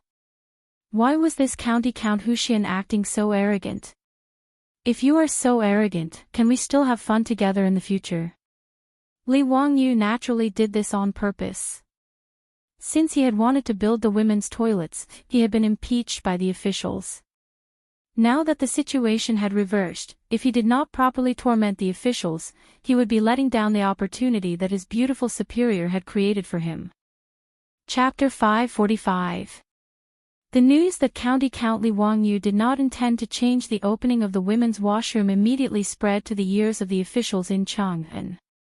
The officials and nobles who originally thought that they would be happy after taking down the old officials were completely dumbfounded. Why did he not follow the script? Was there still any trust between people? Some people immediately understood that this was County Count Hu's revenge on them. Who asked them to stand by and watch when others were impeached for building the women's washroom? Some even hit them when they were down. Now that the situation had reversed and the officials were asking Li Wangyu to change the women's washroom, they would naturally be criticized by County Count Hu. After the court was dismissed, Pai Lupi had nothing to do, so he invited Fang Xianling, Du Ruhui, and Zhang Sun Wuji into the palace to play mahjong with him to pass the time. Currently, Empress Zhangsun and a group of madams were living comfortably in County Count Hu's residence and had no intention of returning. Pai Lupi and the other old men had a lot of time to play mahjong. Ever since Li Wangyu created mahjong, it quickly became popular in Chang'an. Not only did Pai Lupi and the officials and nobles like it, but it also quickly became popular in the marketplace and in the various gambling houses. The sound of playing mahjong resounded throughout the land of China nearly 1,000 years in advance. 50,000, Your Majesty. Now that Ziyu is provoking the officials like this, I'm afraid he will cause a lot of trouble. Fang Xianling casually threw out a card. Pai Lupi hurriedly shouted, bang. 9 of them. Fang Xianling, it's okay. This kid must have some complaints in his heart. Let him vent his anger. Zhang Sun Wuji looked at Pai Lupi and reached out to take the 9 of them. Win. All of them. Your Majesty, you are very kind. In my opinion, it would be good to let County Count Huxian go and stir things up a bit. Although the Tang Dynasty was established for less than 10 years, we inherited too many officials from the Sui Dynasty and became depressed. Now that His Majesty was in the prime of his life, it was time for him to work hard. How could he allow these officials to hold His Majesty back? There was nothing wrong with Count Huxian building a toilet, but there were people in the court who stirred up trouble out of nothing and stirred up a lot of trouble. This is still a small matter. If Your Majesty wants to reform the old practices, I'm afraid it will be even more troublesome. Feng Xianling and Du Ruhui both nodded their heads in agreement. Your Majesty, you really can't blame Count Hu for this. Even though the old officials in the court who strongly opposed it are no longer here, there are still many people who have opinions about the women's washroom because of their instigation. This subject has heard that there are quite a few elderly people on the street with dove canes who are shouting that if a female toilet is to be built, they will go and destroy the toilet. Du Ruhui also laughed. Feng Xianling nodded. These people are even more troublesome than the old officials in the imperial court. They are all very old and can't be beaten or scolded. If they really ordered people to push down the toilets, Ziyu really wouldn't be able to do anything. I'm afraid even Wanyan and Chang and counties would be at their wits' end. The elderly that the two of them were talking about were those above 60 years old who were highly respected among the people. The country would give them the king's staff, also known as the dove canes. The elderly who received the dove canes would not only receive a rank of 7, but they would also have the privilege of walking on the side roads of the emperor and entering and exiting the government offices. Even if they committed a crime, they would be given a lighter punishment. The 10 bamboo scrolls of the king's staff said, when one is old and receives the king's staff, there is a dove on it. When the people see it, they will compare it to righteousness. If anyone dares to scold or beat them up, they will be considered traitors. This meant that the elderly who held the dove canes were like envoys. Anyone who dared to scold or beat them up would be heavily punished. These elderly were already very famous among the people, and with the dove canes given to them by the government, they were even more respected. These elderly also had the duty to help the government educate the people and promote filial piety. As for the construction of the women's washroom, apart from the old officials in the imperial court, the ones who opposed it the most were the elderly. Zhangsun Wuji also smiled. I think that county earl who knows about this matter, which is why he didn't make a move. He wants to use the wolf to swallow the tiger strategy. I'm really curious what the situation will be like when the officials and generals of the imperial court face off against these elderly. Li Er clapped his hands and laughed heartily. He threw a few chips to Zhangsun Wuji and said, that makes sense. I want to see what Zio can do. Come, let's continue. Since the madams of the various manors aren't here, we will light up the lanterns and fight. No one is allowed to leave. While the 4 of them were leisurely playing around in the governance hall, the officials couldn't sit still anymore. Many officials who were familiar with each other all invited them to discuss how to solve this matter. Some of the more impulsive officials complained, in my opinion, we shouldn't wait for the county earl to make a move. We should find someone to change the toilet. Wouldn't that be the end of it? This county earl is obviously trying to make things difficult for us. Brother's words make sense. Anyways, the toilets have already been built. Rather than asking the county earl, why don't we change the toilets ourselves? I don't believe that the county earl will fall out with us. Okay. Then let's do that. We'll immediately find blacksmiths to do it. What's done can't be undone. Then the county earl won't be able to do anything to us. Great, let's go together. Let's wait until the 300 toilets are changed. Let's see what the county earl can do. The officials all felt that this method was feasible. As they said, it was better to rely on oneself than to rely on others. Rather than sitting there and worrying, why not do it themselves? They just needed to find some blacksmiths to change the names of the toilets. It wasn't much of a problem. As soon as they said they would do it, they immediately ordered someone to find a craftsman. Carrying the paint bucket and brushes, they went to the nearest toilet. The toilets in Chang'an City were all of the same design. They were split into left and right, with a thick brick wall in the middle. The officials all knew that these were the men's left and women's right toilets. However, the toilets on both sides of the road were painted in red, with the words, "Men's Room" written on them. Go, erase the words on the right side of the toilet and change them to "Women's Toilet."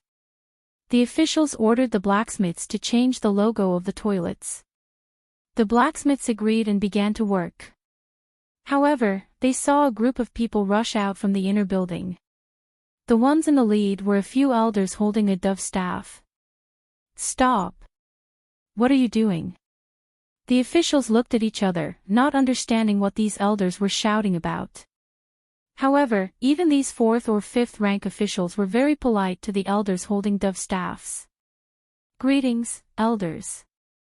I'll have the blacksmiths change the words on the toilets and change the toilets on the right side to the women's toilet. What advice do you have for me? Preposterous. Truly preposterous. You are all officials of the imperial court and hold high positions. How can you do such a preposterous thing? How can this woman use the toilets outside? Do you still have any morals? That's right. It was wrong of County Count Who to build a women's toilet. Fortunately, County Count Who repented under the teachings of the saint. The toilets built today are all men's toilets. This is in line with the principles of yin and yang.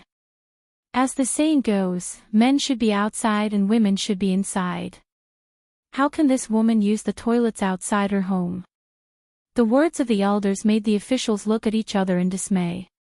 Why were there so many elders among the commoners who had such an attitude after defeating a group of old masters in the imperial court? The officials suddenly had an epiphany. F***ck. It seems like we've been tricked. We've been used as a tool by County Count Who. Chapter 546. In the face of the elders' criticism, the officials could only bite the bullet and try to persuade them. Esteemed elders, we are only doing this out of goodwill. You all have wives and daughters in your manors. Can you bear to see them embarrassed because they need to go to the toilet? As the saying goes, don't do unto others what you don't want done unto you. Why can't a woman go to the toilet? Speaking of which, these officials did not necessarily support women going to the toilet outside as they saw it as indecent. However, the situation was beyond their control and they had no choice. They could only stand on Li Wangyou's side and persuade the elders. However, their words had no effect at all. The elders opposite them looked at them with disdain. Tui, how can my wives and daughters be so unruly? If they dare to go to the toilet outside, I can't break their legs. No matter what, this toilet can't be changed to a female toilet. Otherwise, don't blame me for getting someone to push it down. One of the officials was unhappy and reprimanded, "Nonsense. You are all elders with a dove's cane. How can you be so insensible? The construction of the female toilets is also a major matter of the country. How can we allow you all to pester us endlessly? If you dare to spout nonsense again, I'll throw you all in jail." It would have been better if he had not said that. Once he said that, it was as if he had poked a hornet's nest. The group of elders immediately jumped up and down. All right. If you want to arrest me, then arrest me. I want to see which law I've broken. Yes. This Lang Jun has such great authority. Just take us away. I want to see who dares to change this toilet today. If you want to change it, then kill me first. After that, you can do whatever you want. The elders' words put the officials in a difficult position. These elders with dove's cane were not to be trifled with. As long as they did not commit any crimes, even Pai Lupi would have to be polite to them to show his respect for the elders and respect for filial piety. Everyone looked at each other, not knowing what to do. For a moment, no one said anything. The craftsman at the side did not understand and asked softly, "Langjuns, do you still want to change the words?" "Change my ass. The official, who was already angry, became even angrier after being questioned by the craftsman. He kicked over the paint bucket and turned to leave. The others shook their heads helplessly. They were truly at a loss when encountering this group of venerable elders. Everyone turned around and left, leaving behind the blacksmiths who were at a loss. In fact, the reason why Li Wangyu refused to show himself, other than deliberately making things difficult for those officials, was also because of this group of elders. After he came out of the prison, he found out that the merchants of the East and West cities, in order to support him, actually held a strike against those officials who slandered him. This made him very moved. No matter what the other party's intentions were, Li Wangyu should express his gratitude. After visiting Chou Yuanliang, shopkeeper Ren, Milamon, and the others one by one, Li Wangyu suddenly realized that the biggest resistance to the construction of the female toilet was not only in the imperial court, but also among the people. Whether it was the Chou family or shopkeeper Ren, these merchants were the clearest about all kinds of things in Chang'an. After figuring out why this group of elders was difficult to deal with, Li Wangyu immediately dispelled the idea of going head-to-head with them. He knew how difficult it was to deal with these elders. They could not be beaten or scolded. They were stubborn. In the future, there were many conflicts caused by the noise caused by the square dancing aunts and uncles. However, even if the police were called to persuade them, these aunts and uncles were not afraid and did their own thing. The Tang Dynasty advocated filial piety and respect for the elders. These elders with dove sticks were even more difficult to deal with. If something went wrong and there was a mass uprising, he would be in serious trouble. Li Wangyu was unwilling to do such a stupid thing. Therefore, when the officials asked him about the female toilet, he deliberately pretended to be ignorant and wanted to use the officials as tools. After the officials were rebuffed in front of the elders, they thought about it and could not think of any other way, so they simply brought this matter to the imperial court. The officials reported to Pai Lupi, hoping to issue an imperial edict to renovate the toilets. Of course, Pai Lupi would not agree. How could he be willing to be the bad guy? Although these elders had no power or influence, they had a lot of influence in Chang'an. Even if he issued an imperial edict to separate the toilets into male and female toilets, he was afraid that these elders would really dare to push down the female toilets. In this way, it would not be good. Seeing that Pai Lupi was not willing to give in and that the elders among the people were against it, this group of officials who were crazy about their wives had no choice but to act shamelessly. After discussing with each other, they all ran to Kaihua Square to block Li Wangyu's mansion. The old housekeeper, Li Heng, was scared out of his wits when he saw nearly 100 court officials wearing dark red and light red official robes blocking the entrance to his house. The old man had never seen such a scene. He could only invite the officials into the mansion and ask Niu Yong and Niu Wu to invite Li Wangyu out to meet the guests. The mansion Li Wangyu bought was only for temporary accommodation. The area was not big. After 20 to 30 officials squeezed into the main room of the front yard, there was no place to stay. The others simply stood in the front yard. At this time, Li Wangyu was drinking cold drinks with the rich playboys in the backyard, leisurely playing do diju and mahjong. After hearing Niu Wu's report, he could not help but laugh. Ziyu, how can you still laugh? This time, you have caused a lot of trouble for these officials. Be careful not to provoke public anger. It won't be easy to clean up the mess. Wei Shuyu advised. Chai Lingwu also nodded and said, yes, now that the madams in each mansion are not here, I heard that many people's homes are in a mess. If you don't get the female toilets out, Her Highness the Empress will lose face and refuse to come back. Be careful that the officials and saints will settle the score with you.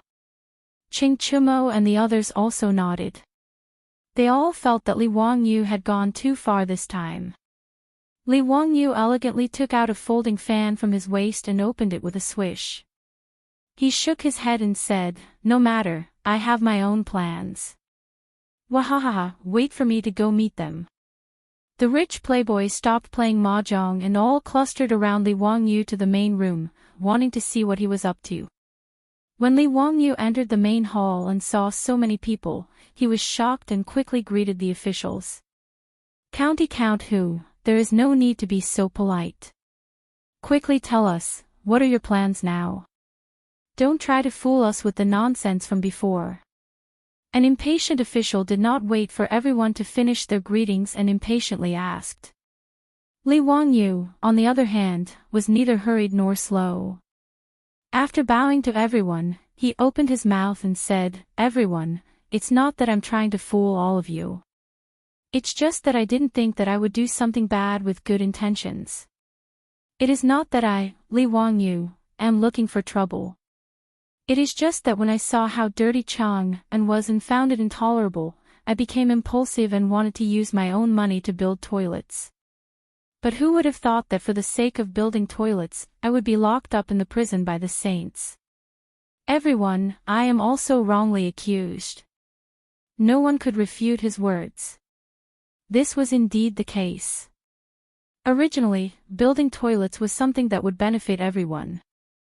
No one wanted to see such a situation happen. "County Count Hu, we also know that we were in the wrong. If you have any complaints, this old man will apologize to you today. But this matter must be resolved. Otherwise, Her Highness the Empress will lose face, won't it?" Yes, County Count Hu, we will apologize to you, but you have to think of a way. You were the one who built the toilets, so you can't just ignore it, right? "County Count Hu, if you don't give me an explanation today, I will not leave." "Yes, I will not leave." The officials were truly anxious. Some tried to soften their tone, while others tried to threaten him. In short, they all had the same goal, to make Li Wangyu resolve the matter of the toilets. Li Wangyu was overjoyed at this. He revealed his pearly white teeth and smiled at the crowd. "Gentlemen, I have a plan. I wonder if you're interested."